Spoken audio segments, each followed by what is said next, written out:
Did your parents value your life? My mother charged wealthy men $50,000 to pursue me through the forest with weapons. I was 13 the first time she drove me to the estate. She told me we were going on a camping trip, but I should have sensed something was off when she made me change into ragged clothes and took my sneakers. "You're going to run through those trees until the gentleman catches you," she said, gesturing toward a man loading a crossbow. "If you reach the highway before dusk, we get paid. If you don't run fast enough, we don't get paid. Understand?" I thought it was a cruel prank until she pushed me toward the forest edge, and the man began counting down from 10. That first hunt, I sprinted blindly through branches that shredded my bare feet as arrows whizzed by my head. I hid in a rotted stump for 3 hours, listening to him tramp around calling me Little Doe until the timer sounded. Mom collected her money and told me I did well but needed to make the next one more thrilling. Give them a real chase. Make them feel they earned it. On the drive back, she stopped at a Burger King as if we'd just come from a dance recital instead of me narrowly escaping being killed for sport. The hunts became monthly. Different men, different weapons, different rules. Some had rifles, some bows, some just knives in their hands. Mom coached me like a drill sergeant, teaching me to weave and backtrack, to use mud for cover, to control my breathing so I wouldn't gasp and reveal myself. She bought books on survival tactics and made me study them. "You're worth nothing to me dead," she'd say, sketching escape routes on maps. "So don't mess up and die." After the 4th hunt, I tried to escape, but she was ready. She showed me photos she'd taken of me changing, edited to look compromising. "I tell the cops you're a runaway selling yourself, and guess where you end up? Right back here, but no more hunts just sold to the highest bidder." I tried telling a counselor once, but Mom had already spread lies that I was a compulsive liar with violent fantasies. She'd even hired a therapist who documented my delusions about being hunted. No one believed the truth when her cover story was so airtight. By hunt 8, I'd gotten skilled at surviving. I knew which trees were climbable, where the soil was soft enough to hide tracks, how to use stream water to mask my scent. I'd broken a man's ankle by luring him into a bear trap I'd found and reset. Another shot himself in the foot after I doubled back on my trail.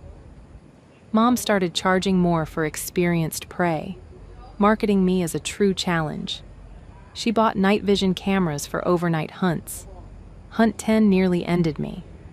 The client was ex-military and caught me within an hour. I only survived by playing dead after he choked me unconscious. Hunt 11 was an elderly investor with a heart condition. It should have been easy, but he brought his own rules.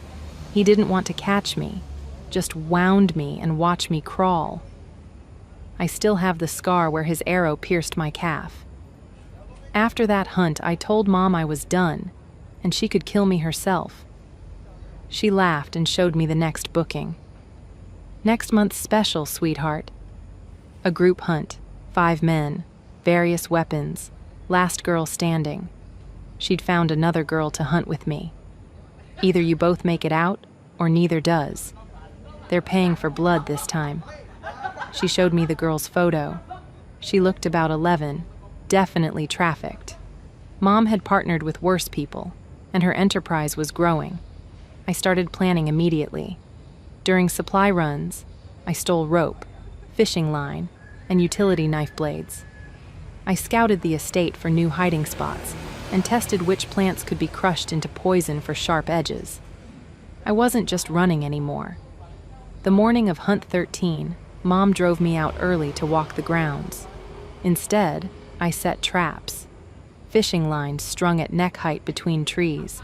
Sharpened branches turned into punji stakes. She was too busy counting money on her phone to notice. The other girl, Lila, arrived at dusk, trembling and crying while her handler haggled with Mom. I tried to meet her gaze, but she was too terrified to look up. Mom made us strip and change into matching white dresses for visibility, then lined us up for the hunter's inspection. 5 men with 5 weapons, passing a flask of bourbon and betting on who'd take which girl first. The one with the compound bow kept smirking at Lila. I memorized their faces and weapons. As Mom counted down, I grabbed Lila's hand and whispered, "Follow me if you want to live." The horn blared, and we ran into the darkness. Behind us, weapons loaded, and men whooped like they were on a safari. Ahead lay 3 square miles of forest I knew better than anyone. For the first time in 13 hunts, I wasn't prey, I was the damn ambush. The horn's echo lingered as I squeezed Lila's hand 3 times. She flinched but followed when I veered left toward the stream. Her hand was slick with sweat, slipping from mine. Boots crashed through leaves behind us, and a round chambered. I pulled her behind a thick maple pressing against the bark. My heart pounded so loud I thought they'd hear it. 20 yards ahead was my first trap, and we had to reach it before they fanned out. I counted to 3 in my head, then yanked Lila into a sprint. She tripped on a root, but I hauled her up without stopping. The fishing line I'd strung was invisible in the dark.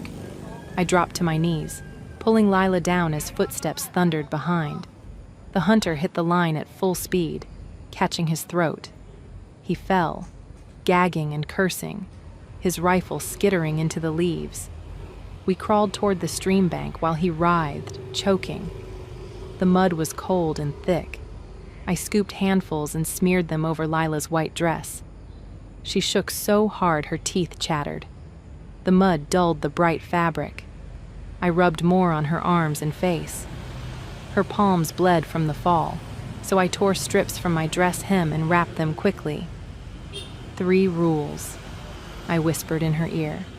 Stay low, breathe through your nose, follow my steps exactly. She nodded, too scared to process fully.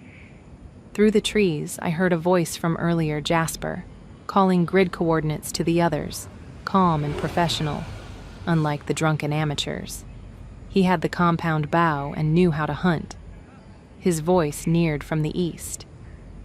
We crawled along the stream bank, staying low in the mud. My hands found the metal post of the first camera, loosened from my morning prep. I tilted it skyward and smeared mud over the lens, creating a blind spot toward the hollow stump where I'd stashed supplies. We'd circle back, but the cameras wouldn't track us there. Lila grabbed my arm, pointing behind us. Flashlight beams swept the trees, maybe 50 yards back. We had to move faster. I pulled her into the shallow stream, wading upstream. The water stabbed my feet like needles. After 100 yards, I found the fallen maple with the X I'd carved. The hollow stump behind it, covered in leaves, held my stolen supplies. 3 utility knife blades taped to wooden handles, rope, gauze from Mom's first aid kit, and matches in plastic. I pressed a knife into Lila's hand. Hold it like this, I showed her, blade out and down. Only if someone grabs you. She was crying, snot mixing with mud on her face. A scream tore through the woods from the south, not a war cry, but real pain. Someone had found my punji pit. The sharpened branches weren't lethal, but would pierce a boot and calf. The screaming continued as voices rushed toward it. "What the hell?" someone yelled. "The little bitch set traps." They knew I wasn't just running. Mom's voice cut through, businesslike, on her phone about timing and bonuses for finishing within the hour. "Yes, both assets are in play," she said. "Premium rates for completion before midnight." My stomach churned with rage so intense I nearly vomited. She was negotiating our deaths like a takeout order. I wanted to scream, but Lila needed me to stay sharp.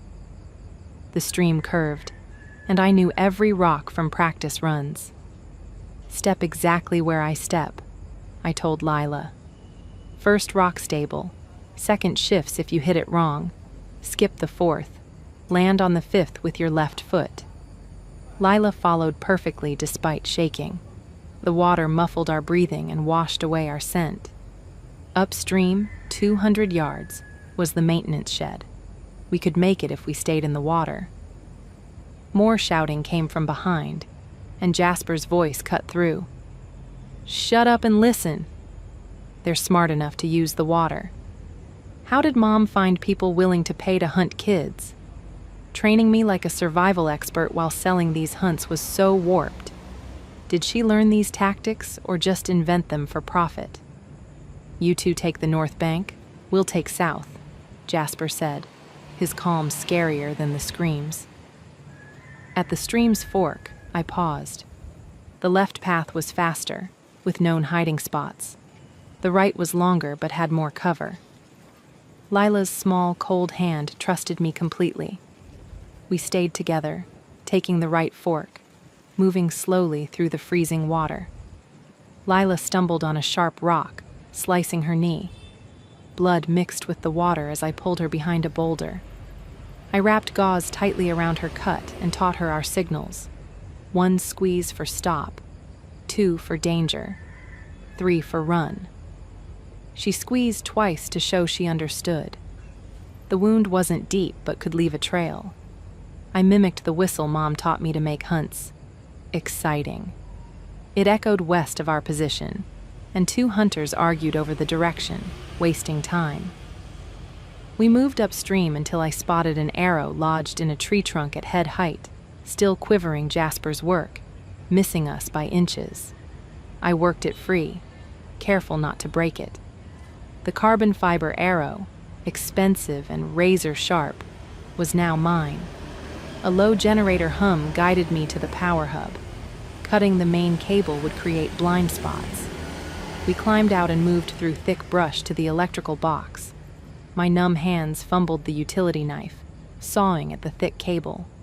The rubber was tough, but the blade finally cut through copper. Sparks flew, and 5 camera lights went dark, giving us a corridor to the northern fence. The hunters' shouts grew sloppy with frustration and whiskey. I counted 4 voices, one was silent or circling wide, which worried me. Behind a fallen maple, I spotted a low trail camera and pocketed its SD card, along with 2 others nearby evidence if we survived.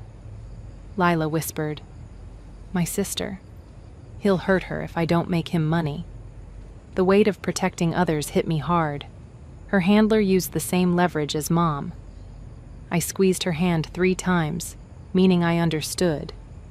The tall cedar I'd climbed in Hunt 6 was ahead, its low branches perfect for a quick ascent. I boosted Lila up, then followed, bark scraping my palms. From 20 feet up, I saw flashlight beams, 3 hunters arguing near the main trail, a 4th moving wider Jasper, herding us like deer. I pulled out the burner phone I'd found in Mom's car weeks ago, hidden under the seat. Its battery was nearly dead, but I sent a 911 text with our coordinates before the screen died. We climbed down, Lila mirroring my moves. The hunters were close. I smelled cigarette smoke they'd stopped to regroup. Mom's voice, annoyed, carried through the trees, treating this like a delayed meeting. The arrow in my hand felt solid. I showed Lila how to hold it. Her shaking hands gripped it tightly. 2 hours until sunrise if we could last. I pointed to the culvert under the old logging road, a concrete tunnel to hide from cameras. We crawled through thick ferns, my feet knowing every route from Mom's drills. 50 yards from the culvert, branches snapped to our left. A hunter with a knife burst out, face red, panting. I threw mud in his eyes and he stumbled, cursing. I shoved him toward the pungy field. He fell into the stakes, screaming as they pierced his thigh and shoulder. Blood soaked his clothes, but he was alive. I showed Lila how to check his pulse and breathing for shock. Then we left him, his knife lost in the leaves. My foot caught a hidden root, twisting my ankle hard. Pain seared up my leg, but I could walk, not run. I wrapped my ankle tightly with dress strips. The pressure helped, but each step hurt. I tied rope around the stolen arrow, creating a makeshift spear for distance. Sirens wailed faintly. Maybe a mile away fire, medical or police from my text. Hope and fear mixed. They might not reach us in time. Mom's air horn blasted 3 short, too long her signal to move east to the low fence. We went west, into thicker woods, defying her pattern. I hung a piece of white dress on a branch where Jasper liked to position himself. 10 seconds later, his arrow hit the tree, followed by his curses. He'd used 3 of his 6 arrows, assuming no extras. Light rain fell, chilling our soaked clothes. Lila's lips were turning blue. Hypothermia was a risk. The rain covered our movement but made everything slippery. I had Lila mimic my jumping jacks to warm up, despite my ankle's pain. The maintenance shed, 50 yards off, had a broken lock from my morning check. We reached it, the door creaking open. Inside, I found a box with backup SD cards and an envelope with $300 in small bills, Mom's petty cash. I pocketed both. Through the shed's slats, I saw Jasper scanning the trees, bow drawn. We held our breath, pressed against the wall, until he passed. I remembered Mom's warning about an itchy plant near the trail. I crushed its leaves and spread the paste across a path hunters used. A mechanical snap and scream signaled the bear trap I'd reset. A walkie-talkie skittered across rocks, 20 feet from the screaming. I grabbed it. Mom's voice directed someone to block the north exit, only 100 yards away.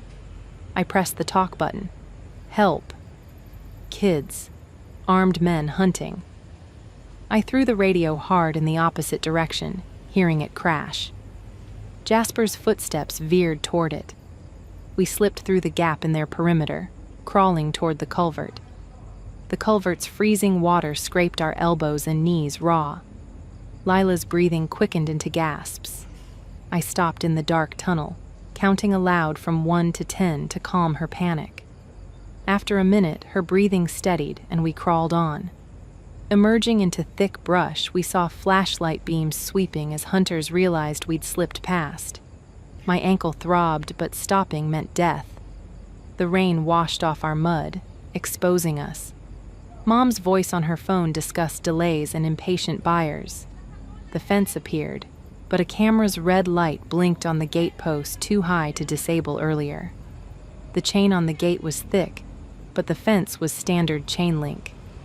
I sawed at the wires with my utility knife, each cut loud and slow. Blood ran down my fingers as the tape loosened. Headlights flooded us Mom's SUV, its spotlight sweeping the fence. We dropped into wet leaves, crawling back into brush. Mom got out, coughing as I lit pine needles and wet branches, creating thick smoke. We moved deeper into the woods, but my ankle gave out on a muddy slope, twisting with a sick pop. Lila couldn't pull me up, and we slid into a ravine. Jasper's voice above offered $10,000 for a clean kill, no suffering. His emotionless tone chilled me. I gripped the spear as he peered through branches. I stabbed upward, catching his thigh. He cursed, retreating, blood on the arrow tip. Sirens grew louder, red and blue lights flashing half a mile away. Mom's radio crackled about aligning stories. I pressed our radio. We have the SD cards and receipts from your safe. Silence followed. She hadn't expected evidence. Flames erupted above as Mom lit flammable liquid, contained by rain but lighting the ravine.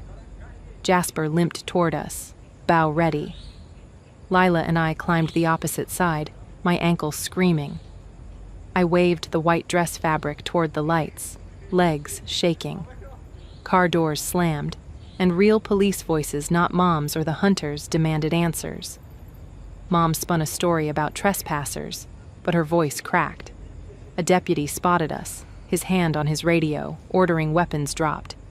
"We're kids," I shouted. "They're hunting us." The deputy's face hardened, calling for backup. Mom tried to block another, but he pushed past, unlocking the gate. 2 deputies entered the woods. One stayed, checking us for injuries. They caught the bear trap hunter, his leg wrapped, demanding a lawyer. Jasper tried to flee but was slowed by his wound, caught in 20 yards. Mom stood by her SUV, on her phone, as Detective Callahan took charge. He called for ambulances and questioned our injuries. A woman, Siobhan Kelly from Child Services, joined us, her gentle touch feeling safe. I cried not from fear, but relief. In the ambulance, medics documented our injuries: arrow grazes, my sprained ankle, cuts, and bruises. I handed Detective Callahan the SD cards and cash, drawing a map of camera locations from memory. They brought Mom in during my X-ray, her demands for a lawyer audible. Seeing her in handcuffs, I felt empty, not victorious. Callahan said they had enough to hold her without bail. The hunters were in custody, some treated, some at the station. Siobhan explained we'd stay safe, not returning to our old lives. She showed me emergency placement papers, but I insisted on staying connected with Lila. After calls, she arranged supervised visits twice weekly. News vans gathered outside the hospital, but Callahan kept them at bay. Our names and faces were protected as minors. Mom's bail was set at $2 million. Unattainable. Jasper was caught at a clinic, ratted out by a nurse. The hunters made deals, turning on each other. I gave a factual statement at the station, Siobhan by my side. The SD cards and map strengthened the case. 2 months later, Mom took a plea. 15 years minimum, no contact with kids. Jasper got 8 years. Others, 3 to 6. My foster parents, an older couple, gave me a room and space. Lila, in specialized care 2 counties away, learned English fast, and we had video calls. 6 months later, I worked on my GED and saw a therapist who helped with nightmares. I ran 3 miles daily in real shoes, no one chasing me. My foster dad built me a garage workshop for when my mind raced. 9 months out, I wasn't healed, trauma lingers, but I was safe, building a future. Lila and I planned to meet at a visit center. She wanted to cook for me. I saved for art supplies for her drawings. The trafficking trial loomed, but I didn't have to testify again. Mom lost everything: house, cars, accounts frozen for victims. A reporter's book attempt was blocked. I ran daily, attended therapy, studied. Small steps felt huge. The therapist said healing wasn't linear, and she was right. Hard days lessened. Good ones grew. Tomorrow, I had a practice GED test and a hardware store interview, normal things that felt miraculous. Lila and I would talk about school and running, not the woods. We were crafting new stories, safer ones, though the old ones lingered. Thanks for diving into this with me. I love exploring these questions together. Can't wait to share more soon. If you read this far, drop a comment. I love hearing your thoughts.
On my birthday, my parents gave my gift to my stepsister, saying I didn't deserve anything. 3 years later, they showed up at my house. Hi, I'm Louisa, and this is my story. It's raw, it's real, and it's mine.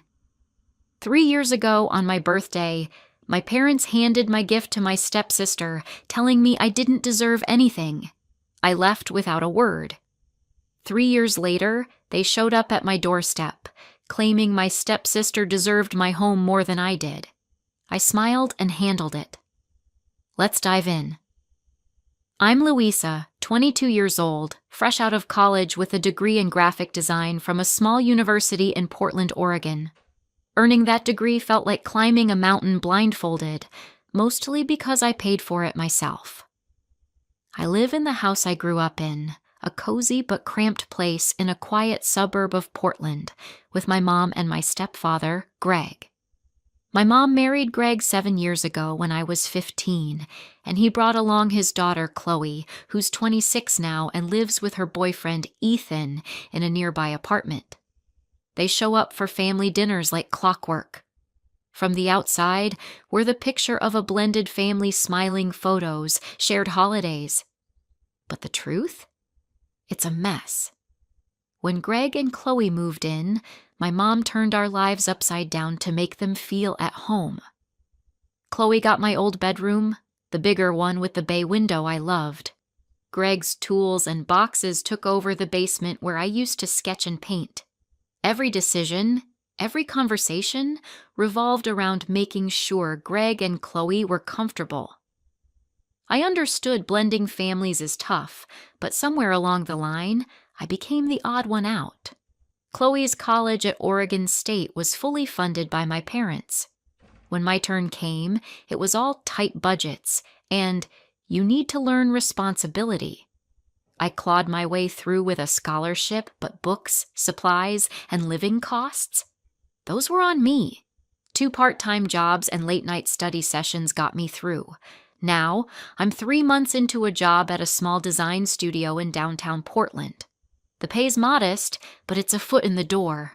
I'm saving every penny in a separate account, dreaming of my own place, a studio apartment maybe, with enough space for an easel. I told my parents about my savings, thinking they'd be proud of my discipline. Instead, I got side-eye and snide remarks. Last week, my mom said, "Must be nice to stash away cash while living rent-free." Greg added, "When I was my age, I gave my parents half my paycheck. I pay for groceries and utilities, but apparently that's not enough." Lately, the hints have gotten louder, comments about the house feeling crowded, how adults should be out on their own, how I need to spread my wings. I'm trying to save for first and last month's rent, a security deposit, maybe a cheap couch. That takes time on an entry-level salary.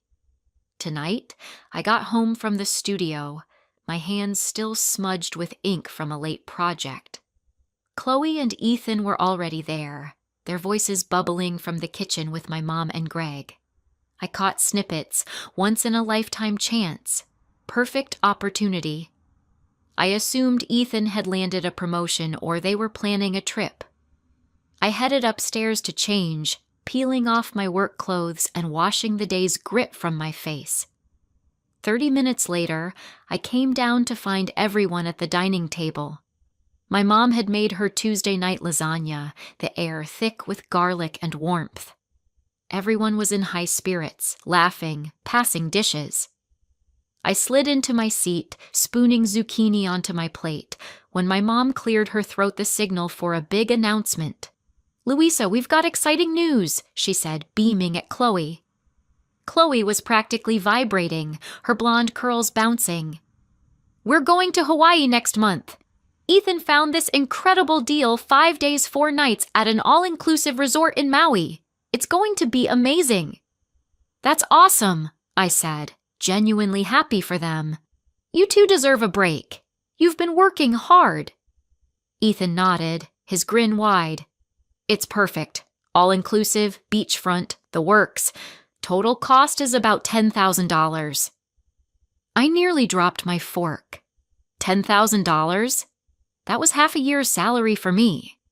Wow, I said, choosing my words carefully. That's a lot of money. My mom's smile tightened, her eyes flicking to Greg. Well, that's what we wanted to talk to you about. Chloe leaned forward, her voice eager. The thing is, we don't have the full amount saved yet. But we know you do.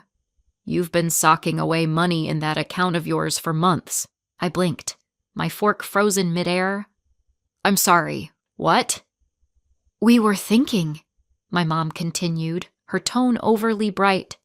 Since we're family, and families help each other, maybe you could lend Chloe and Ethan the money for their trip.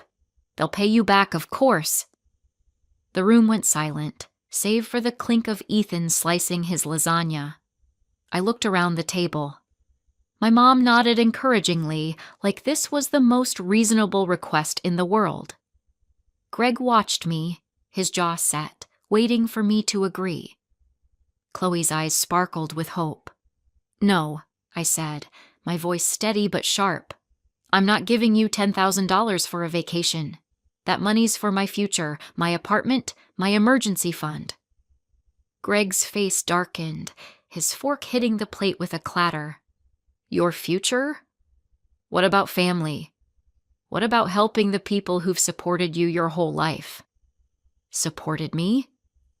My voice rose before I could stop it. Chloe's college was paid for. Mine wasn't. I've been working 2 jobs, paying you rent and groceries, saving every cent, and you want me to hand it over for a vacation? It's not just a vacation, my mom snapped. It's their honeymoon. They've been together 3 years. They deserve something special. Then they should save for it themselves, I shot back, like I'm saving for my own goals. Greg slammed his hand on the table, making the glasses rattle. Ungrateful. That's what you are. We've given you a roof, food, everything, and this is how you repay us. Hoarding money while your sister needs help. My mom didn't speak, just nodded along with Greg, her lips pursed. I pushed my plate away, the lasagna untouched, and stood. Their voices followed me as I climbed the stairs low, angry murmurs I couldn't quite make out. I lay on my bed, staring at the ceiling, my heart hammering. $10,000. They wanted me to hand over $10,000 like it was pocket change, like my months of scrimping, my dreams of independence, meant nothing. The next morning, the house was a tomb. My mom, who usually had coffee brewing and asked about my day, was gone when I came downstairs. No breakfast, no small talk, just silence. For a week, they froze me out. 7 days of my mom acting like I was invisible, Greg shooting me glares, and the sound of their laughter from the living room while I ate alone in the kitchen. It was like I'd vanished from my own home. My birthday was coming up that Friday.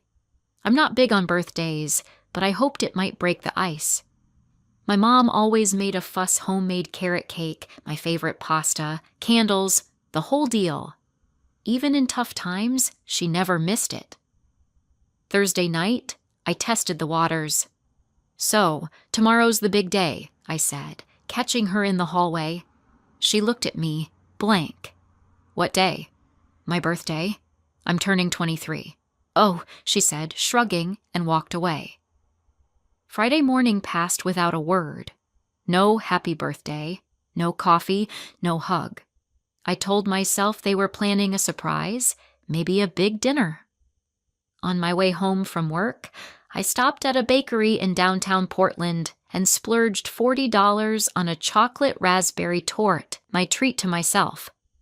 When I walked into the house, cake box in hand, I heard voices in the dining room. Chloe and Ethan were there with my parents, all gathered around the table. Perfect, I thought. They're here for my birthday. Hey everyone, I called, setting the cake on the table with a grin. Look what I brought for dessert. The room went quiet, like I'd flipped a switch. 4 pairs of eyes stared at me like I'd sprouted horns. My mom's face was ice. What exactly are we supposed to be celebrating? My smile wavered. It's my birthday? She waved a hand, dismissive. That's not a reason to buy some fancy cake and expect us to drop everything. Chloe and Ethan laughed, not a polite chuckle, but a sharp mocking sound that cut deep. Wait, I said, looking from face to face. You forgot my birthday? Greg leaned back, arms crossed. We remembered just fine. We remembered until you decided money was more important than family. What's that supposed to mean? My voice shook. My mom reached into her purse and pulled out a white envelope. This was your birthday gift. $500 from Greg and me. She fanned out the bills like a poker player revealing a flush. But after your little stunt last week, showing us who you really are, we decided to give it to someone who deserves it. She slid the money across the table to Chloe, who grabbed it with a squeal. Oh my gosh, thank you, Chloe gushed. This gets us so close to the trip fund, only $4,000 to go. She babbled about luau's and snorkeling, but her voice faded into a dull buzz in my ears. The room felt airless, like I was underwater. Since you don't want to act like family, my mom said, her voice cold, we're not treating you like family. No celebration, no dinner, no gifts, nothing. I stood there, clutching the cake box, feeling like a fool who'd wandered into someone else's party. I asked for one thing, Greg said, his voice low and hard. Help your sister, and you couldn't even do that. It wasn't one thing, I managed, my throat tight. It was $10,000. It was family, my mom snapped. But your bank account matters more. I looked at Chloe, counting the cash with a gleeful smile. At Ethan, scrolling on his phone, probably booking more vacation add-ons. At my parents, staring at me like I was a stranger. Nobody noticed when I walked out. I left the cake on the table, my gift to myself, abandoned and went upstairs. I didn't need it anymore. In my room, I sat on my bed, the weight of it all crashing down. When Greg and Chloe moved in, my mom's attention shifted entirely. Chloe's college was paid for while I juggled jobs. Every family decision was about their comfort, while I learned to fade into the background. I thought about my dad, who left when I was 13. My mom called him a deadbeat, said he ran off with another woman. She made me so angry at him that I ignored his calls, threw away his cards.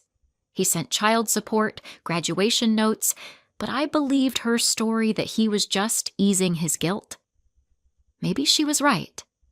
But sitting there, holding a birthday no one cared about, I realized I'd been alone for years. Even before this, I'd been carrying myself, watching my mom pour everything into her new family while I got scraps. I was tired. Tired of being the outsider, of being told I should be grateful for a roof and crumbs, of watching Chloe get everything while I fought for nothing. That night I packed. Every sketchbook, every pair of jeans, every paintbrush. I called my friend Maya at midnight. Can I crash with you for a bit? Just until I find my own place? Of course, she said. What happened? I'll tell you tomorrow. I just need out. Sunday morning, while my parents slept, I loaded my Honda Civic. Years of college, a lifetime of memories, stuffed into the trunk. I didn't leave a note. I didn't say goodbye. Maya's one-bedroom apartment in southeast Portland was small, but she cleared space on her couch without prying. Over coffee and bagels the next morning, I spilled everything the money demand, the birthday betrayal. My phone buzzed at dinner. A text from my mom. Where are you? I stared at it, then typed, I moved out. Her reply was instant. Okay. No. Come back. No. Are you safe? Just, okay, like I was a tenant who'd finally left. 2 weeks later, I found a studio apartment near the Pearl District, 20 minutes from work. It was tiny, a kitchenette. A bathroom barely bigger than a closet, but it was mine. Rent ate half my paycheck, but I didn't care. I had my own key, my own life. That first year was brutal overtime shifts, instant noodles, thrift store furniture. But I was happy, truly happy, for the first time in years. My family didn't call, didn't text, didn't invite me to holidays. Christmas passed in silence. My next birthday, too. It was like I'd never existed. A few aunts called during the holidays, asking why I wasn't at my mom's for Thanksgiving. Just family stuff, I'd say, brushing it off. How could I explain that my mom chose Chloe's vacation over my birthday? That they'd erased me for not handing over my savings? It sounded insane, even to me. Then, out of nowhere, my dad called. I almost didn't answer the unfamiliar number, but something made me pick up. "Louisa, it's your father." His voice was older, softer. I hadn't heard it in 8 years. "Dad," I said, the word strange on my tongue. "I heard you had a falling out with your mom," he said. "Can we meet? Just to talk?" My instinct was to hang up.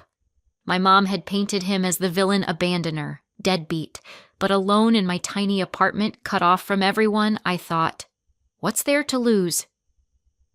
We met at a coffee shop in the Alberta Arts District. He looked older, gray at the temples, but his eyes were the same warm, familiar. He ordered us both lattes, and we sat, awkward as strangers. "I'm sorry," he said first, "for leaving. For not fighting harder to stay in your life, for believing your mom when she said you didn't want to see me." "She said you abandoned us," I said, my voice tight. "I left the marriage, not you," he said, his voice breaking. "Your mom made it clear contact would complicate things for you. She said you were angry, didn't want me around. I sent cards, hoping you'd reach out, but I threw them away," I admitted. "She said you were just easing your guilt." He nodded, eyes sad. "I figured. But when I heard you'd moved out, that there was a big fight, I thought maybe now." We talked for 3 hours. He told me about his wife, Elena, who sounded kind, about his construction business, his house in Beaverton. He'd followed my graduation online, barred from attending. "I want to be in your life," he said as we left. "If you'll let me." To my surprise, I said yes.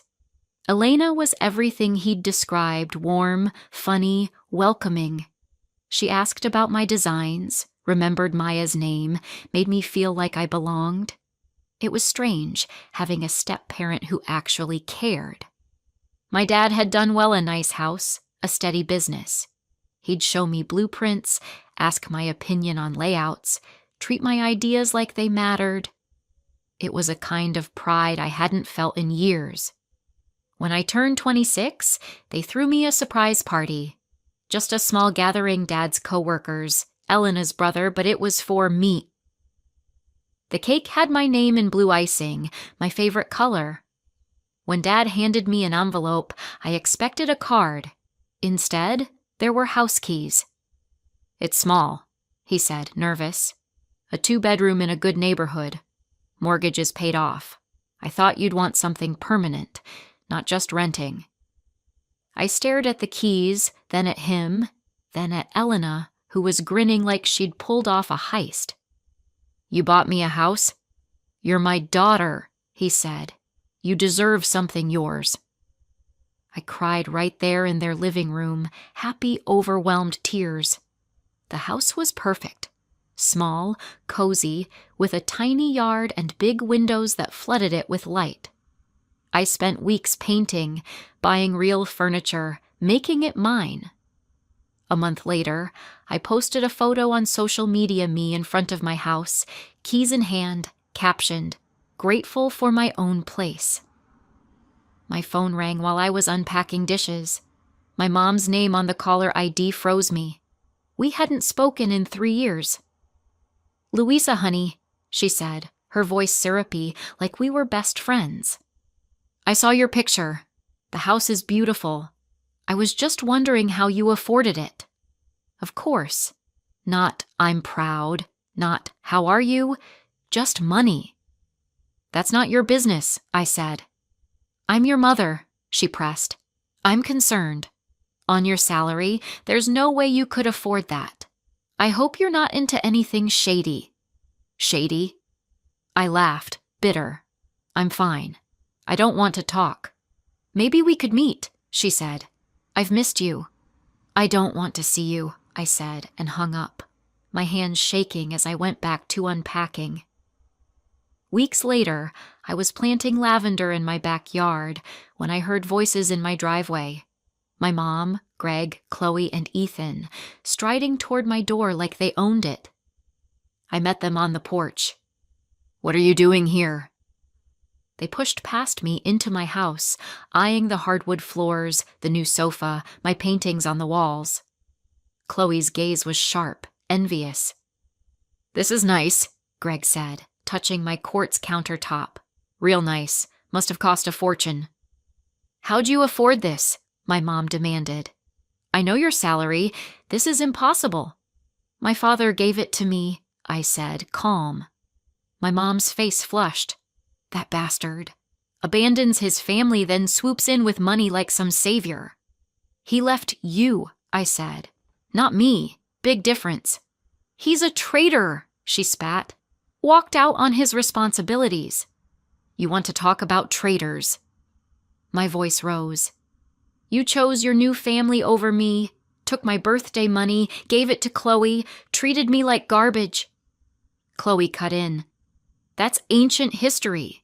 The point is, Ethan and I got married last year. I'm 3 months pregnant. Congratulations, I said flatly. We need a place to live, she went on. Ethan's job isn't great, and we can't afford much. Your house? That sucks, I cut her off. Not my problem.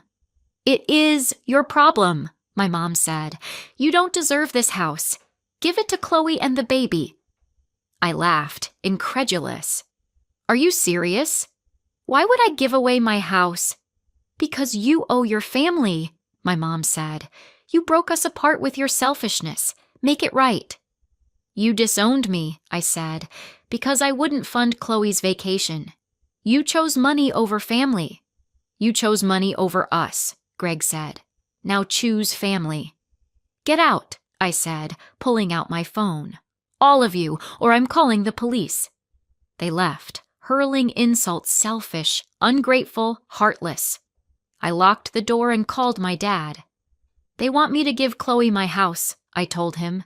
They think I owe it to her because she's pregnant. Document everything, he said. If they keep it up, we'll need proof. They didn't stop. For a month, my phone was a war zone. Voicemails from my mom about family duty, texts from Chloe accusing me of ruining her baby's future, even Ethan chiming in, calling me cold. They said I was jealous, greedy, a terrible person. Some messages were threats, vague warnings about consequences if I didn't comply. I saved it all, screenshots, recordings, everything. After a month, I handed it to the lawyer my dad hired.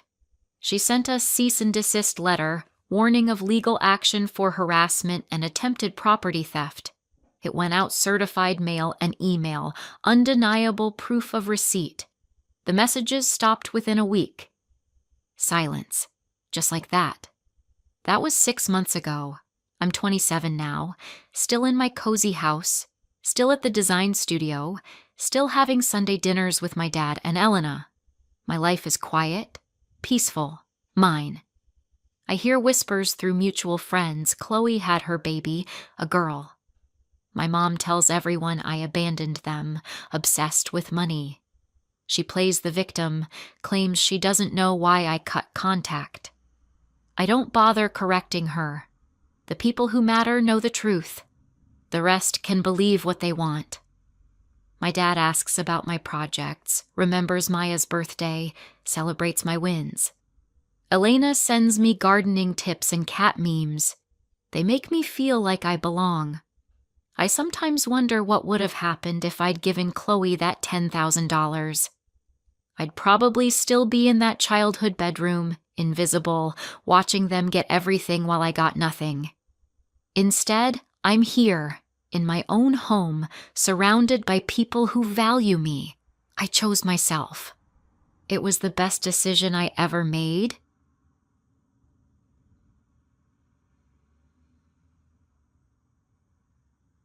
My parents secretly copied the keys to my riverside retreat. They refused to let me in. No room for you, sleep in your car, my sister said. Hi, I'm Sarah. Today I'm going to share the story of Olivia, titled, My Parents Secretly Copied the Keys to My Riverside Retreat to Throw Family Parties. When I went there for the weekend, they refused to let me in. No room for you, sleep in your car, my sister said. So I did, and I enjoyed their consequences. Ready? Let's dive in. My name is Olivia, and I need to tell you about the chaos that is my family. I'm 31 and work as a software engineer at a major tech firm in the heart of the city. The salary is solid better than I ever dreamed when I was in college, drowning in student loans and surviving on instant noodles. 3 years ago, I saved enough to buy a cozy apartment. It's nothing extravagant, just a nice 2-bedroom where I can host friends without feeling self-conscious. Last year, I stumbled across a perfect riverside retreat about an hour outside the city. It's serene, quiet, and ideal for clearing my head when tackling tricky coding challenges. I even installed high-speed internet to stay connected for work. Now, my family, my mom, a retired office assistant, and my dad, a janitor at a local high school, still live in the house I grew up in. My younger brother Noah is 28 and drifts between jobs currently at a distribution center, always grumbling about the schedule or management. My sister Ava is 25, working part-time at a boutique while supposedly studying for a certification she never seems to complete. Family dinners get tense because I earn about 4 times what any of them make. It started innocently enough. Noah needed rent money one month, so I covered it. Ava pragmatic play Ava's car broke down, so I paid for repairs. Mom and Dad struggled with their gas bill during a cold winter, so I handled it. But it became routine. I now cover Noah's $800 studio apartment rent and Ava's $1,100 one-bedroom. I send Mom $400 monthly for utilities and groceries. Sometimes I slip them extra cash when I visit $200 here, $300 there because I can, and they seem to need it. I don't mind helping family, but the snide remarks started piling up. Like when I showed up to Sunday dinner with a new tote bag, a basic one from a department store, maybe $50. Must be nice to buy whatever you want while some of us stress about bills, Ava said, eyeing my bag like it was designer. I hadn't bought anything new in months. That bag was my first in 2 years, and it wasn't even pricey. Suddenly, I'm the villain for spending my own money. Noah's no better. Hey, Olivia, nice new sneakers. Meanwhile, I'm eating canned soup again because my hours got cut. Never mind that I just paid his rent, and he'd blown money on a music festival with friends. Dad stays quiet but nods like they're right. Mom tries to smooth things over, but it's backhanded. Oh, you know your siblings. They just wish they had your opportunities. The worst is how they act like my success is pure luck, like I didn't grind through 4 years of computer science while working nights at a cafe, or put in 60-hour weeks to climb the ladder at my company, or teach myself 3 programming languages to get promoted. Some people just get all the breaks, Noah said once at a family cookout, right to my face. I wanted to ask what breaks he meant, but I held back. I always hold back to avoid making things worse. So, I started visiting less every other Sunday instead of weekly, leaving early with some excuse. The Riverside retreat changed everything, though. After months of searching, I found this gem: 2 bedrooms, a spacious deck overlooking the river, and enough room to spread out for big projects. The price was reasonable, and I bought it outright without dipping into my savings. I was thrilled to share the news at the next family dinner, hoping they'd be proud. Instead, the table went silent. You bought what? Mom asked, setting down her fork. A retreat by the river, about an hour east of here. It's peaceful. Great for remote work. Noah let out a bitter laugh. Jesus, Olivia, another house? How much money do you need? It's not about needing money, I said. I worked hard, saved up, and wanted a place to unwind.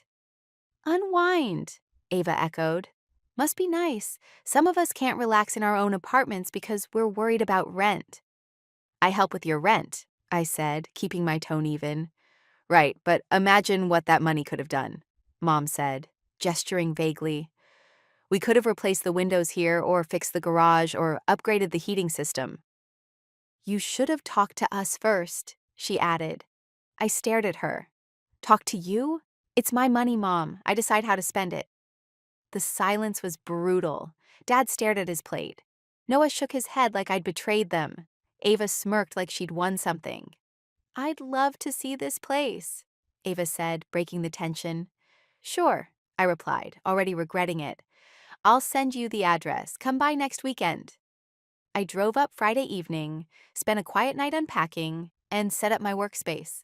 Saturday morning, I was sipping coffee on the deck when I heard Dad's old van crunching down the gravel drive. Mom, Dad, Noah, and Ava spilled out, gawking at the retreat. It sits 50 feet from the river, with a tidy lawn and tall maple trees shielding it from neighbors. I gave them the tour. They seemed genuinely impressed, which felt good after their earlier jabs. Noah loved the open living room with its brick fireplace. Mom kept saying how tranquil it was. Ava claimed the guest bedroom and asked to stay overnight. Sunday morning, watching them lounging in my living room like they owned it, I said, "You guys could use the place when I'm not here. Just let me know so we don't overlap." Before they left, I gave Mom a spare key. It felt right family sharing what I'd worked for. For 6 months, things were fine. They'd text to ask about using the retreat, I'd agree, and they'd head up. I'd find minor messes, extra dishes, use towels, but nothing major. Then one Friday, after a grueling coding project, I decided to treat myself to a solo weekend at the retreat. I needed to recharge. I packed a bag and drove up without telling anyone. The moment I stepped inside, I knew something was wrong. The air stank of beer and smoke. Pizza boxes were piled on my kitchen counter, empty cans scattered everywhere, and something sticky coated my hardwood floors. My cream-colored sofa had mysterious stains. The guest room looked like a tornado hit its sheets tangled, blankets on the floor. The bathroom was a disaster, towels strewn about, toothpaste smeared on the mirror, hair clogging the drain. I was livid. I took photos of the mess with my phone. This wasn't just untidy, it was vandalism. Someone had thrown a party and treated my retreat like a frat house. I spent the entire weekend cleaning, scrubbing floors, washing every fabric, trying to save my furniture. By Sunday night, my body ached and my hands were raw, but the place was restored. Monday after work, I drove to my parents' house. Noah and Ava were there for dinner, perfect for confronting them all. We need to talk about the retreat, I said, showing them the photos. Ava glanced at them and shrugged.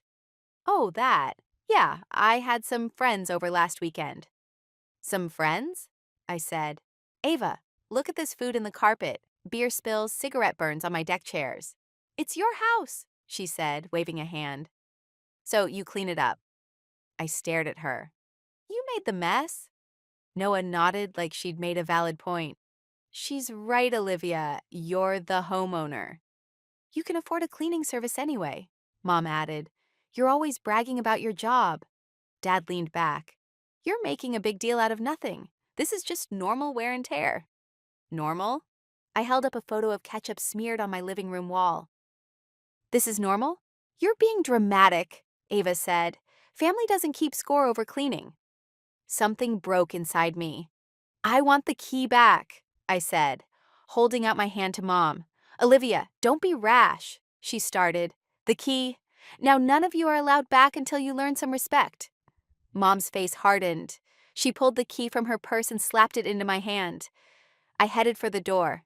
Dad called after me. You're turning against your family over nothing. I left without a word.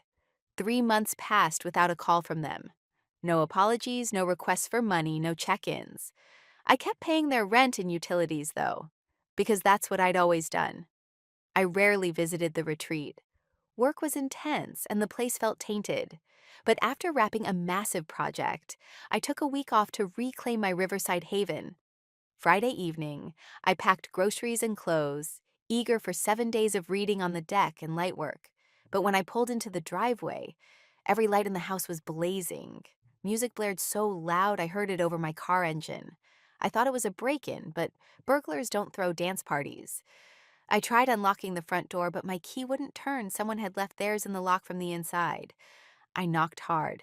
Mom opened the door, looking surprised but not guilty. Olivia, what are you doing here? This is my house, Mom. What are you doing here? She shrugged. I made a copy of the key before giving it back. We're having a family party tonight. I peered past her. The living room was packed. Dad, Noah with a stranger, Ava with her boyfriend, and half our extended family. Aunts, uncles, cousins I barely knew. They waved cheerily and resumed chatting. You copied my key without telling me? I asked. Don't ruin the fun, Mom said, still blocking the doorway. We'll be gone by Sunday. I want to come in. I have bags in my car. Ava appeared, smirking. Sorry, no room for you. Both bedrooms are taken and the couches are full. Sleep in your car if you need to. Before I could respond, they shut the door in my face. I sat in my car for 10 minutes, debating. Part of me wanted to call the police. They had no right to be there. I'd revoked access, and they'd made an illegal key copy. But picturing my family in handcuffs made my stomach churn. So I drove back to my apartment, unpacked, and sat at my computer. I logged into my bank and canceled everything. Noah's rent, Ava's rent, Mom's utility payments. It felt liberating. For 3 years, I'd sent them over $2,300 monthly, only to get snide remarks, and now this locked out of my own house. Saturday and Sunday dragged. I distracted myself with movies and cleaning, avoiding the retreat. Sunday night, I checked Ava's social media. She'd posted photos from our family getaway at the Riverside retreat, not Olivia's retreat. Pictures showed people drinking on my deck, someone diving off my dock, a group in my living room with beers. The caption, Best family weekend ever. Back to reality tomorrow. Monday morning, I returned to the retreat. They were gone, but the mess was worse than before. Cans everywhere, food smeared on the deck, cigarette butts in the river. Inside was a nightmare. I spent all day cleaning. Tuesday, I called a locksmith. I need all locks changed today, I said. He replaced every lock, front door, back door, deadbolt. Then I called a security company. I want a full alarm system, motion detectors, door sensors, perimeter cameras. They installed it Wednesday. Cameras at every corner, sensors in the yard, door alarms, and a control panel linked to my phone. I spent the rest of the week at the retreat, savoring the quiet. The new system gave me peace of mind. No one called that week. They either hadn't noticed the canceled payments or had savings. Their silence spoke volumes. They only reached out when they needed something. The next Friday, back at my apartment, my phone pinged with a security alert. The camera feed showed Dad and Noah circling the retreat, peering in windows. Mom and Ava stood by the front door. Noah tried his key, then jiggled it when it failed. Dad tried his. My phone rang. Mom, then Ava, then Noah. I ignored them. On camera, they moved to the back deck. Noah picked up a patio chair, clearly about to smash the sliding door. I called 911. Someone's breaking into my house, I told the dispatcher. I'm watching on my cameras. One's about to break my door with a chair. Are you there? No, I'm in the city, but they're definitely breaking in. Officers were dispatched. I watched Noah smash the door and enter with Dad. They let Mom and Ava in. Ava rummaged through my kitchen. Mom went upstairs. Dad fiddled with the alarm panel. Then police cars arrived, lights flashing. Officers approached with hands on their guns. Within 10 minutes, all 4 were handcuffed in police cars. The police called. We've detained 4 people who broke into your property. They claim to be your family. Can you confirm? I verified their identities. Did you give them permission? Number Ween told them they weren't allowed, changed the locks, and installed security after they made unauthorized key copies. Come to the station to file a complaint. I'm not feeling well, I lied. I'll come tomorrow. I hung up, poured wine, and slept with a smile. Saturday, I took my time-made breakfast, read news, and enjoyed knowing my family was in jail while I relaxed. At 10 a.m., I turned on my phone. 37 missed calls, frantic texts from unknown relatives. I deleted them and drove to the station. Detective Lopez met me. Your family wants to speak with you. They're upset after a night in custody. I'm sure they are. Do you want to press charges for breaking and entering? It's a felony. I considered it, but couldn't go that far. No charges, I said. Lopez shrugged. Your call. It'll take a few hours to release them. They want to talk now. Bring them in.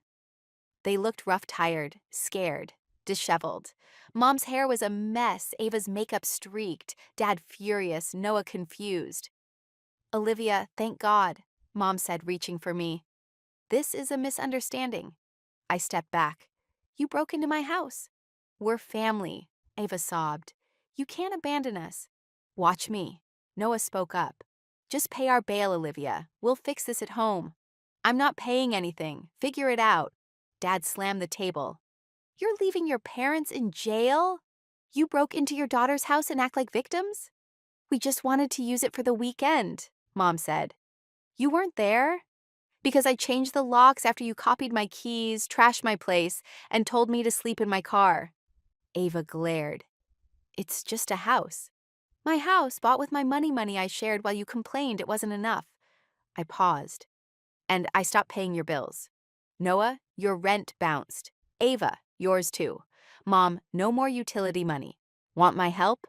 Treat me better. They went silent. Mom paled. Ava whispered, You can't. I did. Good luck.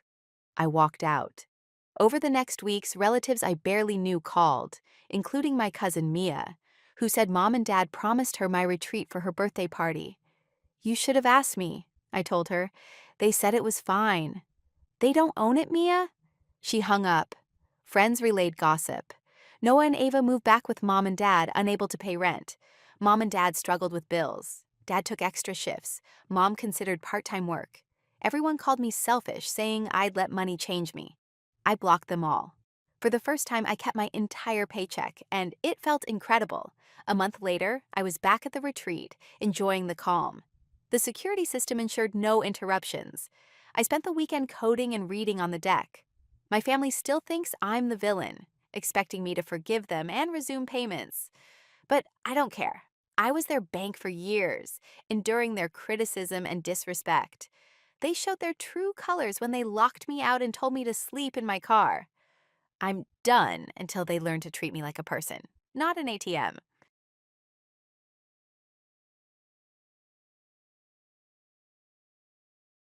My parents secretly copied the keys to my riverside retreat. They refused to let me in. No room for you, sleep in your car, my sister said. Hi, I'm Sarah. Today I'm going to share the story of Olivia, titled, My Parents Secretly Copied the Keys to My Riverside Retreat to Throw Family Parties. When I went there for the weekend, they refused to let me in. No room for you, sleep in your car, my sister said. So I did, and I enjoyed their consequences. Ready? Let's dive in. My name is Olivia, and I need to tell you about the chaos that is my family. I'm 31 and work as a software engineer at a major tech firm in the heart of the city. The salary is solid better than I ever dreamed when I was in college, drowning in student loans and surviving on instant noodles. 3 years ago, I saved enough to buy a cozy apartment. It's nothing extravagant, just a nice 2-bedroom where I can host friends without feeling self-conscious. Last year, I stumbled across a perfect riverside retreat about an hour outside the city. It's serene, quiet, and ideal for clearing my head when tackling tricky coding challenges. I even installed high-speed internet to stay connected for work. Now, my family, my mom, a retired office assistant, and my dad, a janitor at a local high school, still live in the house I grew up in. My younger brother Noah is 28 and drifts between jobs currently at a distribution center, always grumbling about the schedule or management. My sister Ava is 25, working part-time at a boutique while supposedly studying for a certification she never seems to complete. Family dinners get tense because I earn about 4 times what any of them make. It started innocently enough. Noah needed rent money one month, so I covered it. Ava pragmatic play Ava's car broke down, so I paid for repairs. Mom and Dad struggled with their gas bill during a cold winter, so I handled it. But it became routine. I now cover Noah's $800 studio apartment rent and Ava's $1,100 one-bedroom. I send Mom $400 monthly for utilities and groceries. Sometimes I slip them extra cash when I visit $200 here, $300 there because I can, and they seem to need it. I don't mind helping family, but the snide remarks started piling up. Like when I showed up to Sunday dinner with a new tote bag, a basic one from a department store, maybe $50. Must be nice to buy whatever you want while some of us stress about bills, Ava said, eyeing my bag like it was designer. I hadn't bought anything new in months. That bag was my first in 2 years, and it wasn't even pricey. Suddenly, I'm the villain for spending my own money. Noah's no better. Hey, Olivia, nice new sneakers. Meanwhile, I'm eating canned soup again because my hours got cut. Never mind that I just paid his rent, and he'd blown money on a music festival with friends. Dad stays quiet but nods like they're right. Mom tries to smooth things over, but it's backhanded. Oh, you know your siblings. They just wish they had your opportunities. The worst is how they act like my success is pure luck, like I didn't grind through 4 years of computer science while working nights at a cafe, or put in 60-hour weeks to climb the ladder at my company, or teach myself 3 programming languages to get promoted. Some people just get all the breaks, Noah said once at a family cookout, right to my face. I wanted to ask what breaks he meant, but I held back. I always hold back to avoid making things worse. So, I started visiting less every other Sunday instead of weekly, leaving early with some excuse. The Riverside retreat changed everything, though. After months of searching, I found this gem: 2 bedrooms, a spacious deck overlooking the river, and enough room to spread out for big projects. The price was reasonable, and I bought it outright without dipping into my savings. I was thrilled to share the news at the next family dinner, hoping they'd be proud. Instead, the table went silent. You bought what? Mom asked, setting down her fork. A retreat by the river, about an hour east of here. It's peaceful. Great for remote work. Noah let out a bitter laugh. Jesus, Olivia, another house? How much money do you need? It's not about needing money, I said. I worked hard, saved up, and wanted a place to unwind. Unwind, Ava echoed. Must be nice. Some of us can't relax in our own apartments because we're worried about rent. I help with your rent, I said, keeping my tone even. Right, but imagine what that money could have done, Mom said, gesturing vaguely. We could have replaced the windows here, or fixed the garage, or upgraded the heating system. You should have talked to us first, she added. I stared at her. Talk to you? It's my money, Mom. I decide how to spend it. The silence was brutal. Dad stared at his plate. Noah shook his head like I'd betrayed them. Ava smirked like she'd won something. I'd love to see this place, Ava said, breaking the tension. Sure, I replied, already regretting it. I'll send you the address. Come by next weekend. I drove up Friday evening, spent a quiet night unpacking, and set up my workspace. Saturday morning, I was sipping coffee on the deck when I heard Dad's old van crunching down the gravel drive. Mom, Dad, Noah, and Ava spilled out, gawking at the retreat. It sits 50 feet from the river, with a tidy lawn and tall maple trees shielding it from neighbors. I gave them the tour. They seemed genuinely impressed, which felt good after their earlier jabs. Noah loved the open living room with its brick fireplace. Mom kept saying how tranquil it was. Ava claimed the guest bedroom and asked to stay overnight. Sunday morning, watching them lounging in my living room like they owned it, I said, "You guys could use the place when I'm not here. Just let me know so we don't overlap." Before they left, I gave Mom a spare key. It felt right family sharing what I'd worked for. For 6 months, things were fine. They'd text to ask about using the retreat, I'd agree, and they'd head up. I'd find minor messes, extra dishes, use towels, but nothing major. Then one Friday, after a grueling coding project, I decided to treat myself to a solo weekend at the retreat. I needed to recharge. I packed a bag and drove up without telling anyone. The moment I stepped inside, I knew something was wrong. The air stank of beer and smoke. Pizza boxes were piled on my kitchen counter, empty cans scattered everywhere, and something sticky coated my hardwood floors. My cream-colored sofa had mysterious stains. The guest room looked like a tornado hit its sheets tangled, blankets on the floor. The bathroom was a disaster, towels strewn about, toothpaste smeared on the mirror, hair clogging the drain. I was livid. I took photos of the mess with my phone. This wasn't just untidy, it was vandalism. Someone had thrown a party and treated my retreat like a frat house. I spent the entire weekend cleaning scrubbing floors, washing every fabric, trying to save my furniture. By Sunday night, my body ached and my hands were raw, but the place was restored. Monday after work, I drove to my parents' house. Noah and Ava were there for dinner, perfect for confronting them all. "We need to talk about the retreat," I said, showing them the photos. Ava glanced at them and shrugged. "Oh, that. Yeah, I had some friends over last weekend." "Some friends?" I said. "Ava, look at this food in the carpet, beer spills, cigarette burns on my deck chairs." "It's your house," she said, waving a hand. "So you clean it up." I stared at her. "You made the mess." Noah nodded like she'd made a valid point. "She's right, Olivia. You're the homeowner." "You can afford a cleaning service anyway," Mom added. "You're always bragging about your job." Dad leaned back. "You're making a big deal out of nothing. This is just normal wear and tear." "Normal?" I held up a photo of ketchup smeared on my living room wall. "This is normal?" "You're being dramatic," Ava said. "Family doesn't keep score over cleaning." Something broke inside me. "I want the key back," I said, holding out my hand to Mom. "Olivia, don't be rash," she started. "The key. Now none of you are allowed back until you learn some respect." Mom's face hardened. She pulled the key from her purse and slapped it into my hand. I headed for the door. Dad called after me. "You're turning against your family over nothing." I left without a word. 3 months passed without a call from them. No apologies, no requests for money, no check-ins. I kept paying their rent and utilities, though, because that's what I'd always done. I rarely visited the retreat. Work was intense and the place felt tainted. But after wrapping a massive project, I took a week off to reclaim my riverside haven. Friday evening, I packed groceries and clothes, eager for 7 days of reading on the deck and light work. But when I pulled into the driveway, every light in the house was blazing. Music blared so loud I heard it over my car engine. I thought it was a break-in, but burglars don't throw dance parties.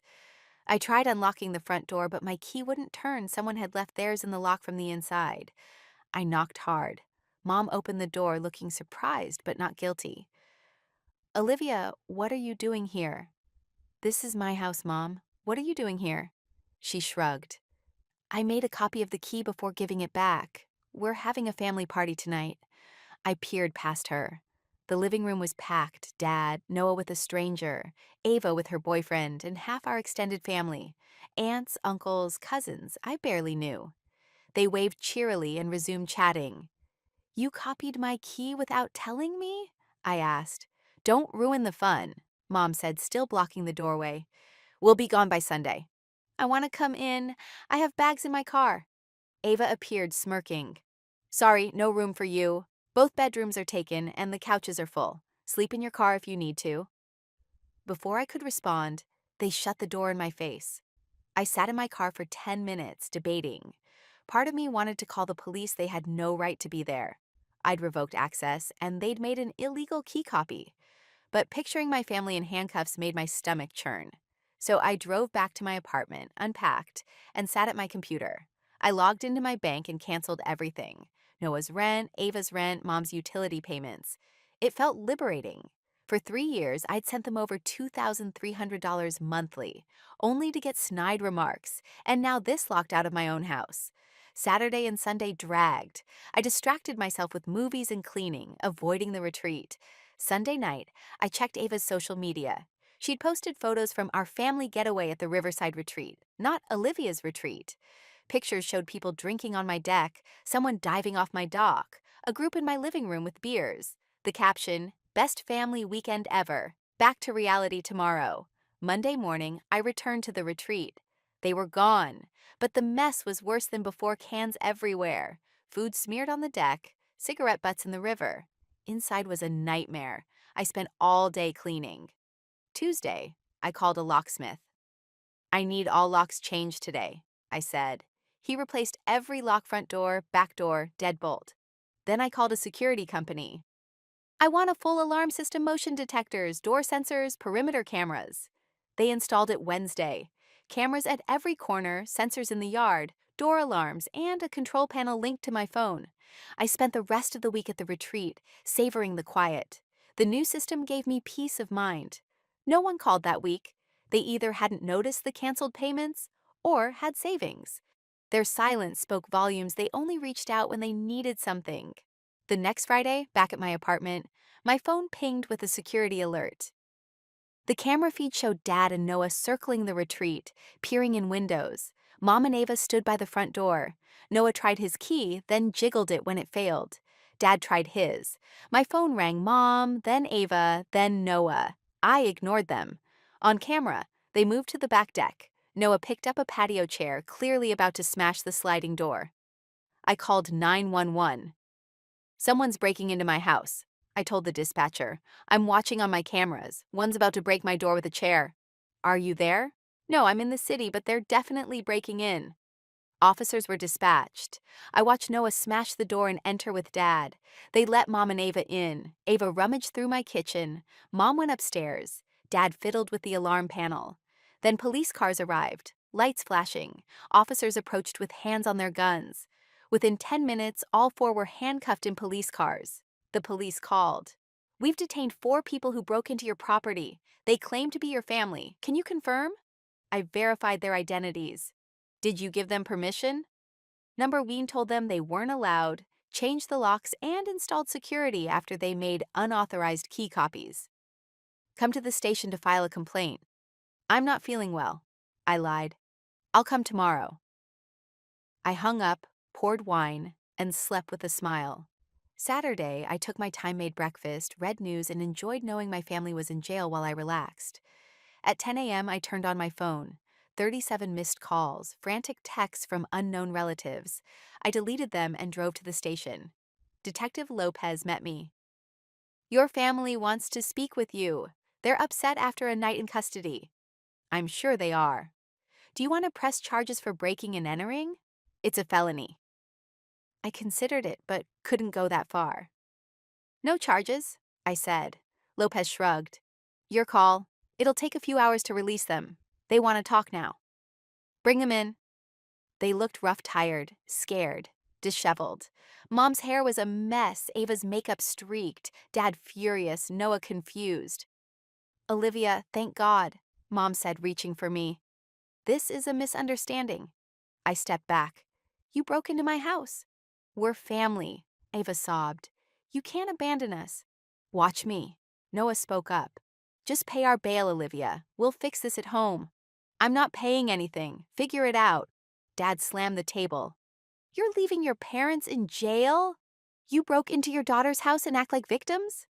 "We just wanted to use it for the weekend," Mom said. "You weren't there?" "Because I changed the locks after you copied my keys, trashed my place, and told me to sleep in my car." Ava glared. "It's just a house." "My house, bought with my money I shared while you complained it wasn't enough." I paused. "And I stopped paying your bills."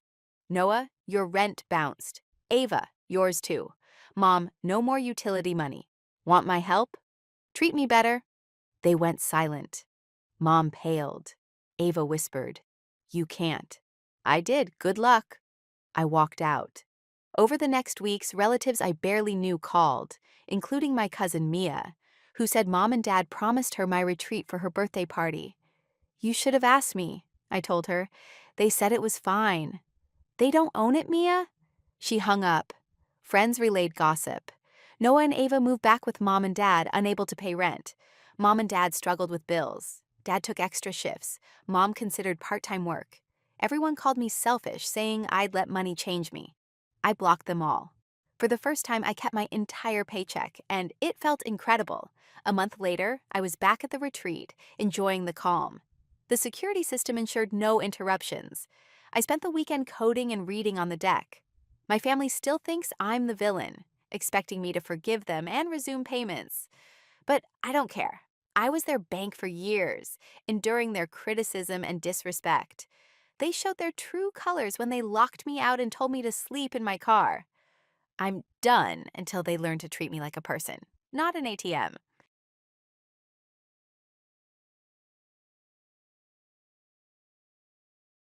My name is Bernana, and I'm 35 years old. Up until recently, you could say my life was what most would consider fairly ordinary. I work as a senior project manager at a logistics firm in the heart of the city. The job pays decently and keeps me occupied, which suits me just fine. 3 years ago, I went through a divorce from my husband, Ethan. It wasn't messy, just one of those cases where we drifted apart. No kids, thankfully, because that would have complicated things immensely. The one asset we had to divide was our lakeside cottage. It's about an hour's drive from the city, nothing extravagant, but it has 3 bedrooms and sits on a couple of acres by Lake Serenity. Ethan didn't want it, said he was more into urban living, so it became mine in the divorce settlement. Initially, I planned to sell it right away. Why would I need a big cottage in the middle of nowhere? I figured I'd use the money to buy a sleek condo in the city, something modern and close to my office. It made perfect sense to me. But then my family got involved. My parents, Diane and Thomas, are in their early 60s and still quite active. My dad was a carpenter his whole career, and my mom was a librarian before retiring. They've always been the type to meddle in everything, especially when it comes to me and my sister. Speaking of my sister, that's Lily. She's 5 years younger than me, works at a high end salon in the city, and has been dating her boyfriend, Nathan, for about 2 years. He's decent enough, works in software development or something similar. Lily's always been the outgoing one, loves hosting parties, gatherings, you name it. So when I mentioned selling the cottage, my family lost it. "Bernana, you can't sell that beautiful cottage," my mom said during our weekly family dinner. "Think of all the memories we could create there."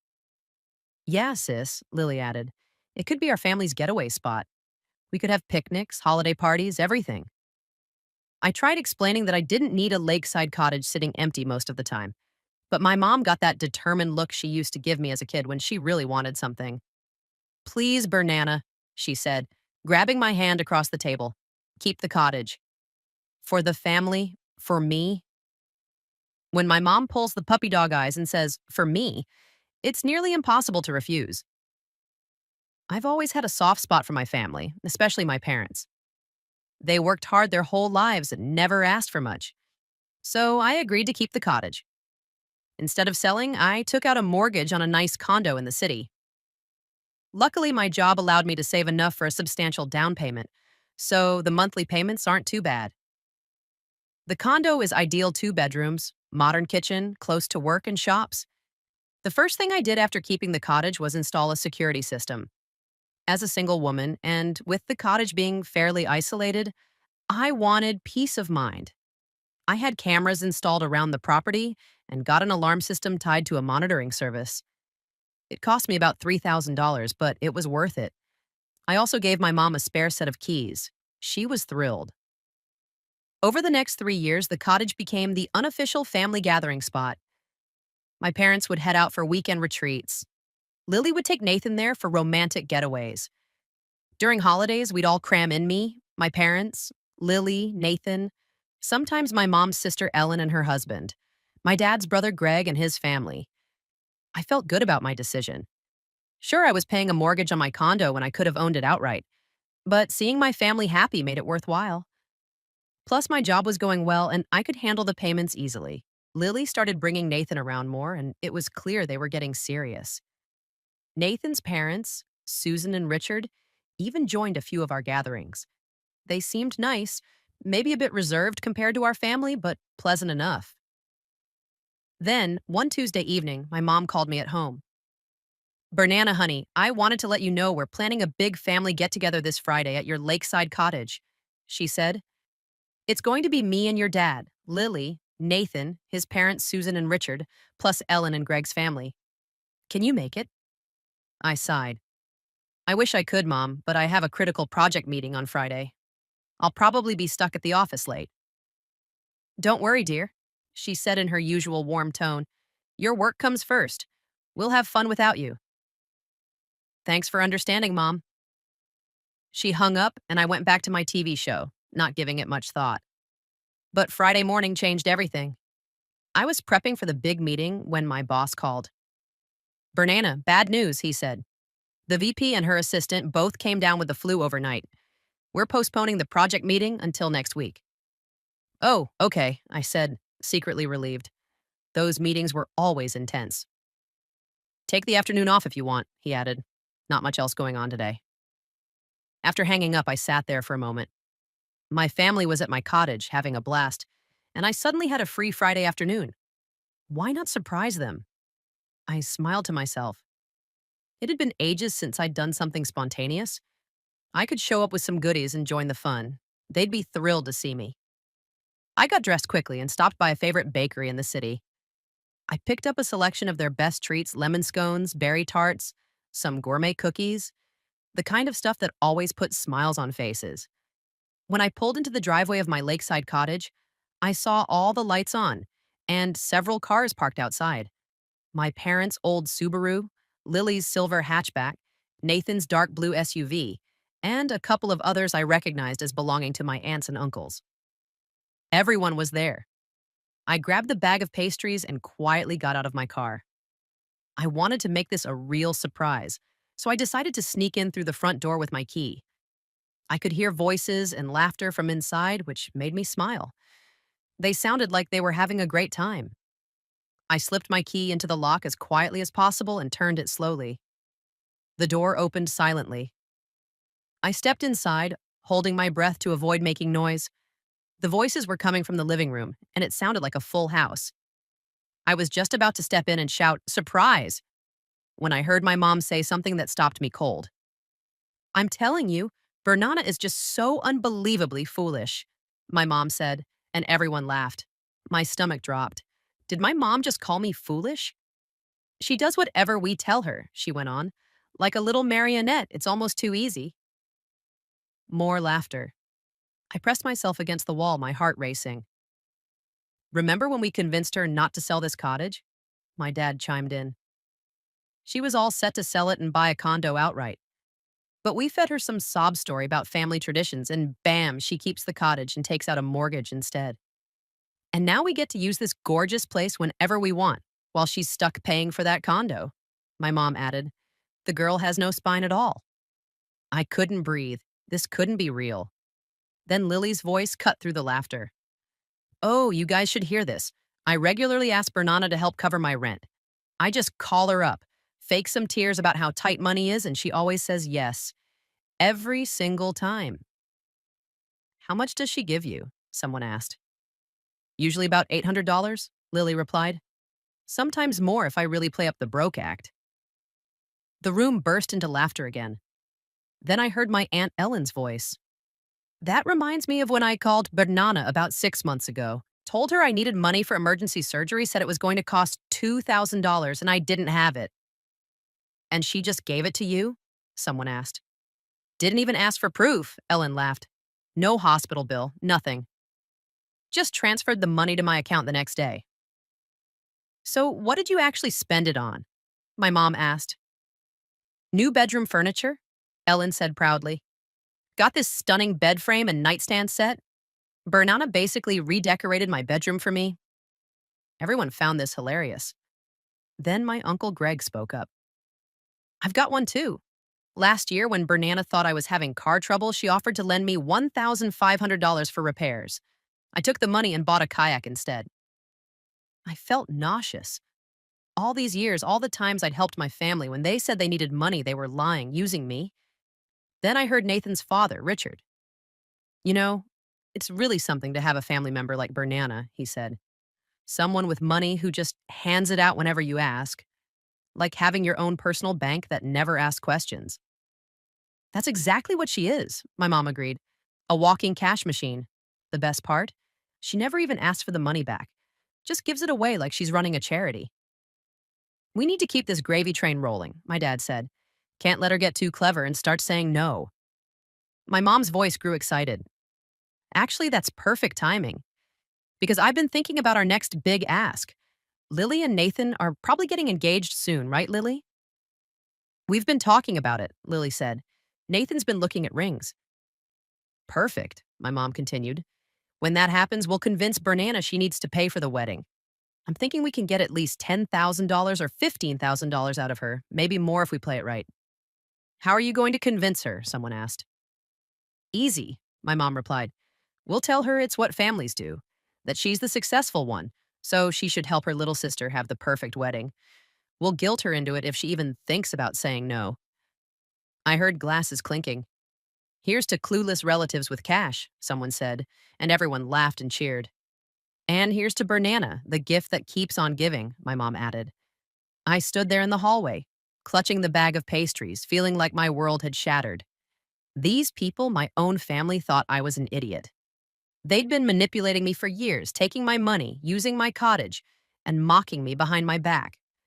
All those times I'd felt good about helping them, felt needed and appreciated, it was all a lie. They didn't see me as generous or kind.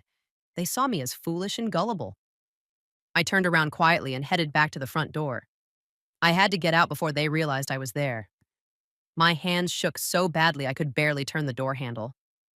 I made it to my car without a sound, placed the pastries on the passenger seat, and started the engine with trembling hands.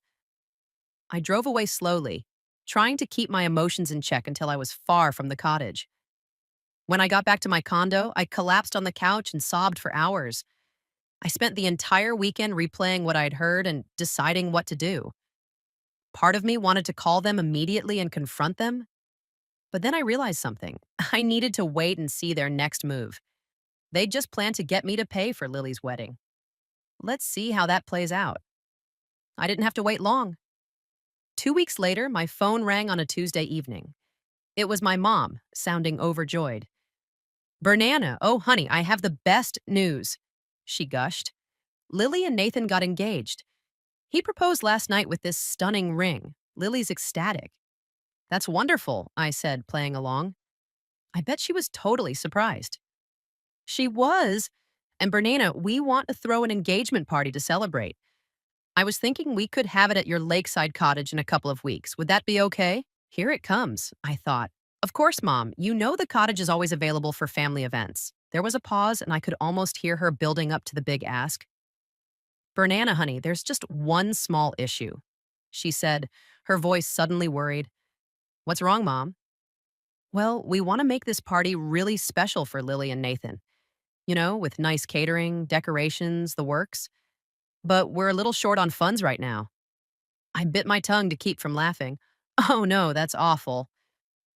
I hate to ask, but we need about $5,000 to make this party perfect.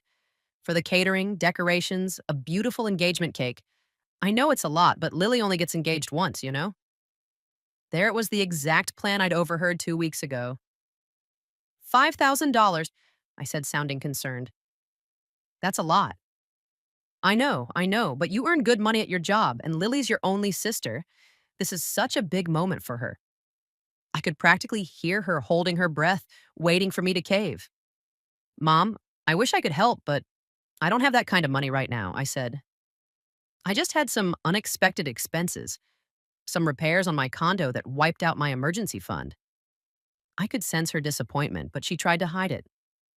Oh, well, what if Lily, Nathan, your dad, and I paid for everything up front, and you could pay us back later when you have the money? Perfect. They were so predictable. That sounds like it might work, I said. You guys go ahead and order whatever you want for the party, and I'll pay you back as soon as I can. Really? Oh, Banana, you're a saint. I'll call the caterers tomorrow and get everything set up. Sounds great, Mom. I can't wait for the party. This is going to be amazing. Lily will be so happy. After she hung up, I shook my head. They were so sure they had me pegged, so confident I'd fork over $5,000 without question, just like always. Well, they were about to learn something new about me. 2 weeks later, on Thursday, I called a locksmith and arranged for them to come to my lakeside cottage on Friday evening. I told them I needed all the locks changed, front door, back door, everything. I scheduled it for late in the evening, when no one from my family would be around. On Friday after work, I drove out to the cottage. Sure enough, they'd already been there decorating for Saturday's party. The place looked stunning: streamers, balloons, beautifully set tables, fairy lights everywhere. They'd gone all out. I almost felt guilty about what I was about to do. Almost. The locksmith, a friendly guy named Tony, arrived right on time at 7 p.m. After he left, I walked through the cottage one last time, taking in all the decorations. Then I started taking everything down: every streamer, every balloon, every elegant table setting. I stuffed it all into large black garbage bags. When I was done, I dragged the bags to the corner of the cottage, where they'd be visible from the driveway but out of the way. Then I drove home to wait for the next day's drama to unfold. On Saturday morning, I sent my mom a text. Hey, Mom, I'm really sorry, but I can't make it to Lily's engagement party today. I'm feeling pretty sick with a cold and don't want to get everyone else sick. She texted back about an hour later. That's fine, Bernana. Feel better. That was it. No. Are you okay? Or do you need anything? Or get well soon. Just, that's fine. She didn't even pretend to care about me. It was like she was relieved I wouldn't be there. I spent the morning chilling in my condo, waiting to see what would happen. I ordered a pizza for lunch and brewed a nice cup of coffee.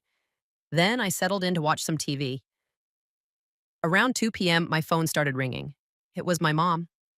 I looked at it, smiled, and let it go to voicemail. A few minutes later, my dad called. I didn't answer. Then Lily called. Nope. Then my mom again. Still not answering. My phone kept buzzing with texts.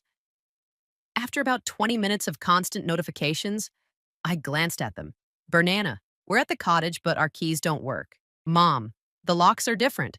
What happened? Dad, Bernana, why aren't you answering? We can't get in. Lily, this is insane. The keys don't fit at all. Mom, I set my phone aside and let them stew for another 30 minutes while I enjoyed my pizza. It was oddly satisfying, knowing they were standing outside my cottage, confused and frustrated, probably bickering about what to do. Finally, when I figured they'd suffered enough, I answered when my mom called again. Bernana, thank God you picked up, she shouted. We're all here at your cottage and we can't get in. All the relatives are here, Nathan's parents are here, the caterers just arrived with the food, and we're standing in the driveway like fools because the door won't open. That's weird, I said, sipping my coffee. What do you mean weird? Something's wrong with your locks. Actually, nothing's wrong with them, I replied. I had them changed yesterday. There was silence on the other end for about 10 seconds.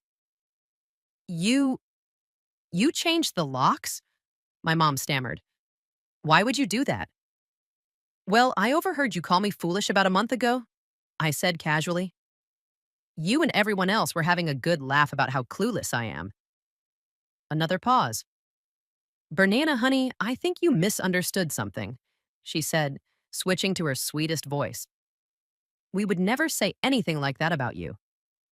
Really? So you didn't say I was unbelievably foolish and that I do whatever you tell me like a puppet? I asked. No, of course not. You must have misheard. And Lily didn't brag about scamming rent money from me every month? More silence. And Ellen didn't laugh about spending my surgery money on furniture instead?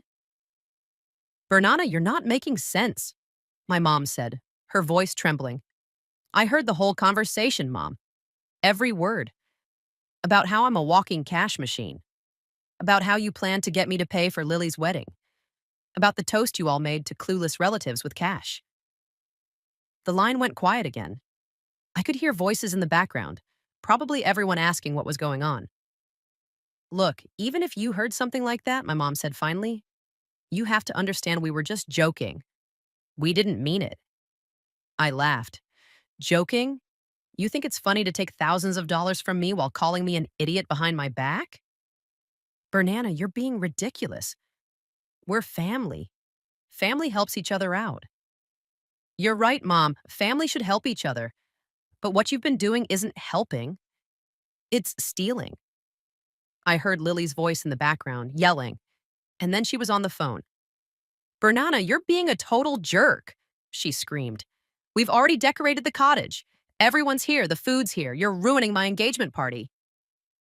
Actually, Lily, I already took down all your decorations, I said calmly. They're in garbage bags at the corner of the cottage. You can pick them up and get off my property. You can't do this to me, she wailed. This is my special day. Your special day that you expected me to pay for while laughing about how foolish I am? Yeah, I can definitely do this. We're going to break down the door, Lily shrieked. No, you're not, I replied, because I have security cameras and an alarm system, remember? If you damage my property, I'll call the police and have you all arrested. Lily started sobbing and handed the phone back to my mom. Bernana, please, my mom said. Can't we work this out? Just let us in and we'll talk like adults. There's nothing to work out, Mom.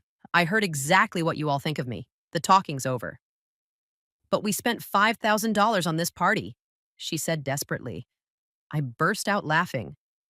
And whose fault is that? I told you I didn't have the money. You decided to spend it anyway, hoping you could guilt me into paying you back later. That was your choice. Bernana, that's not fair. We're your family. You're right, you are my family. And that's what makes this so much worse. I took a deep breath. You know what, Mom? Take your decorations, your food, your guests, and get off my property. And don't come back. You don't mean that, she said, sounding scared now. I absolutely mean it. I'm done being your personal cash machine. I'm done being the foolish sister and daughter who pays for everything. I'm done with all of you. I hung up and turned off my phone's ringer. For the next hour, I watched on my security cameras as they packed up and left. It was oddly satisfying to see them loading the catering food back into the delivery truck and shoving the decorations into their cars. Lily was crying the whole time. Nathan looked utterly confused. His parents looked humiliated. Good. Let them feel embarrassed. The next morning, Sunday, there was loud banging on my condo door. I looked through the peephole and saw my parents and Lily standing there fuming. I opened the door. What do you want? We want to talk, my dad said, pushing past me into my condo. You ruined everything, Lily screamed. My engagement party is ruined, and it's all your fault. Actually, it's your fault for thinking I was foolish enough to pay for it after what I heard you say about me. You owe us $5,000, my mom shouted. We spent that money because of you. I laughed so hard I nearly cried. You spent that money because you thought you could manipulate me into paying for it. That backfired, didn't it? My mom's face went pale. She realized I'd set them up on purpose. You did this intentionally, she said slowly. Of course I did. You think I'm foolish, remember? But it turns out I'm a lot smarter than you gave me credit for. My dad stepped forward. Until you apologize to us and pay us back that money, we're not speaking to you anymore. I smiled at him. Perfect. That saves me the trouble of cutting you out of my life myself. I don't want to talk to any of you anymore anyway. You can't be serious, my mom said. Dead serious. I'm done giving you money. I'm done letting you use me. I'm much smarter now, aren't I? I opened my condo door. Now get out. They left without another word. That was 6 months ago. I never sold the lakeside cottage. Instead, I signed a contract with a property management company, and they rent it out as a vacation rental. The income helps cover my mortgage, and I don't have to deal with my freeloading family anymore. I saw on social media that Lily got married last month, a small, low-budget ceremony at a local community center. I wasn't invited, obviously. I didn't send a gift either.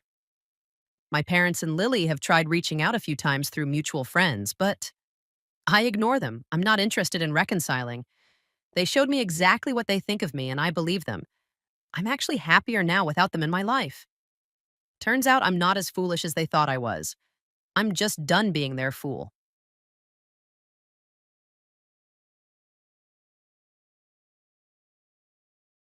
My name is Elena. I'm 46, and this is the story I've feared my entire life. But now, in this hospital room, where time drips slower than the IV, the fear is gone.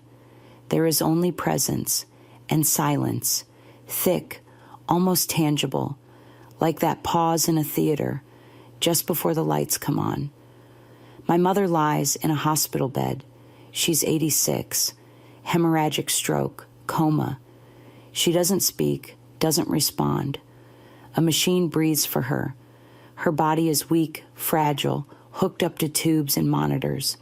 The doctor's prognosis is as sharp as a blade, 95% fatal.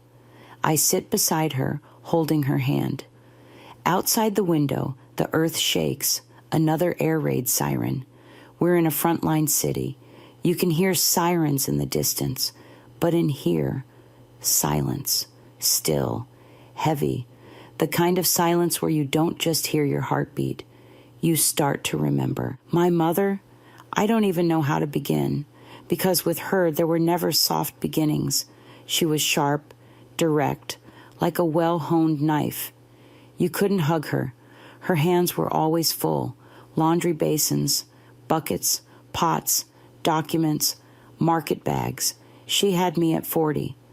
Too late, she used to say. An accident. And once, I was 16, she said, I didn't have time to get an abortion. She didn't even look at me, just stood at the stove, stirring something, speaking like she was reading the weather forecast.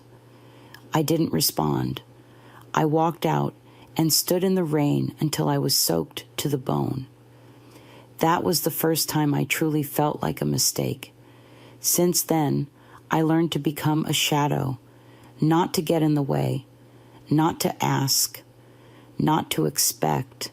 In our home, no one hugged, no one stroked your hair, no one asked if it hurt. All my milestones, learning to read, my first school performance, certificates, went unnoticed. I remember reciting a poem at a school celebration. She didn't come. Later, she said, "What do I care for those little shows of yours? Your diction's weak anyway." When I brought home my diploma, she didn't even glance at it. "I'll look at it when I have time," she said, and tucked it between the utility bills. Once, I was 9, I ran away from home, sat behind the garages for hours. I couldn't stand the shouting. She said, "You're just like your father." Selfish. I didn't know what the word meant, but I knew it was ugly. That evening, I came home. She was mopping the floor. Didn't even ask where I'd been. Another time, I got sick, a fever of 39. She placed a wet towel on my forehead and went to work. I lay there all day, terrified I might die. When she came back, she said, "You need to toughen up. Don't be so soft." I never showed illness again. All my life, I learned not to be a burden, to be convenient, quiet, good. And when I became a mother, I allowed myself to cry. For the first time, I realized love isn't a luxury, that I can hug my child just because, say I love you, and not be punished for it. My kids are teaching me what my mother never did: tenderness, softness, warmth. But even with a family of my own, I still carried a stone, a silent hope, that one day she would say, "I loved you. I just didn't know how." But she never did. Our calls were short, our conversations, surface level. "I don't do sentimentality," she'd say. And I stayed silent until it was too late. When she got sick, I came, not because I'd forgiven, but because I was tired of carrying the weight. So now I sit here, in this silence, holding her hand, telling her about the grandkids, how my daughter drew all of us, even Grandma, in a pink sweater. She never wore pink, but in a child's eyes, everything is softer. I remember her hands, how they sliced bread, scrubbed floors, carried heavy bags. I see her wrinkles, and I understand. She never knew hugs either.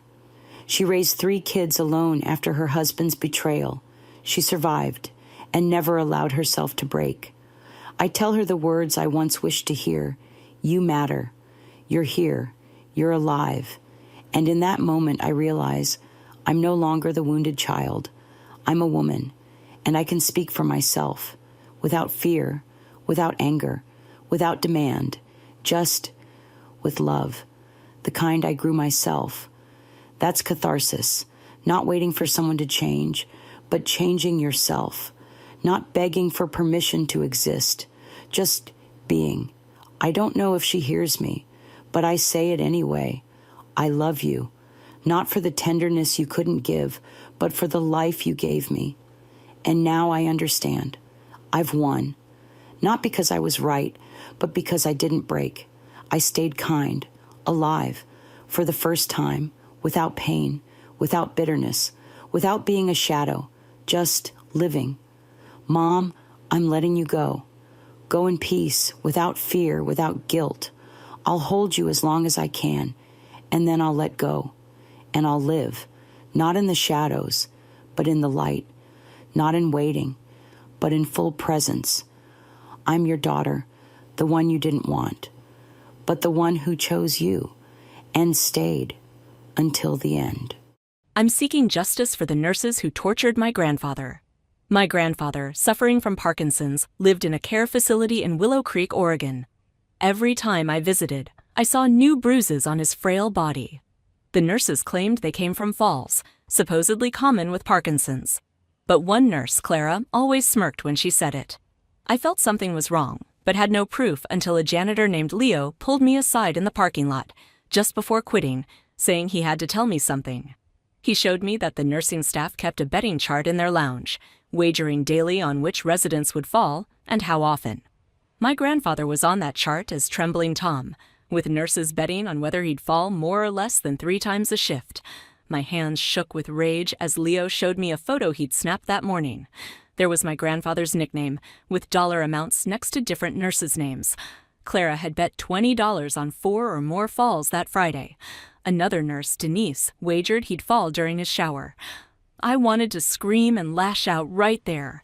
My grandfather was the man who raised me after my parents died, who taught me to tie my shoes, who, despite his trembling hands, still tried to slip me $5 bills.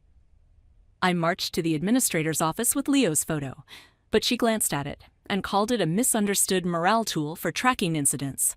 She said Leo was a fired thief, a lie he'd warned me they'd use after he spoke out about the betting.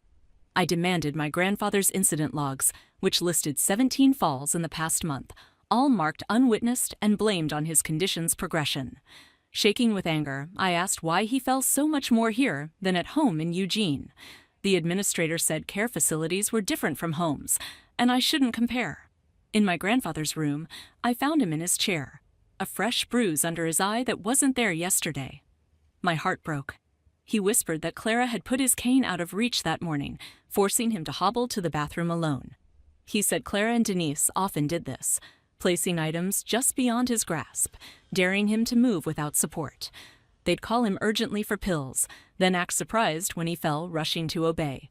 He'd stayed quiet, scared of Clara's threat to move him to the memory care unit in Salem, where visits were limited. I held him as he cried, my anger burning to destroy the facility with those nurses inside. The administrator said, without proof of intentional neglect, she couldn't act on a confused old man's words or a fired janitor's claims. I called elder care services, but they said the facility's records followed Parkinson's protocols, and betting, though wrong, wasn't illegal without evidence of harm. A resident's son told me his mother stopped falling after leaving Clara's ward. A daughter said her father with ALS fell constantly until a hidden camera and lawsuit threat ended it overnight. When I confronted Clara, she smirked, saying my grandfather was lucky to have such a caring granddaughter, but maybe I should consider memory care since I seemed stressed by normal Parkinson's symptoms. Denise, laughing behind her, called my grandfather a sturdy old goat who could handle a few spills. A few spills, like he was their toy, and I had to stop myself from attacking her. That night, my grandfather clutched my hand, begging me not to leave him there, terrified to sleep because nurses sometimes pulled his blankets, causing falls as he grabbed for them. He said Clara won $50 last week when he fell 5 times in a day, counting their money in front of him as he lay on the floor. My grandfather, who'd spent his life caring for others, was their game for pocket change, and no one would stop it. The next morning, I called every family with a loved one in the facility. 8 confirmed excessive falls that stopped when nurses or facilities changed. One woman overheard Denise joking about earning gas money off the shufflers. The betting chart had run for at least 2 years, and management likely knew. These nurses would pay for tormenting my grandfather for sport. I sat in my car outside Willow Creek Care Center for an hour that afternoon, Leo's photo glaring from my phone. My hands trembled at the dollar amounts next to my grandfather's nickname, $20 here, $15 there, all betting on an old man's falls. I wanted to storm in and expose their cruelty, but getting arrested wouldn't help my grandfather. Rage clouded my thoughts. I needed to be smart. I needed solid evidence, not just one photo and a fired janitor's word. At home, I made a plan. That night, I gathered every photo I'd taken of my grandfather's bruises over the past 6 months, snapped because I sensed something was off before Leo's revelation. Each had a date stamp. I matched them to my visitor log. Comparing these to the 17 incident reports, patterns jumped out. Every fall happened during Clara or Denise's shifts, never with night or weekend staff. I built a file, Leo's photo, incident reports, my bruise photos, and transcribed conversations, especially Clara's memory care threats and Denise's sturdy old goat comment. I made 3 copies, storing one in my desk, one in my car, and one in a bank safe deposit box. The next morning, I called an elder law attorney, Ellen Carver, recommended in an online support group. She listened without interrupting and set a meeting for that afternoon. "Don't confront the nurses directly," she warned. "They could claim harassment." At her Portland office, she was younger than I expected, mid-40s, with sharp eyes. She studied my file page by page, lingering on Leo's bedding chart photo. "This is good, but not enough," she said. "They'll say it's a joke or misunderstanding. We need proof of intent to harm." Elder abuse cases were hard, she explained, with facilities backed by strong legal teams. We needed a clear pattern, witness testimony, and ideally, staff admissions. She suggested I keep visiting and documenting while she built a case. "Protect your grandfather from retaliation," she said. "Can you visit every day?" I said I could and would. The next morning, I found my grandfather crying, his lunch tray placed across the room, out of reach. He whispered that Clara had threatened to move his mealtimes to overnight, banning visitors if I kept making trouble. "Please be careful," he begged. "I don't want them hurting you too." I promised to be cautious, but inside I was furious. They were scaring him to silence us. I varied my visit times mornings, evenings logging nurse shifts, fall times, and affected residents. The pattern was clear. Clara's Monday to Thursday shifts saw my grandfather fall 3 times on average. Denise's Friday to Sunday shifts saw more. Night and evening nurses, no falls. I reached out to support group families. 3 shared similar stories. One daughter graphed her mother's falls, matching specific nurse schedules. "After I threatened a lawsuit with camera footage, her falls stopped," she said. Another family moved their father after 23 falls in 2 months. At the new facility, he never fell. A third was still fighting for someone to listen. Ellen filed a complaint with the state ombudsman. "Once they're notified, the facility will know we're serious," she warned. "They'll retaliate." 2 days later, a CNA, Mia, pulled me aside, whispering nervously, "I want to help but can't lose my job. Check the equipment log for when canes are signed out for cleaning." She rushed off. At the nurse's station during shift change, I found the log. My grandfather's cane was signed out for cleaning at 6:45 a.m., Monday, just before bathroom time, and again at 11:30 a.m., before lunchtimes matching his falls. Someone was creating a paper trail to explain missing equipment. I printed the logs, highlighting the fall correlations. The next morning, the receptionist gave me a new policy limiting visits to 2 30-minute slots weekly, citing family disruptions. I knew this was about my evidence gathering. I called Ellen from the lobby. She told me to document everything while she filed an emergency injunction. Within hours, she demanded my visiting rights be restored, citing Medicare funding's federal access rules. The facility's lawyer argued private policy rights, but Ellen cited federal mandates. While waiting for the judge's decision, Ethan from Elder Care Services called, saying my new evidence equipment logs and bedding photo reopened the investigation. He planned an unannounced visit next week. I bought a button-sized camera from a Portland spy shop, recording 6 hours, legal in common areas per Oregon's one-party consent law, Ellen confirmed. The judge restored my visits, but staff watched me like hawks. Wearing the button camera in the common area, I recorded Clara telling another nurse my grandfather was due for a stumble for being too steady. They laughed, suggesting moving his cane during dinner rush. The audio was clear, though their faces weren't fully visible. That night, Leo texted that his whistleblowing had blacklisted him from local facilities, forcing him into delivery driving. He'd testify if needed, saying my grandfather's suffering was worth his sacrifice. Days later, a 2 a.m. call said my grandfather had fallen and was in the ER with a possible broken wrist. At the hospital, he clutched his swollen purple arm, crying. X-rays showed a fracture. ER nurse Lila closed the door, saying the injury's twisting pattern wasn't typical of a simple fall. She'd seen similar cases from Willow Creek, but her prior reports to elder care stalled due to the facility's documentation. Lila added detailed notes to my grandfather's record, photographed the injury, and sent copies to elder care, noting 3 other families reported suspicious injuries from the facility last year. While my grandfather was in the hospital, Jude, a local reporter, called, having heard of my case from another family. He needed 2 families on record for a story. I focused on finding a safer facility first. When my grandfather was discharged, the administrator suggested moving him to their memory care unit, saying his needs had increased. I knew this was a threat memory care restricted visits. I said he had no dementia. She suggested Parkinson's often caused cognitive decline families denied. She gave me a week to decide. That afternoon, Mia texted, meeting me in the lot with photos of a new bedding chart in a storage closet, using codes like SLIP for falls and SPLASH for bathroom mishaps. My grandfather was listed as TT with wager amounts. Mia said the nurses, feeling challenged after the first exposure, had upped the bedding. I requested 5 years of facility inspection reports and complaints at the county office, getting 2 boxes of documents showing staffing shortages, medication errors, and excessive falls despite 14 citations for inadequate supervision. Spreading the papers across my living room, I made a timeline linking fall spikes to certain nurses' hires. Jude called. 2 more families joined us.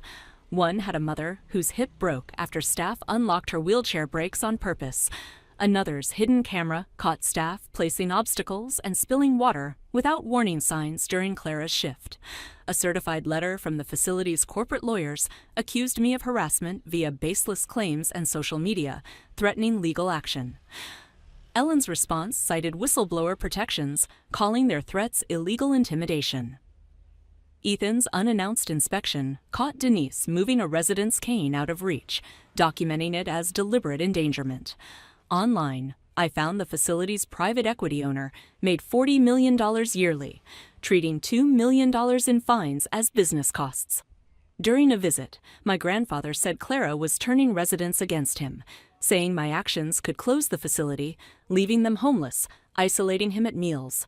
Mia was suspended for alleged privacy violations after photographing the bedding chart. My job warned me about missed days, risking a performance plan.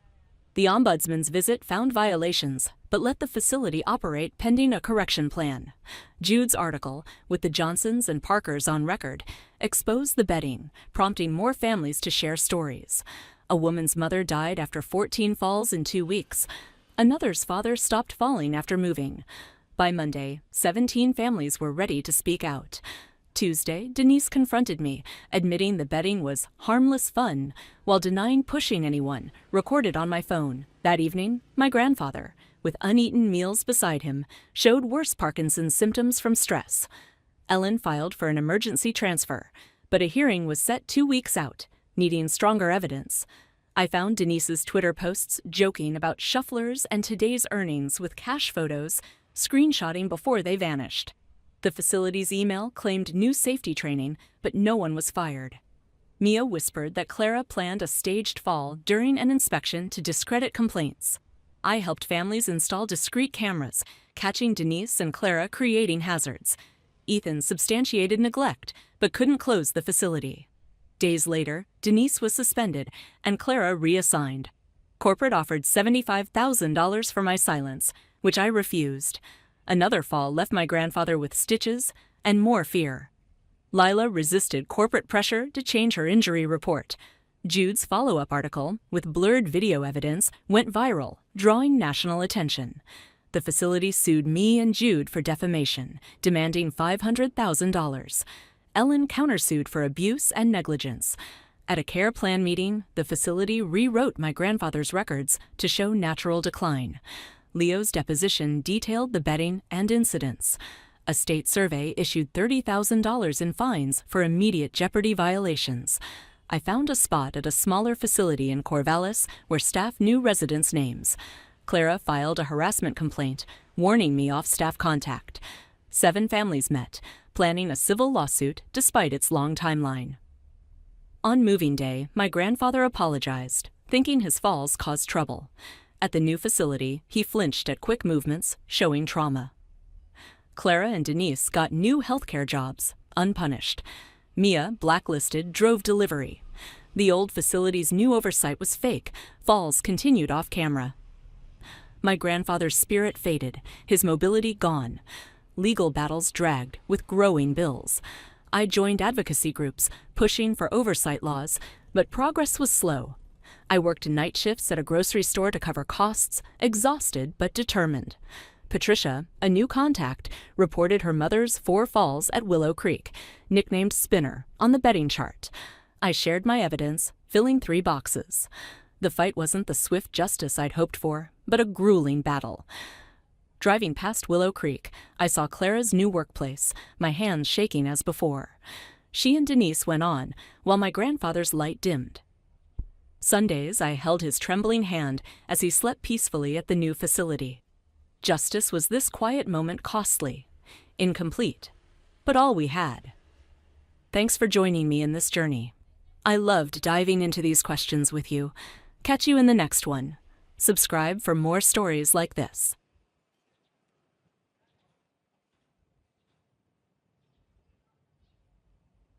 It was a Wednesday evening in our small town of Crestwood, Idaho, one of those unremarkable nights that fades into the background until something shatters the ordinary. I'd warmed up last night's lasagna, the kind of simple meal Javier always ate without complaint. He sat across from me at our worn oak table, fork moving mechanically, eyes glued to his phone as if the world outside it didn't exist. Then, mid-bite, he looked up, face cold and unreadable, and said, "Stefania, I think it's time we do a DNA test for Mateo." The words hit like a gust of winter air. I thought he was joking, some cruel attempt at humor after a long day. But there was no warmth in his expression, no hint of a tease. His jaw was set, gaze fixed on the tablecloth's frayed edge rather than on me. His fork scraped the plate, a harsh sound in the quiet of our kitchen. My chest tightened, air thinning around me. 15 years. We'd raised Mateo together for 15 years, every fevered night, every bandaged elbow, every science fair volcano, every muddy soccer game under Crestwood's gray skies. We were a unit, or so I'd thought. "Are you serious?" I tried to laugh, hoping he'd soften, admit it was ridiculous. But his face remained granite, unyielding. The absurdity made my head spin. I could still see Javier in the delivery room at St. Mary's Hospital, eyes glistening as he held Mateo for the first time. Javier, who never cried, not even when his father passed, had wept then, clutching our newborn like he was the answer to every question life posed. That memory was my anchor, but now it felt like a mirage. I didn't yell. I didn't fling the plate or demand how he could accuse me of betrayal. Instead, I moved through the evening like a ghost, clearing dishes, tucking Mateo in, then lying awake beside Javier in the dark. His breathing was even, undisturbed, while I counted the ceiling fan's rotations, each turn a reminder my life had tilted off its axis. For 2 days, silence between us grew thick, suffocating. Javier left for his accounting job at dawn, returned after Mateo's bedtime, barely glancing my way. Then, without discussion, we were in a sterile clinic in Pineview, waiting for a nurse to call us in. Mateo asked that morning why we were going to the doctor. Javier, calm as ever, said it was routine blood work. I couldn't contradict him, couldn't voice the truth. I didn't tell my sister Elena, who called nightly, or my friend Carla, who had strong opinions about men. The weight was mine alone, speaking it felt like making it real. The nurse's chipper greeting was a spotlight on my shame. Did she see me as the cheating wife? Javier as the betrayed husband? Or were we just another couple fraying in her waiting room? When she swabbed Mateo's cheek, he flinched and looked to me for comfort. I forced a smile, but inside I was unraveling. Javier didn't smile, didn't meet my eyes. He signed forms with a steady hand, as if this were just another bill. I sat frozen, clinic walls closing in, realizing the man who'd wept over our son no longer trusted me.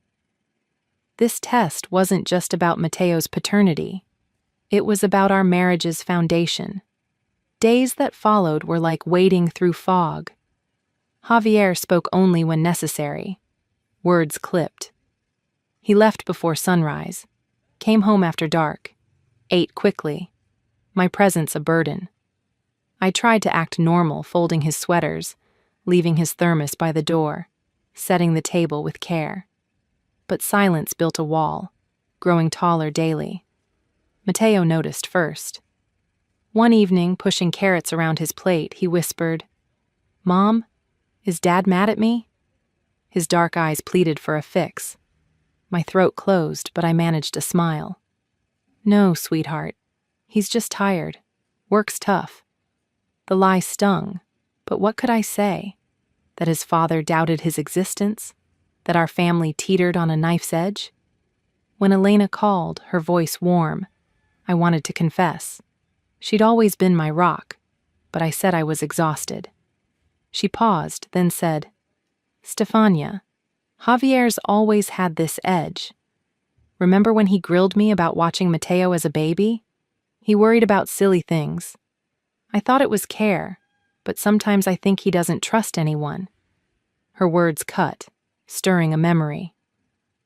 Years ago, when Mateo was a toddler, Javier accused me of leaving the garage door open after gardening. I hadn't. I knew I hadn't. But he stared with cold eyes. My word not enough. Some wounds scab but never heal, they split open at the slightest pressure. The house felt different during those waiting days.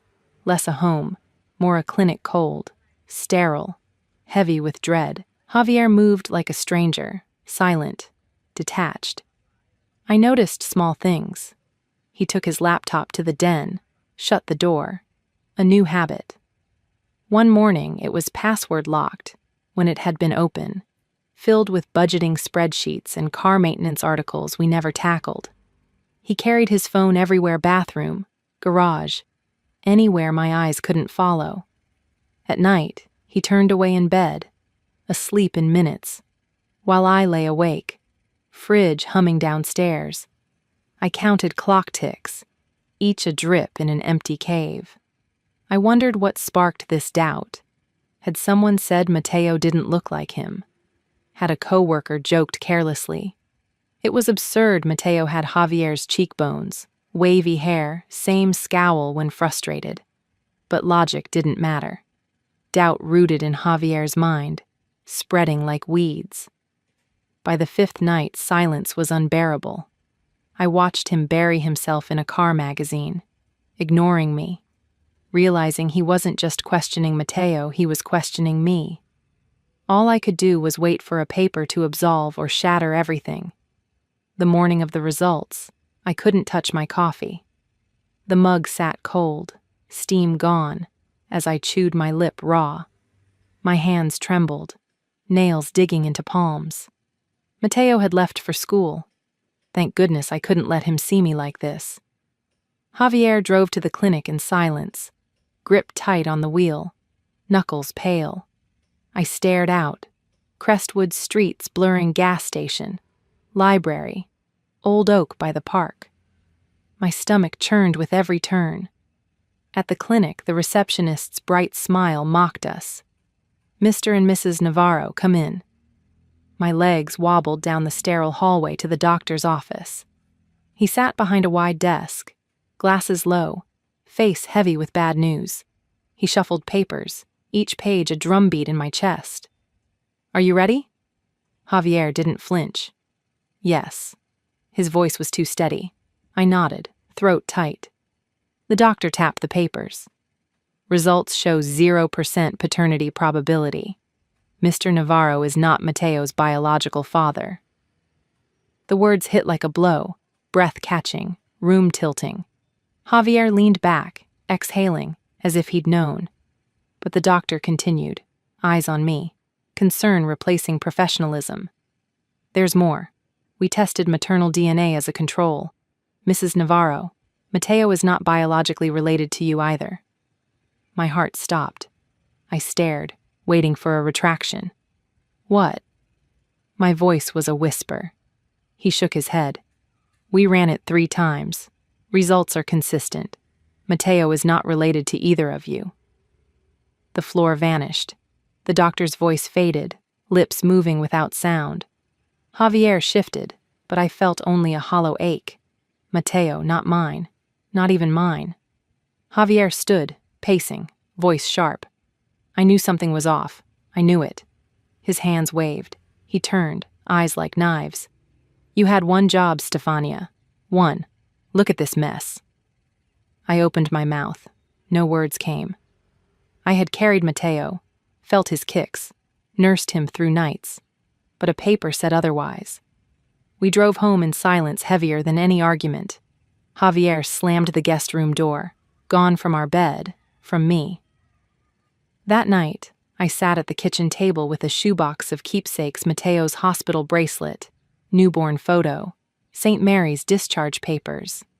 I traced them, desperate for proof my motherhood wasn't a lie. Doubt crept, cold, relentless. If Mateo wasn't mine, not Javier's, whose child had I raised? Then it hit, sharp as ice. What if there'd been a hospital mistake? What if Mateo was swapped that night 15 years ago?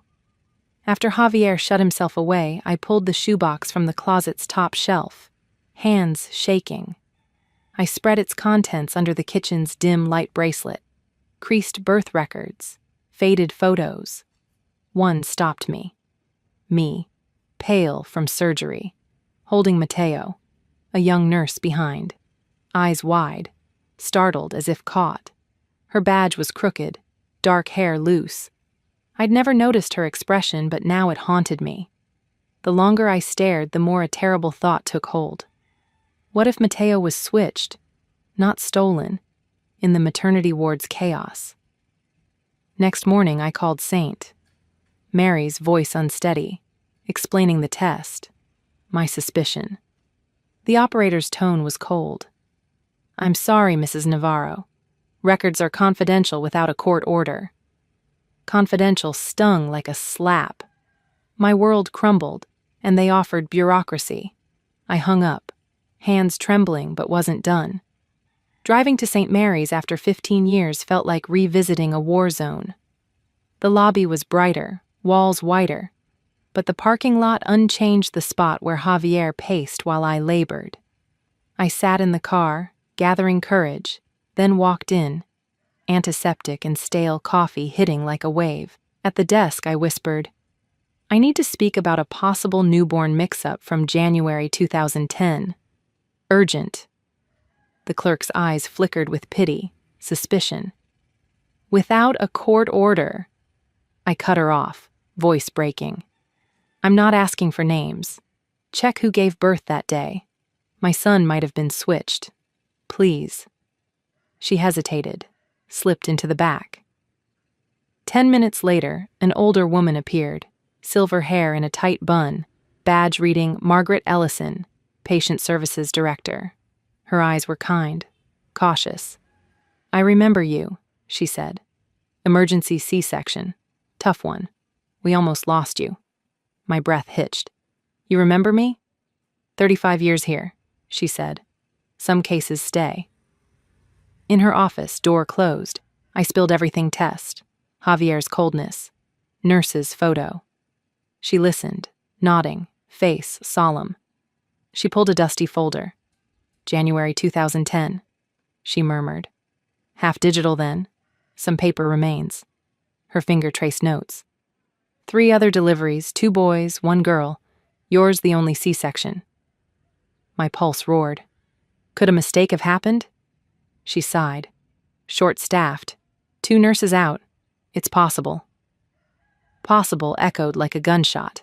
She closed the folder. New nurse that week. Young, inexperienced. Left soon after. Emily Carter. Start there. I left with Emily Carter's name burning. The nurse from the photo. Her guilty eyes a clue. I confided in Carla. You need a lawyer, Stefania. Someone tough to fight hospitals. She gave me Daniel Pierce. 2 days later, I sat in his office, his sharp eyes scanning as I recounted everything. He scribbled, then leaned back. Stefania, this path won't be easy. Truth brings answers, but pain. Families break over less. Ready? I swallowed. My marriage was in pieces, Mateo withdrawing, every breath heavier. I want to know what happened, I whispered. He nodded. We start with the nurse. Daniel hired an investigator. The wait was agonizing, days stretching. When he called, I nearly dropped the phone. We found her. Emily Carter. Willow Creek, 80 miles away. Baker now. Baker. From hospital chaos to dough, it felt like hiding. Against Daniel's advice, I drove to Willow Creek, road winding through fields, thoughts racing. What would I say? What if she lied? Confirmed it? The bakery was quaint, between a hardware store and diner. Signs swirling, air thick with cinnamon, yeast. I pushed open the door. Behind the counter, a woman with dark hair and a messy braid froze. Recognition flashed. Can I help you? Her voice wavered. I stepped closer. Emily Carter, St. Mary's, January 2010. Her hands gripped a rolling pin, knuckles white. She set it down, closed her eyes, whispered, I was 22, first month, a mess. In the back, surrounded by flour and sugar, she leaned on a counter, hands shaking. That night was insane, 2 deliveries, C-section, babies crying. Supposed to check bracelets, bassinets, but I was rushed. Thought I got it right. My voice broke. You switched them.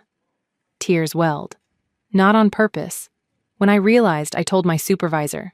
She said, stay quiet or I'd ruin lives. My career. I left. I stood stunned, heart pounding. 15 years of love on a 22-year-old's mistake. She wasn't done. Other mother blonde hair, braid, husband a mechanic. Laura Bennett. The name seared. A direction. Terrifying. My biological son out there. Driving to Laura Bennett's felt like a dream I couldn't wake from. The investigator gave the address, but holding it felt surreal. Her Pineview neighborhood was modest brick homes, peeling paint, skateboards on lawns. Laura's house was single-story, faded curtains. She opened the door, vanilla and laundry soap wafting, petite, blonde hair in a loose braid, face tired, warm. She started to close the door, stopped. St. Mary's, January 2010. Not a question.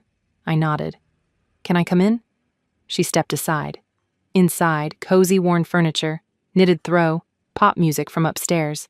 A teenage boy lounged, earbuds in. He glanced up, my breath caught. His jawline, brow, it was Javier. Evan, Laura said, say hello. He gave a curt nod, eyes wary. I smiled weakly, heart racing. Mateo wasn't with me. I needed to face this alone.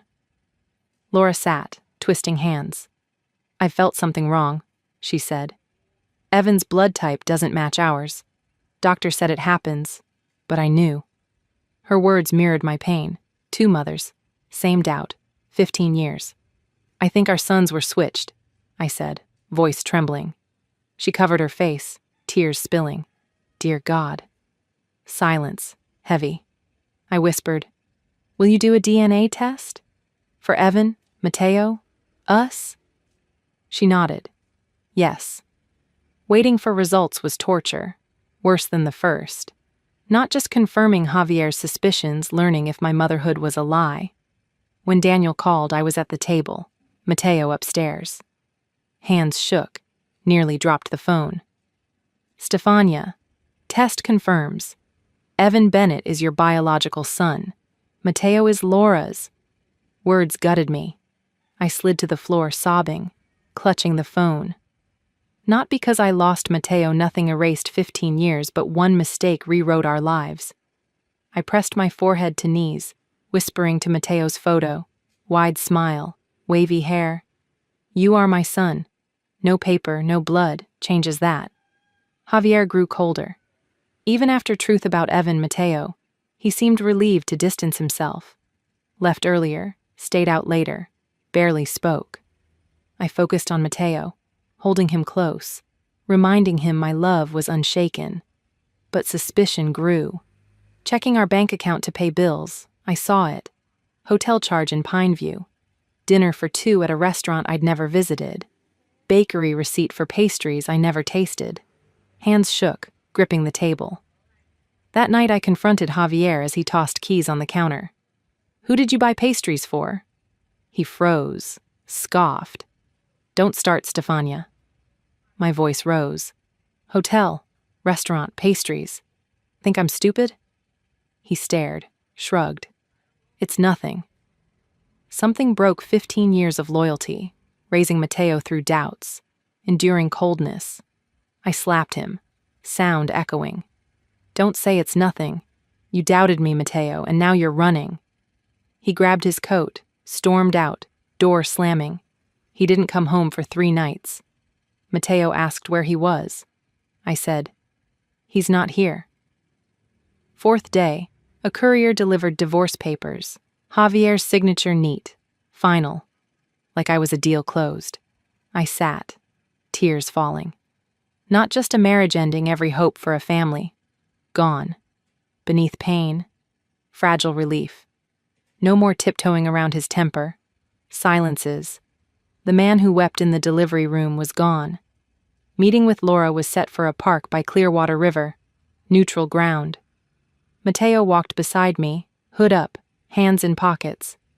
I wondered if any place could ease what was coming. Laura and Evan were there. Evan lanky, restless, hands in jeans. Eyes flicked to us, away. My stomach twisted 2 boys, mine in different ways. Strangers. We stood apart, river's murmur, children's laughter the only sounds. Mateo broke silence. "Mom, what's this about?" Heart cracked. I knelt, hands trembling, meeting his eyes. "Mateo, 15 years ago, hospital mistake. DNA showed you're not my son by blood, but you are my son, always." Face paled. "Not your son? You raised me. You're my mom." "Yes." Tears falling. "I'm your mom every day. Blood doesn't change that." He shook his head. "Then who am I?" Voice broke, slicing me. Evan muttered, "So she's my mom?" Gesturing to me. Laura touched his arm. "By birth, yes. I raised you, Evan, like Stefania raised Mateo." Boys locked eyes. Faint resemblance Evan's brow, Mateo's scowl. Mateo turned away. "So I'm nobody's." I reached. He flinched. "You're mine. No paper erases that." He whispered, "Why don't I know who I am anymore?" Question hung, unanswerable. Days after were brutal. Mateo withdrew, hood up, locking himself in his room. House, once alive with laughter, silent. I whispered through his door, "I love you, Mateo."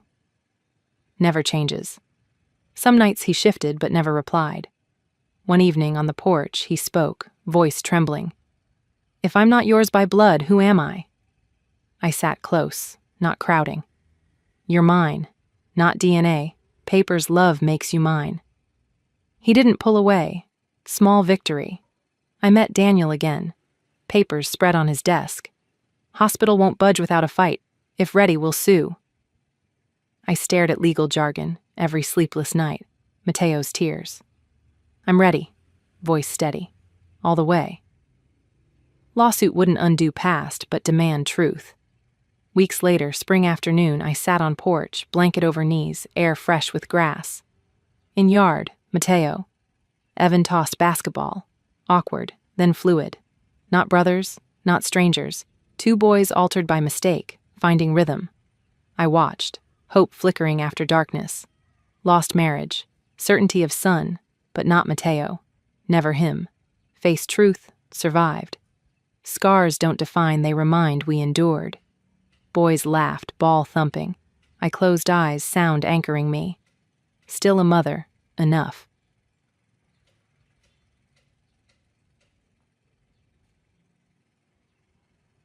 My sister grabbed a cake knife at her own baby shower, pointed it at my pregnant belly, and screamed, "This is my day." When I told her to calm down, she snarled, "You stole my life and my babies." I just stared at her. That was 9 months ago. Last week, police found a fully furnished nursery and a storage unit with my twins' names painted on the walls. I was walking across the stage of Portland State University, ready to collect my degree, when I heard my sister scream at the top of her lungs. Jessica had collapsed to the floor and was hyperventilating. The entire ceremony was shut down. Paramedics rushed in. You see, she'd always been an attention-seeking drama queen. During my first violin recital when I was 12, she fainted in the front row. Prom night when I was crowned queen, fake heart attack scare, every single monumental event. And it wasn't until 3 years later, when I got the invite to her baby shower, that I finally saw an opportunity to strike back. My husband was beside me when I opened it, and I immediately started rubbing up against him. "We're trying for a baby," I whispered into his ear. "Really? I thought we were waiting. Now we're trying now." The math was specific. I had maybe 3 cycles to get pregnant for the timing to work. Her party was in 3 months. I had to act fast. First test, negative. I stared at that single line. Second month, negative again. I was lying in the dark room with gel on my belly when the ultrasound tech went quiet. Moved the wand around. "Congratulations, it's twins." I laughed. Actually laughed. The next few months I became Jessica's biggest cheerleader. Anything to get her hyped up for what that drama queen thought would be her big moment. "Oh my gosh, girl, you need a countdown on Instagram." "I'll design it." I posted daily, 5 months until my sister becomes a mom. I insisted on inviting everyone I knew, promising that they'd all bring her gifts. And attention. I knew I was doing the right thing when she posted her baby name online. Serafina Rose. A name I'd written in my journal when I was 15. A name I'd never told a soul about. That snake had gone through my room. So when the morning of her party arrived, I smiled extra sweet while curling her hair. And when she started getting all emotional, it took everything not to burst out laughing. "If only one of us got to be pregnant, I'm glad it's me." Even Mom said, "It's better this way since I'm the prettier sister. The photos will actually be worth framing." You know what I mean? I applied her lipstick carefully. "You deserve this." "No interruptions this time," she responded. "This is my day." "Absolutely. Well, if there's one thing my snake sister can do, it's plan a good party." There were beautiful balloons everywhere. A 3-tier cake. Even though everyone already knew from her post it was a girl, she insisted on doing the whole reveal performance again. I wore a loose dress, but you could see my bump if you looked hard enough. Nobody was looking at me, though. Not yet. Or so I thought. Until Jessica pulled our mom aside. God, look at Emily. She's gotten huge. If I didn't know better, I'd think she was the pregnant one. Mom laughed. "Well, you've always been the thin one, honey. Good thing, too, for the photos." When they were finally done giggling, the countdown started. 3, 2, 1, pop. Pink confetti everywhere. "It's a girl!" Jessica screamed. Everyone cheered. Cameras flashed. TBH, I was ready to stand up and ruin the entire mood with my announcement. But that's when my morning sickness hit. Hard. I ran to the bathroom hand over mouth. When I came back out, everyone was staring at me with concern. The words came tumbling out. Sorry, I said, flustered. "It's just the twins. They've been making me so sick. 6 weeks with twins and I can't keep anything down." The silence was deafening. Then the explosion. "Twins?" Aunt Clara shrieked. "Oh my gosh, Emily." The crowd shifted like a tide, away from Jessica, toward me. Hands reached for my belly. Questions bombarded me from every direction. "When did you find out? Do twins run in your family? Are they identical?" Jessica's face went from pink to red to purple. I watched her chest start heaving. I braced myself for the performance. I can't breathe," she gasped, clutching her chest. "Someone, help!" But everyone was around me. Even her own husband was asking me about twin strollers. "Hello?" Jessica screamed. "I'm having a panic attack. This is my party." Mom glanced over, annoyed. Jessica, honey, not now. Emily's having twins. At her first pregnancy. That's when Jessica lost it. Actually lost it. She grabbed the cake knife, and for a second I thought this was how I'd die. Death by baby shower. This is my day, she screamed, mascara running. Mine. I've been trying for 3 years. Michael grabbed Jessica's wrist and twisted the knife out of her hand. While she stood there frozen, her whole body shaking like she was having a seizure. The knife clattered onto the floor and kicked under the dessert table as Jessica's legs gave out completely. She dropped to her knees and started wailing so loud that the neighbors probably heard it 3 houses down. Her mascara ran down her face in thick black streams while she pounded her fists on the floor, screaming that I ruined everything, that I always ruin everything, that this was supposed to be her special day. Mom rushed over and wrapped her arms around Jessica, rocking her back and forth while completely ignoring me standing there in shock with my hand on my belly. At least 20 phones were pointed at us, everyone recording the whole meltdown like it was some kind of reality show. Michael managed to get Jessica into a chair where she sat hyperventilating, her chest heaving up and down so fast I thought she might pass out.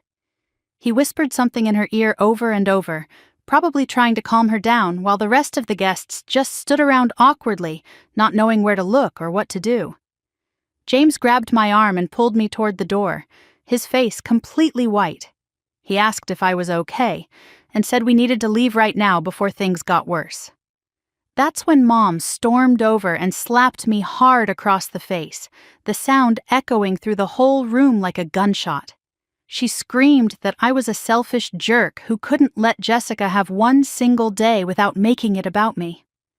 The room went dead silent except for Jessica's crying, and I heard several people gasp at what just happened.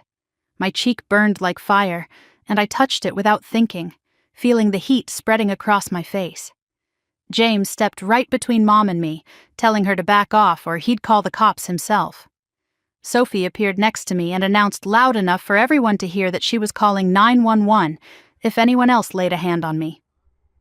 David finally pushed through the crowd, looking like he'd seen a ghost, staring at what his family had turned into. That's when Jessica suddenly bent over and threw up all over the floor, this gross yellow liquid splashing onto her expensive shoes.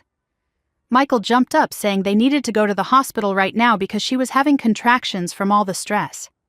Mom immediately pointed at me and yelled that if Jessica lost her baby, it would be my fault, her voice carrying across the entire backyard. Michael helped Jessica stand up and started walking her toward their car, but she turned around and screamed that if she lost her baby, she'd make sure I lost mine too. At least 10 people had their phones out recording her threat, and James grabbed my hand, saying we were filing a police report immediately. We sat in James's car in the parking lot while he called 911 to report the assault and the threat against our babies. I texted Sophie, asking her to save any videos from the party while my cheek throbbed, and I could feel the twins moving around like crazy from all my stress. 2 cops showed up about 20 minutes later and took our statements, watching the footage Sophie and 3 other guests had saved on their phones. They took pictures of my red cheek and told us we should file for a restraining order first thing Monday morning. 3 hours later, we were home, and James was making me chamomile tea while I sat on the couch, trying to process everything that had happened.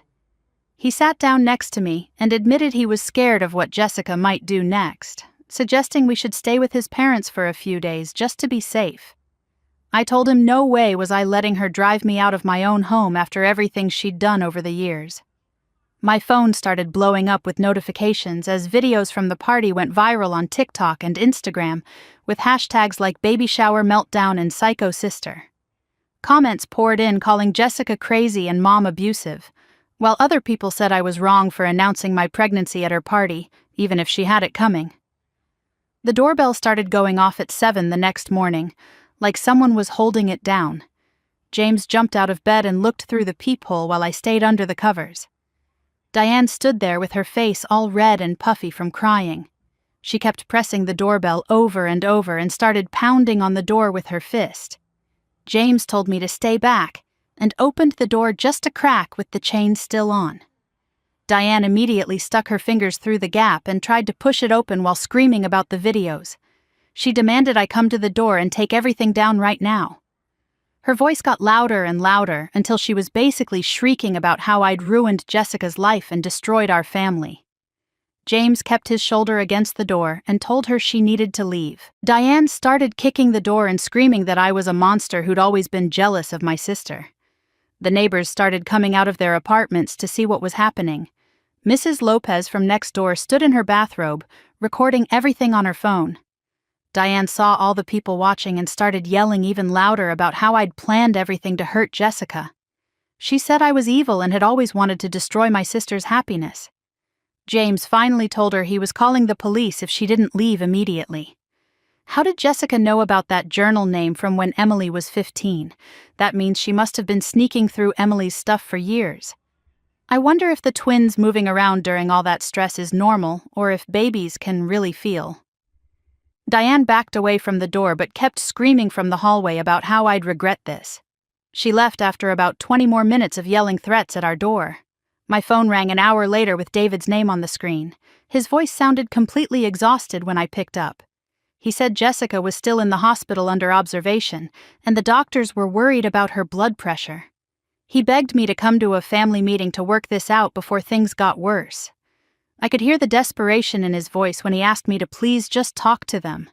I told him I'd only meet if it was somewhere public, and James came with me. David agreed and said we could meet at the Italian place downtown in 2 days. Those 2 days passed slowly, with my anxiety getting worse by the hour. I couldn't stop worrying that all this stress was hurting the twins. My hands shook as I made an emergency appointment with my OB/GYN. The waiting room was packed when we got there, and I noticed several women staring at me. One of them whispered to her friend and pointed at me with her phone out. They'd definitely seen the viral videos that were still spreading everywhere online. Dr. Rivera called me back and did a full exam with the ultrasound machine. She moved the wand around my belly for what felt like forever while checking both babies. The twins were fine, but she warned me this level of stress was dangerous for all of us. She prescribed something mild for anxiety and told me to avoid any more confrontations. 2 days later, we walked into the restaurant for the family meeting. Diane, David, Jessica, and Michael were already sitting at a big table in the back. Jessica looked pale and had dark circles under her eyes, but she'd clearly done her makeup carefully.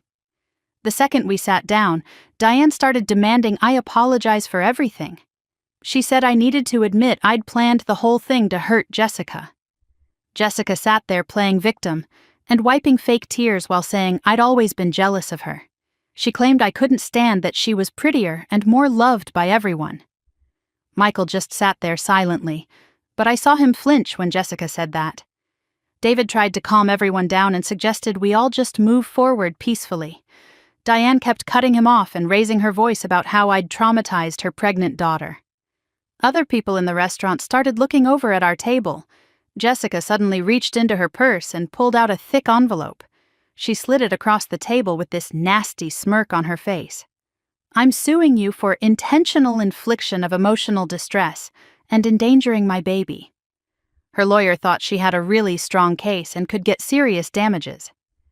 James immediately pulled out his phone and called his cousin Olivia, who was a family lawyer. Jessica's face dropped when she heard him explaining the situation to an actual attorney. We left the restaurant with Diane still screaming threats behind us. That evening, Sophie showed up at our door with wine for James and chocolate ice cream for me. She'd seen everything online and wanted to check if we were okay. She sat on our couch and pulled out her phone to show us something. Sophie had kept a folder of screenshots going back years, documenting Jessica's attention-seeking behavior. There were photos from my high school graduation where Jessica pretended to faint, screenshots from my college acceptance party where she claimed chest pains, posts from my engagement dinner where she had a sudden allergic reaction to nothing. Events I'd completely forgotten about where Jessica had stolen the spotlight with fake emergencies. Sophie had been quietly collecting evidence of this pattern for years without telling me. A week after the baby shower, James's cousin Olivia came over to review Jessica's lawsuit. She read through the papers and actually started laughing at how ridiculous it was. Olivia said it was completely frivolous and would get thrown out immediately. She suggested we counter-sue for assault since Diane had slapped me at the party. We could also sue for the threats Jessica made about our babies, recorded on video. Olivia helped us prepare all the documentation we'd need for court. Having real legal support finally helped me sleep through the night for the first time since the party. We went to the county courthouse the next week to file for a restraining order. Olivia came with us and brought printed screenshots of the threatening messages and videos from the party. The judge reviewed everything, including witness statements from the neighbors about Diane's screaming fit. He granted a temporary restraining order prohibiting both Diane and Jessica from coming within 500 feet of us. The order specifically covered our home, James's workplace, and my doctor's office. Diane violated the restraining order within 48 hours by showing up at James's office building. She walked right past security and started screaming at the receptionist to let her see James. Security grabbed her and called the police while she fought and screamed about me destroying her family. The police arrested her and took her away in handcuffs while James's co-workers watched from the windows. His boss called him into a meeting and suggested working from home until this situation was resolved. James set up his office in our spare bedroom and started working remotely the next day. I woke up at 3 a.m. a few nights later to weird noises outside our bedroom window. My heart started racing as I crept over to peek through the blinds. Jessica's car was parked across the street, just barely beyond the 500-foot limit. She was sitting in the driver's seat, staring directly at our apartment building. I watched her for 20 minutes, and she never moved or looked away from our windows. She stayed there for 3 more hours, just watching our home in the darkness. James installed security cameras the next morning, covering every angle of our building. 2 weeks passed with Jessica parking just outside the camera range every single night. David showed up at our door on a Tuesday afternoon, looking like he hadn't slept in days. His eyes were bloodshot, and his shirt was wrinkled like he'd worn it for 3 days straight. He slumped onto our couch and rubbed his face with both hands. Diane had been staying at their house since the baby shower and was driving Michael absolutely crazy with her constant rants about me. David said Michael was thinking about filing for divorce because Jessica's obsession with destroying me was making her sick during her pregnancy. The stress was affecting their baby, and Michael couldn't take it anymore. 3 days later, I went in for my 20-week anatomy scan at the hospital. The ultrasound tech moved the wand around my belly for what felt like forever without saying anything. Dr. Rivera came in and took over, measuring each twin over and over again. One twin was smaller than the other and needed closer monitoring every week from now on. The stress was literally affecting my baby's growth, and I couldn't stop the tears from coming. James held me while I sobbed in that cold, dark room with gel still on my belly. That night, Sophie called me in a panic while I was lying in bed. Someone had posted my medical information all over a local mom Facebook group, my doctor's name, the address of the clinic, even my appointment times for the next month. The post had screenshots of my medical chart showing I was having twins and my due date. Only someone with access to the hospital system could have gotten those records. James immediately called hospital security while I called our lawyer on speakerphone. The lawyer said this was a serious federal crime, and we needed to document everything right away. Olivia called me the next morning with shocking news she'd discovered through her contacts at the medical center. David's wife, Karen, worked in the billing department and had been accessing my records illegally for weeks. The hospital's IT department found her login accessing my files 17 times in the past month. Karen was escorted out by security that same afternoon and faced immediate termination. The hospital administrator called to apologize and said they were cooperating fully with the criminal investigation. David showed up at our door again that evening, completely devastated by what Karen had done. He had no idea she'd been helping Jessica and felt betrayed by his own wife. The next day, I got a text from Michael that made my hands shake as I read it. He was apologizing for Jessica's behavior and admitted she'd been keeping a notebook since high school filled with ways to destroy me. He'd found it hidden in their closet with pages and pages of plans dating back years. Michael was scared for their baby and was meeting with a custody lawyer the next morning. He offered to testify on our behalf if we needed him in court against Jessica. 3 weeks after the baby shower, everything exploded online when Jessica posted a completely made-up story on Facebook. She claimed I'd been stalking her for months and included photos she'd edited to make it look like I was following her. The post had fake text messages she'd created, showing me threatening her and her baby.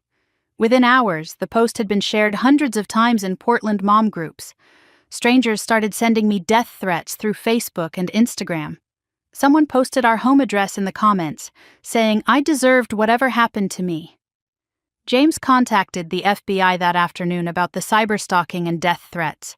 They took it seriously and said they'd open an investigation into the harassment campaign. Meanwhile, my blood pressure kept climbing higher at every doctor visit. Dr. Rivera put me on modified bed rest and said I couldn't leave the house except for medical appointments. The twin size difference was getting worse, and she was worried about early delivery. Being trapped at home while Jessica spread lies about me online felt like being in prison. I'm really wondering how Karen got involved in all this. Did Jessica convince her to help? Or was it David's mom, Diane, who pulled her in? The way the hospital caught her accessing those files 17 times makes me think about what exactly she was looking for.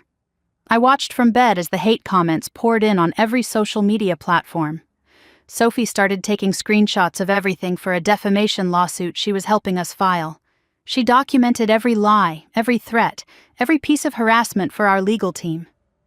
James took time off work to stay home and take care of me full-time. He brought me breakfast in bed every morning and sat next to me reading to the twins. He'd put his hands on my belly and tell them how much we loved them already. His voice was the only thing keeping me sane while our world fell apart around us. 2 days later, the police showed up at our door with news about Karen. She was being arrested for the HIPAA violations and faced up to 10 years in federal prison. The investigation revealed she'd been feeding Jessica information about my pregnancy for months. She'd sent Jessica copies of my ultrasounds, my blood work results, even my weight at each appointment. David filed for divorce that same day, disgusted by what Karen had done to our family. The family was completely broken apart, with everyone taking sides and pointing fingers. A month after the baby shower, I was sitting by my bedroom window when I saw a process server walking up to our door. My heart sank as James answered and took the thick envelope of papers. Jessica was suing both of us for alienation of affection and conspiracy to ruin her reputation. She was also suing for emotional distress, and claimed we'd turned her family against her on purpose.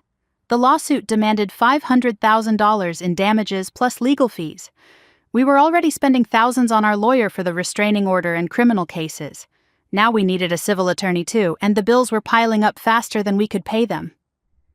Olivia called that night and told me to come to her office first thing in the morning. I sat across from her desk while she spread out papers and started making lists. She filed 3 separate lawsuits against Jessica for defamation, emotional distress, and harassment. She pressed criminal charges against Diane for the assault at the baby shower. She warned me this could take months or even years to resolve. But we had to fight back. 2 weeks later, I woke up at 3 in the morning with sharp pains shooting through my belly. James drove me to the hospital while I gripped the door handle and tried to breathe through the contractions. The nurse hooked me up to monitors and called Dr. Rivera, who rushed in, still wearing her pajama pants under her white coat. She gave me shots to stop the labor and explained the twins wouldn't survive if they came now at 24 weeks. I stayed in the hospital for 3 days on bed rest, while the contractions slowly stopped. Jessica posted on Facebook about karma catching up to me while I was still hooked up to the monitors. Michael showed up at my hospital room the second day with flowers hidden under his jacket. He sat in the chair next to my bed and apologized for everything that had happened. He told me Jessica had been prescribed medication for her mental health but refused to take it. He was documenting everything for their divorce and keeping records of her behavior. 6 weeks after the baby shower, Sophie organized what she called a support rally at our house. Cars filled our street, and people I hadn't seen since college showed up with casseroles and baby gifts. My coworkers brought diapers, and our neighbors set up tables in the backyard. Everyone was talking about how crazy Jessica and Diane had become with their social media posts. We were all in the backyard when we heard screaming from the front yard. Jessica stood on our lawn, 8 months pregnant, yelling that I was turning everyone against her. Sophie tried to guide her back to her car, but Jessica pushed her away. That's when liquid splashed onto the grass, and Jessica grabbed her belly. The ambulance arrived 15 minutes later while she screamed that I had caused her to go into early labor. The next morning, James and I sat at the kitchen table in silence, while our phones buzzed with messages. Everyone was talking about how Jessica had delivered a healthy baby girl at the hospital. I felt relief that the baby was okay, even after everything that had happened between us. Diane called my phone that afternoon, and her voice was pure poison. She said Jessica had named the baby Serafina Rose Emily, adding my name just to spite me. Michael texted me that he was refusing to sign the birth certificate until Jessica agreed to counseling. 2 months after the original baby shower, Sophie threw me another one at her house. I was opening presents when a process server walked up and handed me papers. Jessica was seeking a restraining order against me, claiming I had caused her premature labor. The judge assigned to our case went to Diane's church, and Olivia was furious about the conflict of interest. Despite all our evidence and Olivia's arguments, the judge granted Jessica's restraining order against me. We couldn't be within 500 feet of each other, which would make our upcoming court dates complicated. Olivia immediately filed for recusal and started the appeal process, but it would take weeks. That night, I lay in bed feeling the twins kick and roll inside me. James held me while I cried about what kind of world we were bringing our babies into. We were both exhausted from the constant legal battles and emotional warfare with my family. 10 weeks passed with lawyers filing papers back and forth while I grew bigger every day. Sophie showed up at my door one morning, carrying a dusty cardboard box from her garage. She'd saved all our childhood photos from when Diane threw them out years ago. I sat on the couch, spreading them across the coffee table while she made tea in my kitchen. There was Jessica and me at age 5 and 6, arms around each other at the lake, both missing front teeth and grinning. Another showed us in matching Halloween costumes she'd begged me to wear with her. Photo after photo of 2 little girls who actually loved each other once. My hands shook as I picked up one from my 8th birthday, where Jessica was helping me blow out candles. Her face lit up with genuine happiness for me. Sophie sat down and rubbed my back while I cried. This wasn't about a baby shower or even favoritism anymore. This was mental illness destroying what used to be a real relationship. Michael called that same afternoon with news that made my blood run cold. He'd filed for emergency custody of baby Serafina after finding a notebook where Jessica had written, "Destroy Emily," over and over for 20 pages. She'd also been refusing to take her prescribed medication and had missed 3 psychiatrist appointments. The judge granted his petition immediately based on the evidence. When the custody officer showed up at Diane's house to serve the papers, Jessica completely lost it. She grabbed Serafina and ran to her car while Diane blocked the officer's path. They disappeared before anyone could stop them. Michael was at the police station within an hour, filing a missing person report for his daughter. The Amber Alert went out that evening with Serafina's photo and descriptions of both Jessica and Diane. I sat glued to my phone, watching for updates, while James paced our living room on the phone with Olivia. Every news alert made my heart race. Around midnight, the police found them at a motel 2 towns over after someone recognized them from the alert. Both women were arrested on the spot for custodial interference. The news footage showed Jessica screaming and fighting the officers while Diane yelled about persecution. Baby Serafina was returned safely to Michael, who held her like he'd never let go again. Olivia called us into her office 3 days later to discuss the mounting charges. She spread files across her desk, showing assault, threats, harassment, and now kidnapping charges between them. The prosecutor was pushing for serious jail time, given the pattern of escalation. Olivia looked at me directly and asked if I was prepared to testify and potentially send my mother and sister to prison. The room spun as the weight of that hit me. James grabbed my hand as I nodded yes. David showed up at our apartment the next week, looking like he'd aged 10 years. His divorce from Karen was final, and he'd started seeing a therapist twice a week. He sat at our kitchen table and apologized for 30 years of enabling Diane's behavior and favoritism toward Jessica. He admitted he'd always known it was wrong but chose the easy path of avoiding conflict. He cried when he told me he should have protected me better. 3 months after the baby shower, I was sitting in a deposition room answering questions about every incident when pain shot through my abdomen. The lawyer kept asking questions while I gripped the table edge. Another contraction hit harder. James jumped up as I doubled over. The stenographer called 911 while I tried to breathe through contractions that were coming fast. At the hospital, Dr. Rivera worked quickly to stop the labor with IV medication. She checked the monitors constantly while explaining that the stress was triggering real labor at only 30 weeks. The twins needed more time. She managed to stop the contractions but warned they could start again any moment. Meanwhile, Olivia's appeal worked, and the recusal was granted. A new judge reviewed everything and immediately threw out Jessica's restraining order against me. He issued bench warrants for both Jessica and Diane for violating the original protection order. Justice finally seemed possible after months of their games, but Dr. Rivera insisted on complete hospital bed rest for the rest of my pregnancy. I spent my days in that sterile room watching the twins' heartbeats on monitors. Through a fake Instagram account, I watched Jessica post about being a victim of persecution and how the system was against her. She seemed completely detached from reality, living in some fantasy where she'd done nothing wrong. Did Jessica really write "Destroy Emily" over and over for 20 whole pages? That's such a strange thing to do. I wonder if she was trying to work through her feelings, or if something deeper was happening in her mind when she wrote all that. James brought news that made everything more complicated.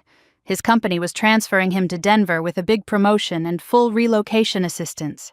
After everything that had happened, they wanted him in a different office. He held my hand as we talked about leaving Portland behind and starting fresh 1,200 miles from my family. Part of me felt relief at the thought of escape, but another part felt sad about running away. 2 days later, Jessica showed up at the hospital, claiming she wanted to apologize. Security stopped her at the elevator, but she managed to scream loud enough for the whole floor to hear that she hoped my babies would die, just like our relationship had. 3 nurses witnessed it, and security had to physically remove her. Olivia added witness intimidation to the growing list of charges when she heard about it. Michael showed up at my hospital window 14 weeks after that crazy baby shower with his daughter wrapped in a pink blanket. Baby Serafina was so tiny and perfect, with these little fingers that grabbed at the air while she slept. He held her up to the glass so I could see her face better, and mouthed that he'd filed for divorce. The papers were already signed, and he was moving to his mom's place in Salem to raise her away from all this mess. I pressed my hand against the window and watched them leave, this innocent baby who had no idea what her mom had done. Olivia called the next morning to tell me the district attorney was taking over our case completely. They were combining everything into one big criminal case against both Jessica and my mom for the kidnapping alone. We weren't just dealing with a lawsuit anymore, but actual felony charges that could mean real prison time. Olivia explained we'd have to testify as witnesses in a criminal trial now, not just some civil case. The arraignment was set for Tuesday morning, and I watched the news coverage from my hospital bed. Mom stood there in an orange jumpsuit next to Jessica while the judge read the charges. Then Mom grabbed her chest and collapsed right there in the courtroom. The bailiffs rushed over and started CPR while Jessica screamed at the cameras that I was killing our mother. They rushed Mom out on a stretcher, and the news said she'd had a massive heart attack. Despite everything she'd done to me, I felt this weird pain in my chest watching them work on her. David showed up at my room an hour later, looking completely exhausted from running between floors. Mom was stable but in critical condition 2 floors below me in the cardiac unit. He said she kept asking for me and claiming she'd had some kind of revelation about everything. James shook his head and told David their special was no way I was going near her after what she'd pulled, but I kept thinking about her lying there 2 floors down, maybe dying, and something in me cracked. I told the nurse I wanted to see her, but only with security guards present. They wheeled me down in a wheelchair with 2 guards walking beside us. Mom looked so small in that hospital bed with all the tubes and monitors beeping around her. Her face was gray, and she'd aged 10 years in the past few weeks. She reached for my hand with her shaky fingers and started crying. She said she'd been living through Jessica because she was jealous that I'd made something of myself without her help. The words didn't fix anything, but hearing her actually admit it was something I never thought would happen. 2 weeks later, I was back in my room at 32 weeks pregnant, watching the local news run our family story for the 100th time.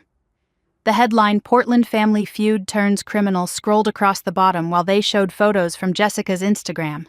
I rubbed my huge belly and realized my twins would someday Google their family and find all this crap online forever. The thought made me want to throw up more than the morning sickness ever had. That's when the news anchor mentioned something about leaked documents from Jessica's psychiatric evaluation. The report showed she'd been diagnosed with narcissistic personality disorder and postpartum psychosis. Her lawyer was already changing their whole defense to claim she was insane when everything happened. Michael texted me that he was using the diagnosis to get full custody of Serafina permanently. Sophie showed up the next day with balloons and a small cake, saying she'd planned a do-over baby shower right there in my hospital room. Just our close friends came, maybe 10 people total, and we sat around eating cake and opening presents without any drama. Everyone talked about the nursery James had set up in our new Denver apartment, and how perfect it would be for starting fresh. The twins' room was painted soft blue, with 2 cribs already assembled and waiting for us. James never left my side through any of it, sleeping in that uncomfortable chair next to my bed every night. I'd wake up at 3 a.m. to hear him whispering to my belly about all the parks in Denver and the good schools near our apartment. He'd already researched everything from pediatricians to baby music classes and had this whole plan for our new life mapped out. His voice was the only thing keeping me sane while we waited for the legal stuff to wrap up. Then, 2 weeks later, all hell broke loose again when Jessica somehow escaped from her psychiatric hold. The news said she'd convinced an orderly she was having a medical emergency and slipped out during shift change. Security footage showed her stealing a kitchen knife from the hospital cafeteria before heading to the elevators. She made it to the maternity ward entrance, screaming my name and waving the knife around. 3 security guards tackled her before she could get past the locked doors, but not before she'd terrified a bunch of new moms and visitors. The whole floor went on lockdown for 2 hours while police arrested her, and this time the judge ordered her held without bail. The prosecutor called me 2 days later to say they were fast-tracking the trial because of all the knife stuff and my high-risk pregnancy. Olivia, the assistant prosecutor, came to my hospital room with boxes of papers and a laptop to prep me for testifying. She showed me pictures of the evidence they had, including videos from the baby shower, witness statements from everyone at the party, and screenshots of Jessica's social media posts threatening me. The whole prep took 3 hours, with Olivia asking me about every single time Jessica had ruined my big moments going back to when we were kids. Michael showed up the next afternoon, carrying Serafina, who was wearing a tiny pink dress with bunnies on it. He sat in the chair next to my bed and shifted the baby to one arm while pulling out his phone to show me pictures of her nursery. After about 10 minutes of small talk, he asked if James and I would be Serafina's godparents if anything happened to him. He said he knew things were crazy, but he wanted his daughter to know her cousins when they were born and have family who actually cared about her. James squeezed my hand, and we both said yes, even though my chest felt tight thinking about how broken everything had become. 3 days later, Dr. Rivera came in during her morning rounds and circled a date on the calendar hanging on my wall. She said 34 weeks was as far as she was comfortable letting me go with all the stress, and the twins were big enough to do fine. The C-section was set for next Thursday, which meant my babies would arrive right in the middle of Jessica's trial.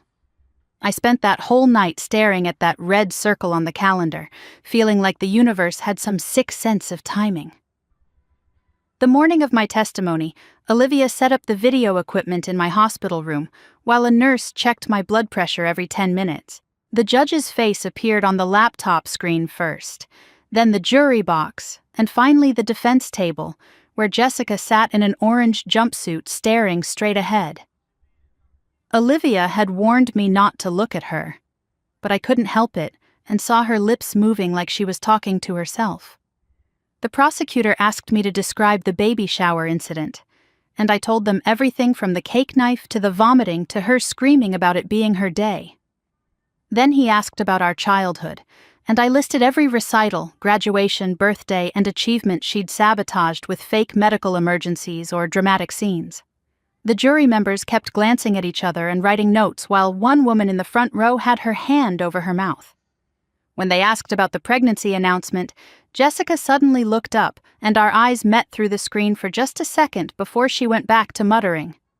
David visited that evening with a box of old VHS tapes he'd converted to digital and his laptop. We watched videos from when Jessica and I were little, before everything went bad, playing dress-up and having tea parties in the backyard. There was one where she was teaching me to ride a bike, running beside me and cheering when I finally got my balance. James held me while I cried, watching the sister I'd lost somewhere along the way to jealousy and mental illness. Mom took the stand 2 days later, and Olivia texted me updates since I couldn't watch.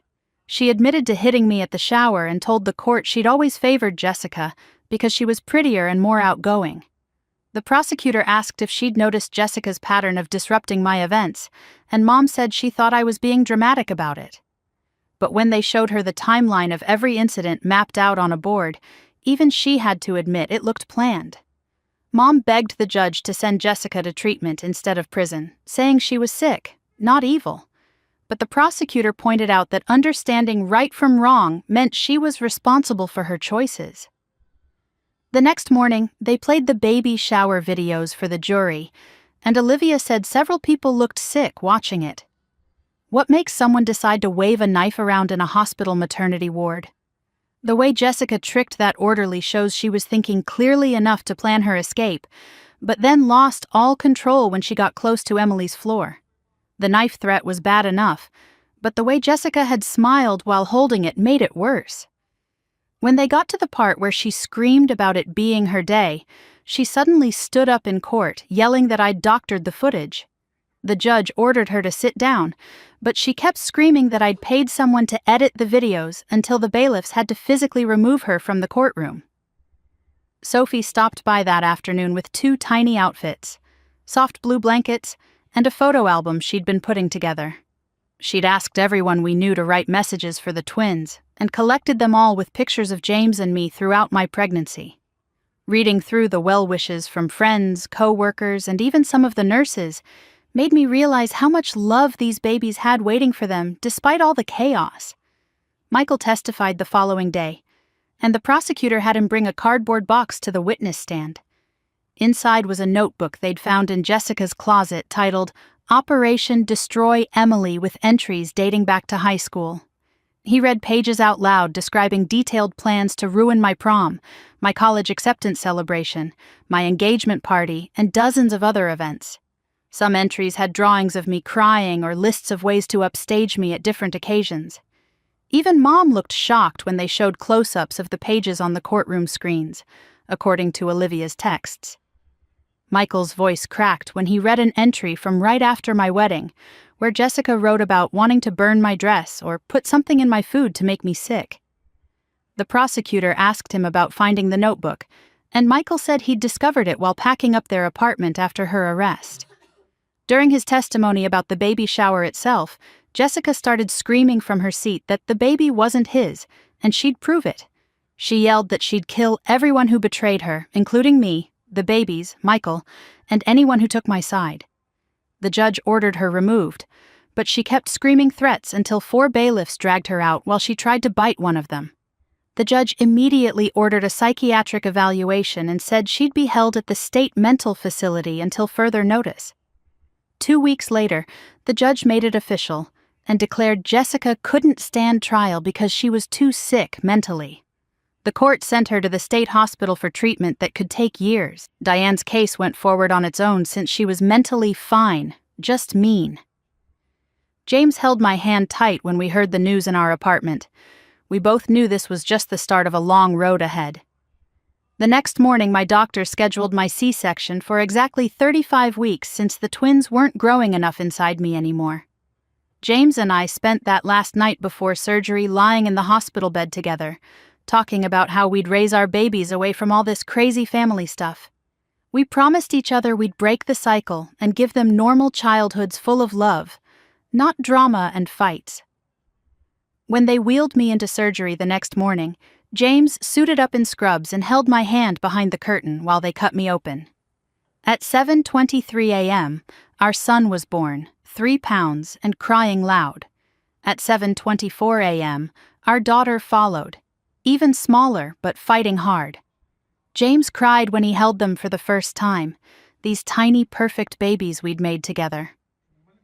Through the recovery room window, I saw David standing in the hallway with tears running down his face, finally getting to be a grandfather to babies who might actually know him.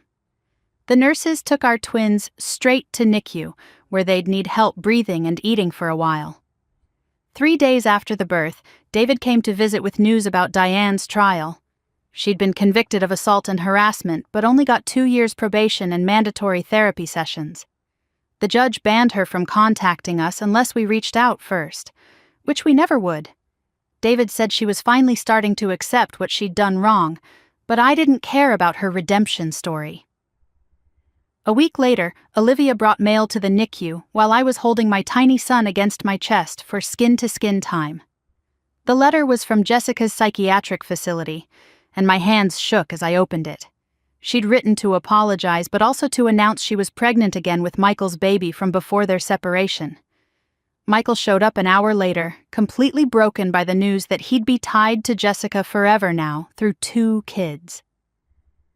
The twins stayed in NICU for 3 full weeks, learning to breathe and eat on their own while getting stronger every day. Sophie visited daily with updates on our Denver house preparations, showing me photos of the nursery she'd painted soft blue with clouds on the ceiling. She'd found us a great neighborhood with good schools and normal families who didn't assault each other at baby showers. Olivia filed all the legal paperwork to make our move protected, transferring the restraining orders to Colorado, where the stalking laws were stronger. She made sure Jessica couldn't follow us or send people after us once we left Portland. On the twins' second week in NICU, Michael brought Serafina to meet her new cousins through the glass window. He held his daughter up so she could see the tiny babies in their incubators, and she pressed her little hands against the glass, saying "Ba-ba" over and over. Watching Michael gently explain to Serafina that these were her cousins made me see what kind of father he could have been in a different life without Jessica's poison. He promised me he'd keep Jessica away from us, that he'd handle her visits with Serafina so we'd never have to see her again. 2 days before the twins were supposed to be discharged, Jessica's psychiatric team called with urgent news. She'd become completely fixated on my twins during her treatment sessions, telling everyone they were actually her babies that I'd stolen. The delusions were getting worse despite the medication, and she'd tried to escape twice to come find us. The psychiatrist strongly recommended we leave Portland immediately once the babies could travel. At exactly 3 weeks old, the twins finally hit their weight goals and could maintain their body temperature without the incubators. As James signed the discharge paperwork, David arrived with news that Karen had pled guilty to the HIPAA violations for accessing my medical records. She got 6 months in jail and lost her nursing license forever, another domino falling in the chain of consequences from that baby shower. Our last night in Portland came 3 days later, and Sophie had somehow pulled together a goodbye dinner at her place with the few family members still talking to us. David handed us a thick photo album filled with pictures from before everything went crazy, back when we were all just kids playing in the backyard without knowing what was coming. He promised to visit Denver once we got settled. The twins slept through most of the dinner in their car seats while people took turns holding them and crying. Sophie made my favorite lasagna and kept refilling everyone's wine glasses, even though nobody was really drinking. The next morning at Portland Airport, I was pushing the double stroller through security when I saw her. Jessica stood near gate 12 with some kind of medical aid beside her, wearing sweatpants and a hoodie I'd never seen before. Her face looked puffy from medication, and her hands shook as she held a coffee cup. She saw us at the exact same moment I saw her. Her whole face just crumpled like paper, and she mouthed something that looked like "I'm sorry" before the aide turned her around and led her away toward a different gate. That was the last time I ever saw my sister. On the plane, I nursed both twins while James scrolled through Denver neighborhood listings on his phone. An older woman across the aisle kept smiling at us, and finally leaned over to say we had beautiful babies and what a lovely family we made. She had no idea we were basically refugees fleeing our hometown. When we landed in Denver, my phone exploded with messages from Olivia. Jessica had been committed involuntarily for at least 6 months after she'd threatened to find us and take what she called her babies. Michael was filing for permanent custody of both kids since she'd been declared unfit.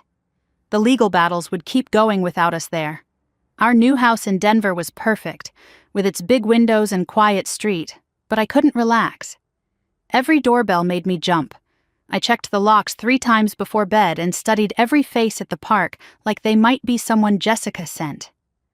James found us a family therapist who specialized in trauma and made our first appointment for the following week. David called 2 weeks later with updates about Mom. She'd started therapy and was finally accepting how she'd enabled Jessica's behavior for years. She'd written us a long letter that David offered to read over the phone. It was actually remorseful, talking about how she'd failed both her daughters by playing favorites and creating this competition between us. A month into Denver life, the twins smiled for the first time during a video call with Sophie. Real smiles, not just gas. Sophie started crying immediately. Then I was crying. Then James was crying. All of us just sobbing at these 2 tiny babies grinning at a phone screen. These perfect moments reminded me why we'd fought so hard to protect them. Then Olivia called with news that made my stomach drop. Jessica had lost the pregnancy during what they called a psychotic episode, where she'd tried to cut the baby out herself because she believed aliens had put it there. They'd moved her to a long-term psychiatric facility upstate. Even after everything she'd done, I felt sick thinking about her lost baby and her broken mind. Michael decided to move to Boulder with Serafina and his new girlfriend, close enough for the cousins to grow up knowing each other, but far enough from Portland's poison. How did Jessica manage to see them at the airport if she was supposed to be in treatment? The timing feels so strange, her standing there with a medical aid right when they're leaving town forever. We agreed to meet up once a month for play dates, trying to build something healthy from all this wreckage. 3 months into our Denver life, the final legal papers arrived by certified mail. All criminal charges resolved with plea deals or convictions. The restraining orders made permanent. Our Portland house sold to a nice young couple who had no idea about its history. The last document confirmed Jessica would remain institutionalized indefinitely after being declared a danger to herself and others. The war was over, but nobody had really won anything. Going back to work felt weird after everything. The office building downtown had glass doors that reflected my face back at me, and for a second, I didn't recognize the woman staring back. James stayed home with the twins while I sat at my desk, answering emails about marketing campaigns and quarterly reports. My coworkers talked about their weekend plans and complained about traffic, and nobody knew about the viral video or the knife or any of it. During lunch breaks, I pumped milk in the bathroom and checked my phone for pictures James sent of the babies. 3 weeks into the job, my manager asked if I wanted to join the team for drinks, and I actually said yes. Sitting in that bar, listening to normal people talk about normal problems felt like wearing a costume that finally fit. My therapist's office had beige walls and a white noise machine that made ocean sounds. I sat on her couch, picking at the throw pillow while she waited for me to speak. The words stuck in my throat for 20 minutes before I finally said it out loud. I got pregnant on purpose to hurt my sister.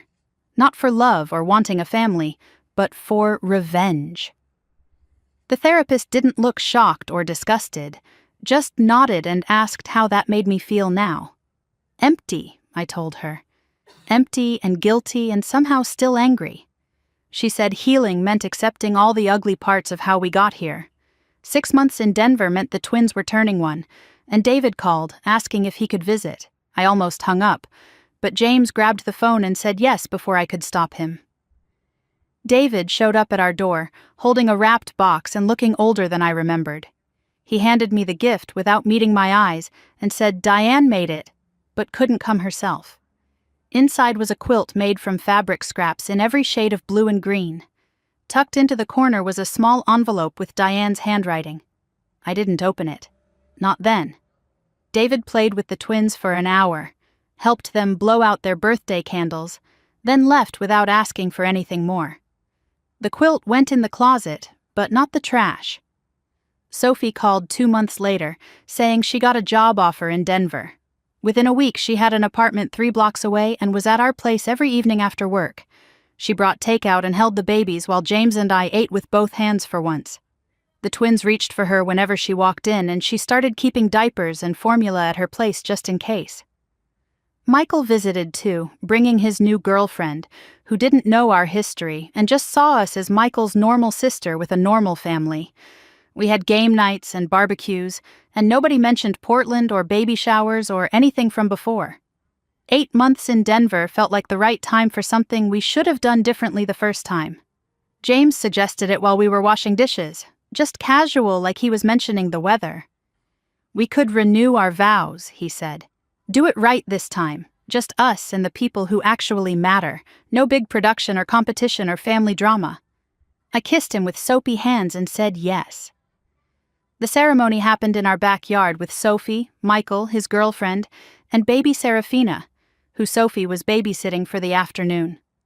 Michael's girlfriend recorded it on her phone while the twins tried to eat the flowers Sophie picked from her garden. James wrote his own vows about choosing each other every day, especially the hard days. I just said I loved him and meant it. After everyone left, we put the twins to bed and slow danced in the kitchen to no music at all. A letter came from Jessica's treatment facility 9 months after we left Portland. The doctor's handwriting explained she had been making progress with therapy and medication. She had written apology letters to everyone as part of her treatment. Would we consider supervised video contact in the future? The letter went into the filing cabinet in the folder marked Important Papers between the twins' birth certificates and our car insurance. Maybe someday I'd answer it. Today wasn't that day. The twins took their first steps on the same rainy Tuesday while I was folding laundry. First, one twin stood up using the coffee table. Then the other saw and had to copy. They wobbled toward each other and collapsed in a pile of giggles. James said something about them already competing, and we both froze. Then he laughed and said, competition could be good, like who could give the best hugs or be the kindest. We were writing new rules for our family. Some nights I dreamed about Jessica, but not the woman who held the knife. I dreamed about the sister who taught me to ride my bike in the driveway, the one who split her Halloween candy with me, even though I dropped mine in a puddle, the girl who existed before everything went wrong. I woke up crying from those dreams, grieving someone who might have only existed in my memories. James held me without asking questions because some pain doesn't need words. 1 year in Denver meant 1 year since the baby shower. I posted a single photo on Instagram of the twins laughing at the park. The caption read, "The best revenge is a life well lived." And I turned off comments before anyone could respond. Some stories didn't need audiences anymore. The park near our house had baby swings and a sandbox where the twins could dig for hours.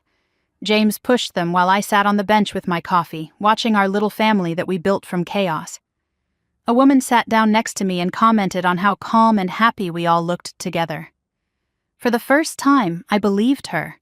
The twins would know their story someday when they were old enough to understand that families can break and heal and break and heal again. They'd know about their aunt and their grandparents and why we lived so far from where Mommy and Daddy grew up.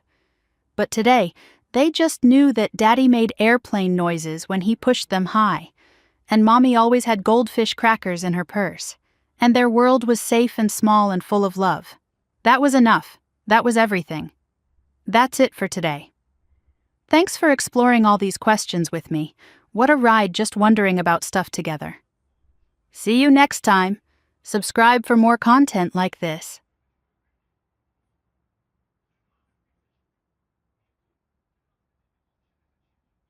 Another birthday spent staring at a Post-it note stuck to my laptop.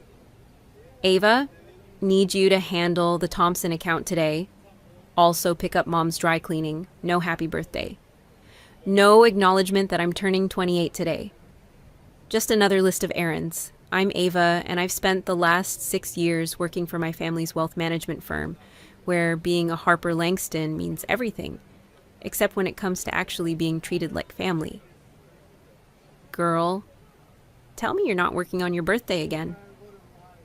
Lila's voice cuts through my thoughts as she bursts into my office, carrying a small cupcake with a single candle. I swear, your family would forget their own names if they weren't engraved on the letterhead. I manage a weak smile. Thanks, Lila. At least someone remembered. Did they seriously? She glances at the post-it and rolls her eyes. Unbelievable. Even after last year's fiasco? Last year, my mother Celeste had thrown a lavish party for our firm's top client, completely overshadowing my birthday. When I brought it up, she'd said, "Oh, darling, you're too old for birthday parties anyway." Speaking of fiascos, I say, nodding toward my office door where my sister Elise is gliding past in her designer stilettos. Here comes Hurricane, self-obsessed. Elise pokes her head in. "Ava, Mom needs those Thompson files by noon." She pauses, eyeing the cupcake. "Oh, is it someone's birthday?" Lila nearly chokes on her coffee. "Are you serious right now?" "What?" Elise's perfectly arched eyebrows knit in confusion. "It's your sister's birthday," Lila says flatly. "Oh." Elise's face floods with faux concern. "Right. Happy, birthday, Ava. We should totally do dinner sometime this week." "Sure," I mutter, knowing sometime this week means, never. After Elise leaves, I pull up my banking app. 6 years of forgotten birthdays, Christmas gifts that were obviously re-gifted, and borrowed items never returned. I've been selling them piece by piece on various online platforms. The total makes me smile. Enough for something I've never done before. "Lila," I say, turning my laptop around, "what do you think about Bali?" Her eyes widen. "Girl, that's like insanely expensive." "Exactly." I click book now on the most luxurious resort package I can find. First-class flight, overwater bungalow, personal concierge. Your family's going to lose it when they find out. That's the best part. They won't know until I'm already there. I feel a rush of adrenaline as I confirm the booking. No more waiting for them to remember I exist. My phone buzzes. It's my mother, Celeste.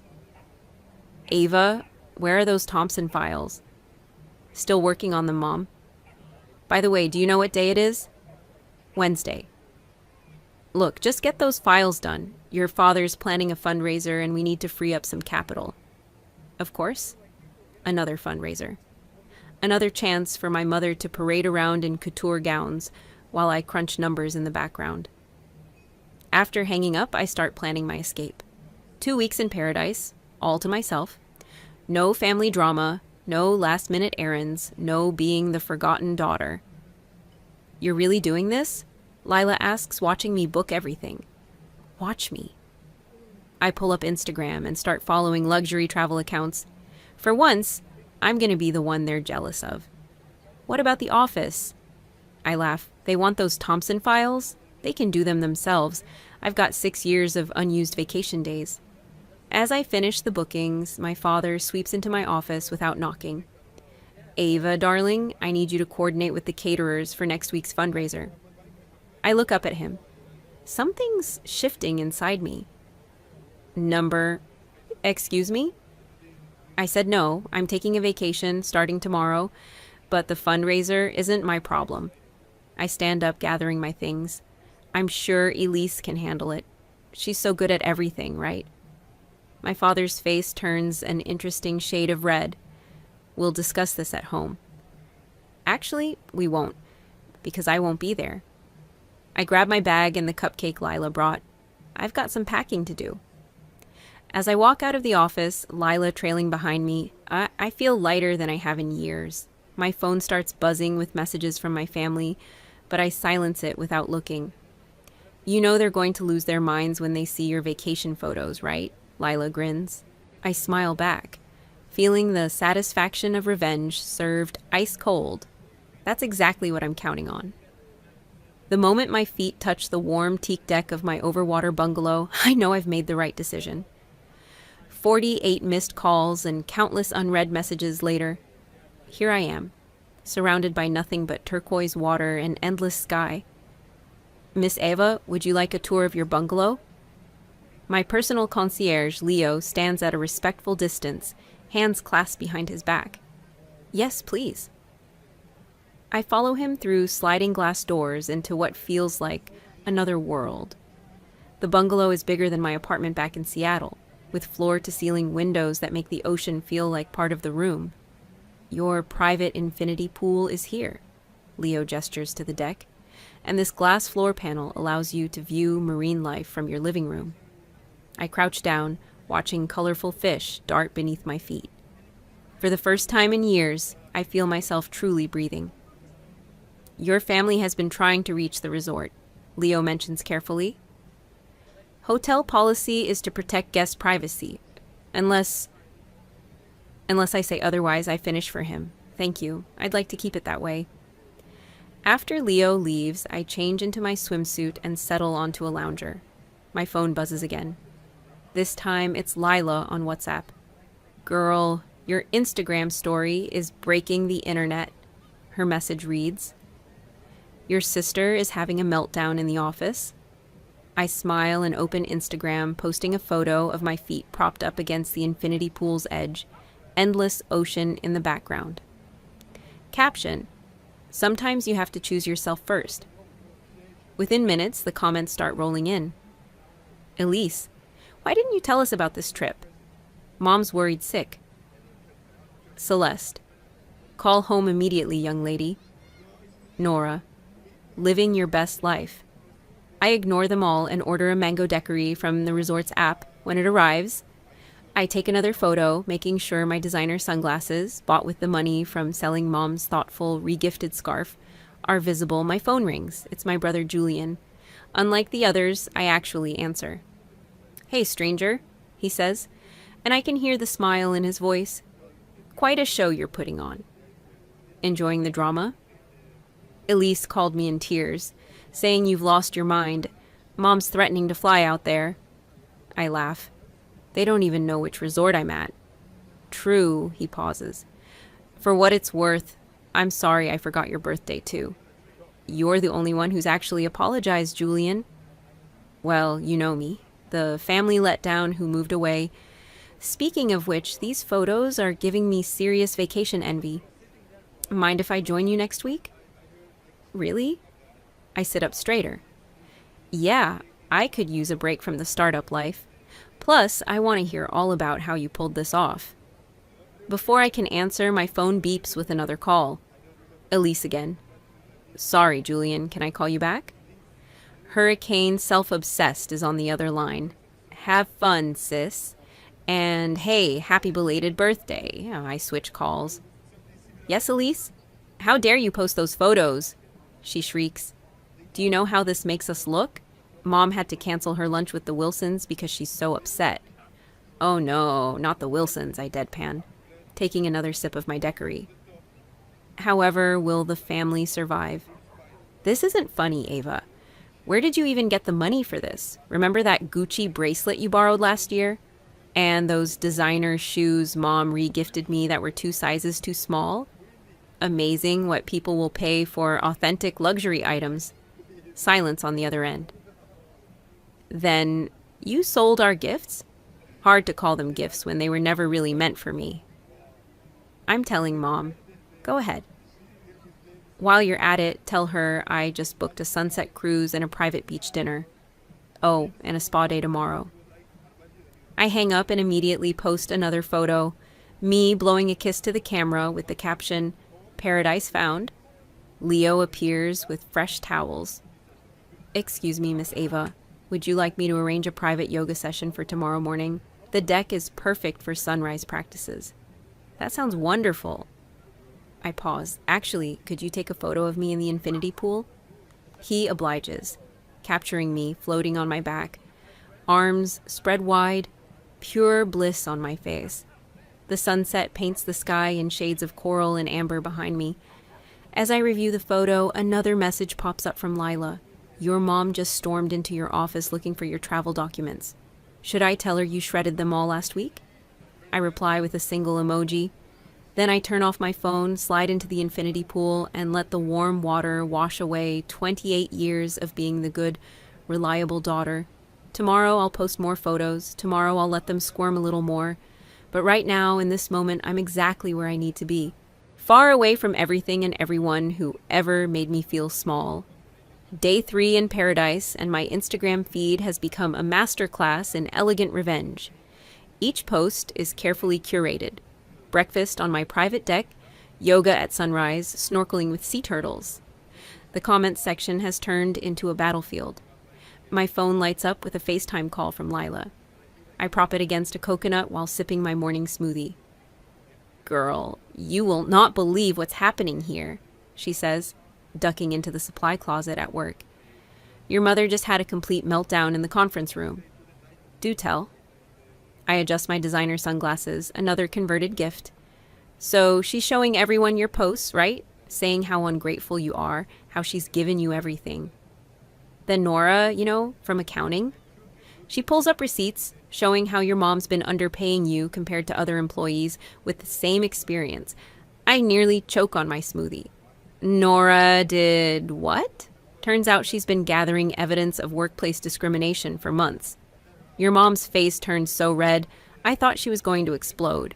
Leo appears with fresh towels. Your spa appointment is in 15 minutes, Ms. Avenue.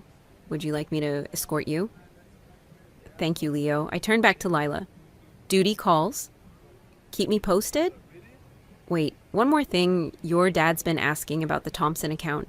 Should I tell him you left all the files encrypted? I smile sweetly. Tell him the password is my birthday, if he can remember it. After hanging up, I post a new photo, me in a white resort robe, cucumber slices ready for my eyes. Caption? Self-care isn't selfish. During my massage, my phone keeps buzzing. I check it afterward. Celeste, this behavior is unacceptable. Your father is furious about the Thompson files. Elise, Mom's crying because of you. Hope you're happy. Vincent, call me immediately regarding the account access. And Julian, booked my flight. See you in 3 days, sis. I'm about to put my phone away when a message from Nora pops up. Hey, hope you're enjoying your vacation. We should talk when you get back. There's a lot you need to know about what's been happening at the company. Before I can reply, my father's name flashes on the screen. For the first time since arriving, I answer. Where's the password, Ava? He sounds strained. Hi, Dad. How are you? I'm great. Thanks for asking. This is no time for games.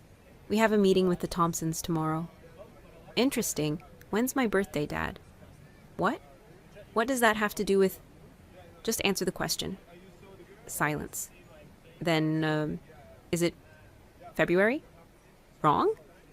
Try again. Listen, young lady. Number. You listen. My voice is steady. Calm. For 6 years, I've worked overtime, weekends, holidays. I've canceled dates, missed friends' weddings, put my life on hold, and you can't even remember when I was born. I'll double your salary, he says quickly. Just give me the password. I laugh. You know what's funny? I'm not even angry anymore. I'm just done. Done? What does that mean? It means I quit. Check your email. My resignation letter was scheduled to send today. The Thompson account details will automatically forward to Elise in exactly 1 week. Plenty of time for her to prove she's the superior child. You can't do this to us. We're family. Funny how that word only matters when you need something from me. I hang up and immediately post a video of myself diving into the infinity pool, captioned, "Making a splash. Sometimes you have to dive into the deep end of life." Minutes later, Lila sends me a video of the office. My mother is pacing, phone in hand, while Elise frantically tries to guess my birthday. My father is at my desk staring at my resignation letter. Your mom just said, and I quote, "We've given her everything, and this is how she repays us?" I almost laughed out loud, Lila texts. I respond with a photo of my spa schedule for the week. Send this to Elise. She always wanted to be the favorite child. Now's her chance to prove it. As the sun sets, I sit on my deck, watching rays glide through the illuminated water below. My phone buzzes with a message from Julian. Just saw your resignation letter. Bold move, sis. Mom's threatening to cut you off. I text back, can't cut off someone who's already free. Then I post one final photo for the day. Me raising a champagne glass against the sunset, wearing the sapphire earrings I bought by selling every last thoughtful gift they'd given me over the years. Caption, here's to new beginnings and remembering your own worth. The likes and comments pour in, but I don't check them. Instead, I watch the stars emerge over the ocean, feeling lighter with each passing moment. Tomorrow, I'll meet with the resort's career counselor. Turns out they have a position opening in their investment division. Paradise might just become permanent. Miss Ava, your sister is quite insistent on a video call, Leo says, holding out my phone. She's contacted the front desk 7 times in the last hour. I'm lounging on a yacht, champagne in hand, watching dolphins play in the wake. Fine. Put her through. Elise's face appears, mascara smeared. How could you do this to us? Do what? Take a vacation, quit my job, or finally stand up for myself? Mom and Dad are beside themselves.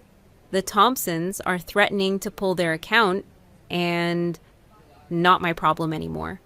I adjust my sunglasses, making sure she gets a good view of the ocean behind me. How's that password hunt going?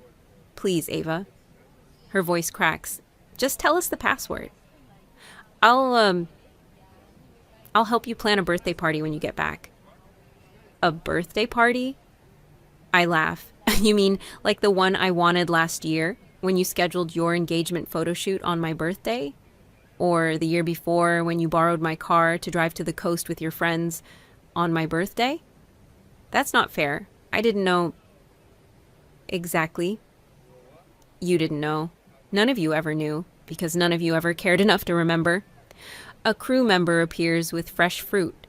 Would you like the chocolate fountain with that, Miss Ava? Yes, please. I smile at Elise's widening eyes. Oh, and some of those gold-dusted strawberries. Gold strawberries? Elise sputters. They dip them in edible gold leaf here. Quite expensive, but then again, that Prada bracelet you borrowed and lost fetched a nice price. Her face pales. You sold that too? Along with every other meaningless gift you all gave me. It's amazing how much money you can make selling things people never really wanted you to have in the first place. Mom and Dad are flying out tomorrow, she blurts. They've hired a private investigator to find which resort you're at. I nearly dropped my phone laughing. With what money? I froze the Thompson account, remember? And good luck with that PI. I booked everything under a different name. You what? Oh, and Elise, while you're all scrambling, you might want to check your email. Nora's been quite busy gathering evidence about wage discrimination and nepotism in the company. I hear the labor board is very interested. The yacht hits a wave, sending spray across the deck. I lift my face to it, feeling the cool mist while Elise has her meltdown. You're destroying this family, she shrieks. No, this family destroyed itself. I'm just finally showing you the receipts. A notification pops up. Julian has posted a photo of his packed suitcase with the caption, "Off to join the rebellion." Elise sees it too. Julian's coming there. That's not fair. He hasn't worked for the company in years. Exactly. He got out early. Smart guy. I'm telling Mom about this. Go ahead. Oh, and while you're at it? I turn the camera to show the yacht's crew setting up lunch. Tell her I'm having caviar for lunch, the really expensive kind. You know, like she serves at her fundraisers. After hanging up, I post a series of stories. Me feeding dolphins, sipping champagne, lounging on the yacht's deck, each one tagged with living my best life and own your worth. Lila texts, your mom just fired Nora. But girl, Nora had backup plans. She sent all the evidence to the labor board before getting escorted out. It's chaos here. I forward the message to Nora. Need a vacation? I know a great resort. Her response is immediate. Already packed. Send me the details. Also, your mom's face when she got the labor board notice? Priceless. Leo appears with a satellite phone. Ms. Ava, your mother is on an urgent call. She says it's about your trust fund. I take the phone. Hi, Mom. We're cutting you off, she says, without preamble. No more trust fund, no more company shares, no more. Already sold them, I interrupt. Last week. Along with every stock option you ever gave me. Check your company's trading history. Silence. What's wrong, Mom? Isn't this what you taught me? Buy low, sell high, and always have an exit strategy? You've gone too far, she growls. Number. I finally went far enough. I watch a dolphin leap from the water. By the way, I just got offered a position here at the resort, heading up their investment division. Turns out my experience is worth quite a lot when it's not being undermined by family politics. I hang up and turn to Leo. Could you arrange a welcome dinner for my brother Julian? He arrives in 2 days. Of course. And shall I continue declining your parents' attempts to book rooms here? Please. Oh, and Leo, make sure the photographer captures every moment of my sunset dinner tonight. I hear my sister loves seeing food photos on Instagram. I stretch out on the deck chair, feeling the sun on my face and freedom in my heart. Let them come looking. They'll never find me. And even if they do, they'll find someone very different from the daughter they thought they knew. Remember this? I hold up a tarnished silver locket to my laptop camera where Lila is watching via video call. Sweet 16 gift from Mom. She forgot she'd given me the same one for Christmas the year before. I'm sitting cross-legged on my bungalow floor, surrounded by photos of everything I'd sold to fund this escape. Each item tells a story of thoughtlessness. That's the one she bought in bulk for client gifts, right? Lila asks. Yep. Sold both for $800 each. Turns out they were actually vintage pieces she got at an estate sale. My phone buzzes, another email from the family lawyer. Delete. Your mom came by your apartment today, Lila says. Started demanding your spare key from the building manager. Let me guess. She wanted to check if I'm okay. More like check for evidence. But that new manager, total boss, told her without a warrant she's not getting anywhere near your place. I hold up another photo. Remember this disaster? The size 2 designer dress Elise gave me for Christmas? To motivate me to lose weight? Girl, you were already a size 4. Sold it to a vintage shop for $3,000. Paid for my first class upgrade? I pause, picking up another photo. This one hurt the most, though. The watch? Dad's graduation gift. The only time he seemed genuinely proud of me. I trace the empty box in the photo. $10,000. Funded my first week here. My phone lights up with a text from Julian. Landing in 3 hours. You won't believe who I saw at the airport. Before I can reply, Leo knocks. Miss Ava, there's a situation at the front desk. Your mother has somehow discovered the resort's location. My heart skips. How? It appears someone tagged the resort in one of your photos by accident. I check my recent posts. There it is, a location tag on my sunrise yoga photo. Amateur mistake. She's trying to book a room, Leo continues. However, we've maintained your privacy request. She's, quite insistent. I can imagine. Celeste in full meltdown mode, designer handbag swinging, demanding to speak to managers. Send her to the sister resort on the next island, I suggest. Let her enjoy a wild goose chase. My phone buzzes again. Julian. Update. Mom's at my gate. She thinks I'll lead her to you. Little does she know I'm flying to a different island first. I text back. You're learning, big brother.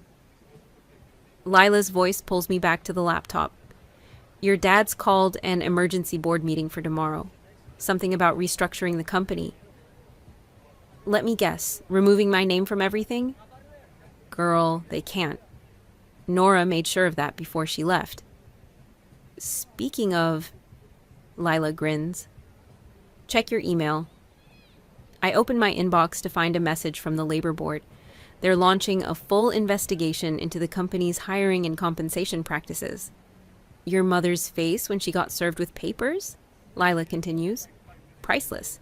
Even better than when she found out you sold her precious Dior bag. Ah, yes. The Dior. Another borrowed item that funded my escape. $20,000 of sweet revenge. My phone rings. Elise again. I answer on speaker. How dare you sell my things? She shrieks. Your things. I scroll through my photos. You mean the things you gave me as gifts? Or the things you borrowed and never returned? That Louis Vuitton bracelet was mine. Really? Because I have the gift receipt with my name on it. Want to see? Mom's having panic attacks because of you. No, Mom's having panic attacks because her perfect world is crumbling. How's that Thompson account going, by the way? Silence. That's what I thought. I pick up another photo. Oh, remember this? The Chanel bag you needed to borrow for your engagement party? The one you spilled wine on and never replaced? You're being childish. No, I'm being thorough. Every gift you gave without thought. Every item you borrowed without permission. They all funded this lovely vacation. Poetic justice, don't you think? Leo appears again. Miss Ava, your brother's flight has been redirected to our private landing strip, and your mother has just booked a room at our sister resort. I smile. Perfect. Make sure she gets the best room available. On my account. You're paying for Mom's room? Elise asks, confused. Consider it my last gift to her. Let her see exactly what her thoughtless presence bought me. After hanging up, I post one final photo for the day, all the empty gift boxes and cases spread out on my bungalow floor, with the caption, "Thanks for funding my freedom." Best gifts ever. The likes start pouring in immediately, including one from Nora. Karma's got nothing on you, girl. I close my laptop and start getting ready for Julian's arrival. Tomorrow, the real show begins. And this time, I'm the one writing the script. They're going to lose their minds, Julian says, adjusting his camera angle. We're sitting in my bungalow, about to launch the most elaborate part of my revenge plan. Everyone ready? I ask, checking my phone. Leela and Nora are on a group chat, waiting for the show to begin.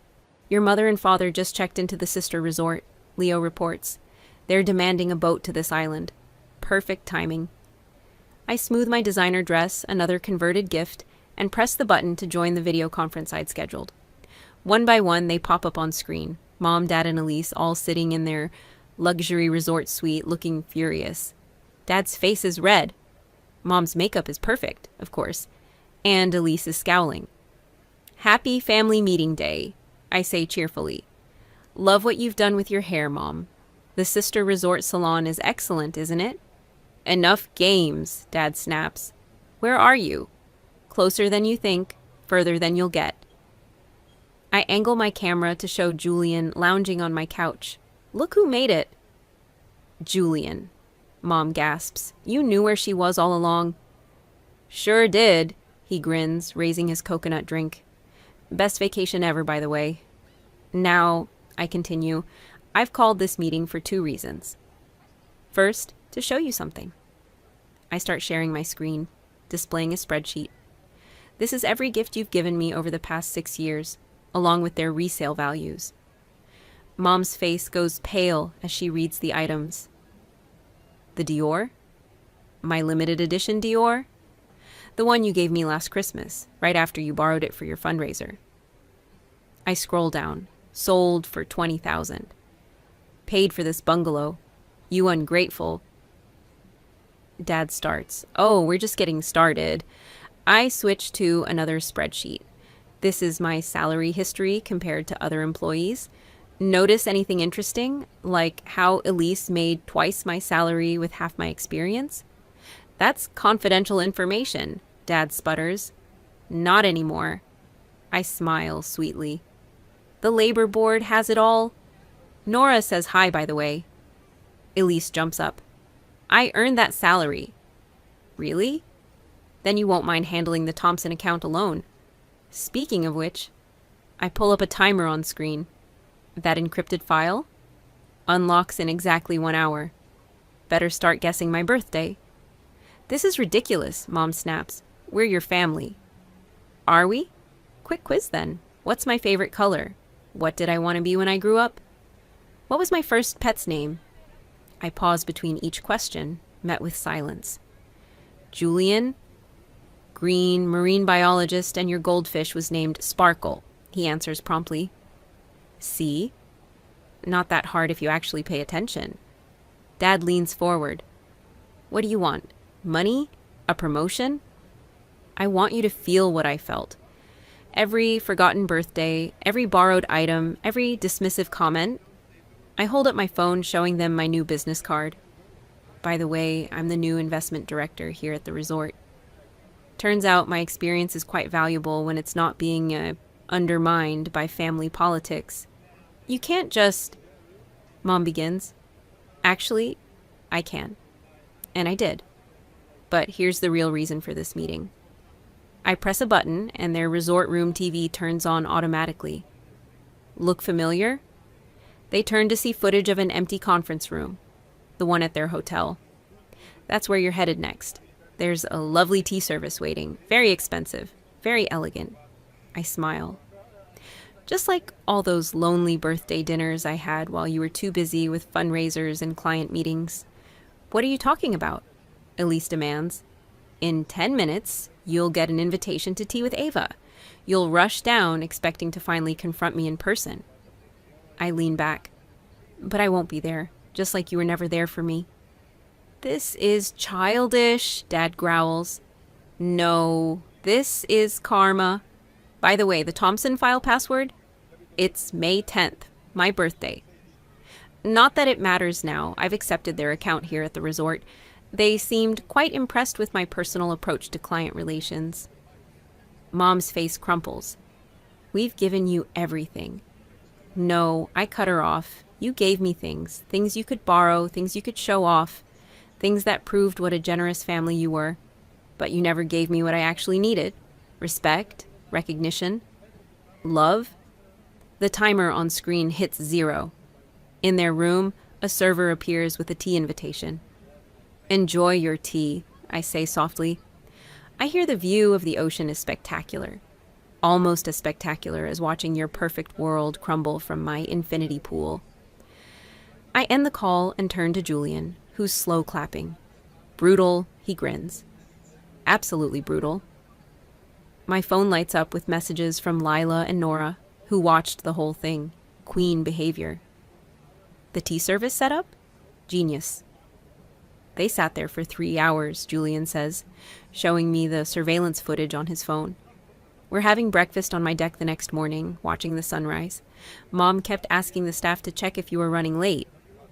Elise threw a tantrum when they finally realized you weren't coming, Nora adds through my laptop screen. She settled into her own vacation at a nearby island resort. Your dad actually flipped a teacup. I spread butter on my croissant, savoring each bite. How's the office? Complete chaos, Lila chimes in from another video window. The labor board investigators arrived this morning. They're going through everything. Leo appears with fresh coffee. Ms. Ava, your mother is attempting to reach you through the resort's business line. She's claiming it's about an investment opportunity. Tell her our minimum investment is $5 million. Cash only. I wink at Julian, who nearly chokes on his orange juice.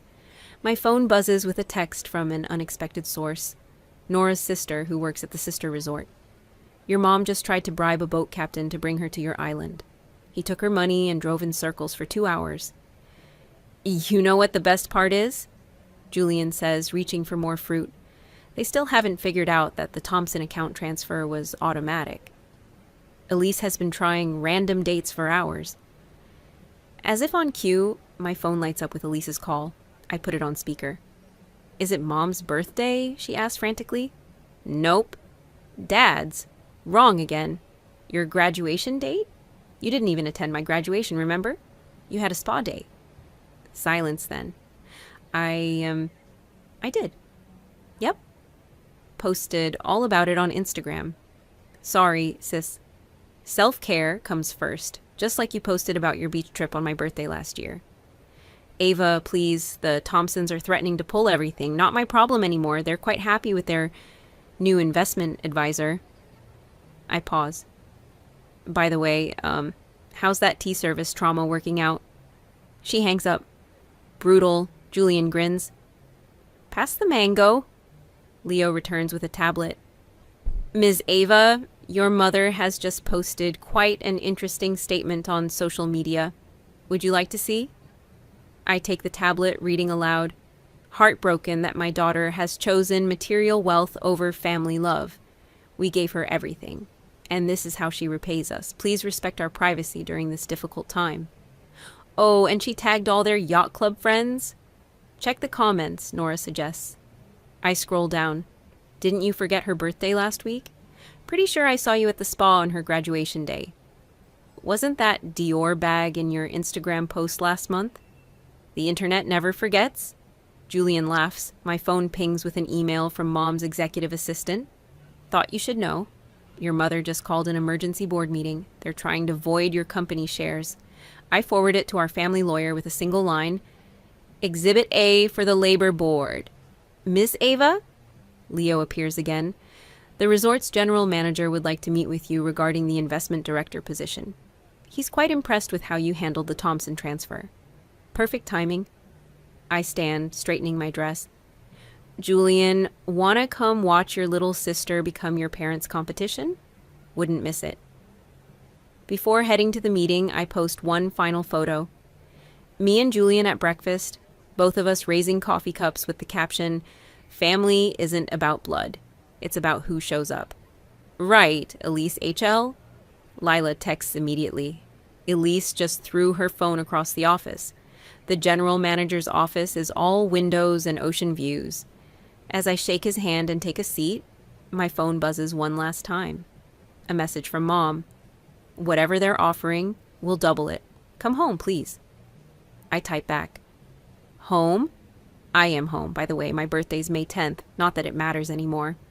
Then I turn off my phone and focus on the general manager, who's spreading out contracts and expansion plans. We're particularly interested in your ideas about sustainable luxury investment, he says, and your social media presence is exactly what we need for our younger clientele. I smile, thinking of my family sitting in their borrowed luxury, surrounded by borrowed importance. I believe in authentic experiences, I tell him. No pretense, no borrowed glory, just genuine value. He slides over a salary offer. I look at the number and think of all those forgotten birthdays, all those borrowed items, all those dismissive comments. The figure is higher than anything my family ever paid me. When can I start? As I sign the contract, I can almost hear Elise's scream of frustration from the other island. Some things, it turns out, are worth more than family obligation, like self-respect, like recognition, like revenge served on a silver tea tray. Ready for this? Julian asks, as our seaplane descends toward the mainland. After 2 weeks in paradise, we're heading back, but not to grovel or surrender. Born ready. I check my phone one last time. The labor board investigation has exploded across business news. Family firm faces nepotism investigation. Mom's going to love that headline. We land to find Lila and Nora waiting with matching grins. Your parents are at the office, Lila says, hugging me, and they've been there since dawn trying to damage control. Perfect timing, then. I straighten my resort name badge, now reading Investment Director. The familiar glass building looms ahead. Inside, whispers follow us through the lobby. Everyone's heard the stories by now. The forgotten daughter who turned the tables, the encrypted files, the labor investigation. Ava! Elise spots us first, rushing over in her designer heels. Thank God you're back. We can fix this. Already fixed, I interrupt, heading for the conference room. Just not the way you wanted. The board members are already seated, Mom and Dad at the head of the table. Their faces flash through surprise, anger, and fear as I walk in. What is this? Dad demands. Quarterly investment review, I say sweetly, setting up my laptop. Oh, but I'm not here as your daughter. I'm here representing Serenity Resort Holdings. Mom's perfectly manicured hand trembles. What are you talking about? While you were having tea at the sister resort, I was securing contracts with your top 3 clients. I pull up the presentations. The Thompsons were just the beginning.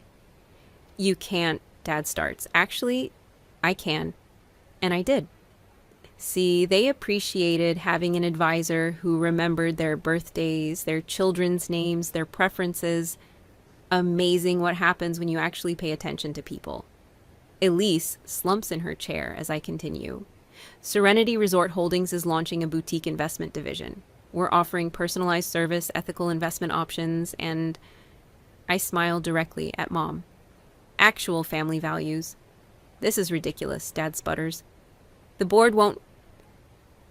board has already seen the labor board's preliminary findings, Nora interrupts, sliding folders across the table, including the pay disparities, the nepotism, and the creative accounting.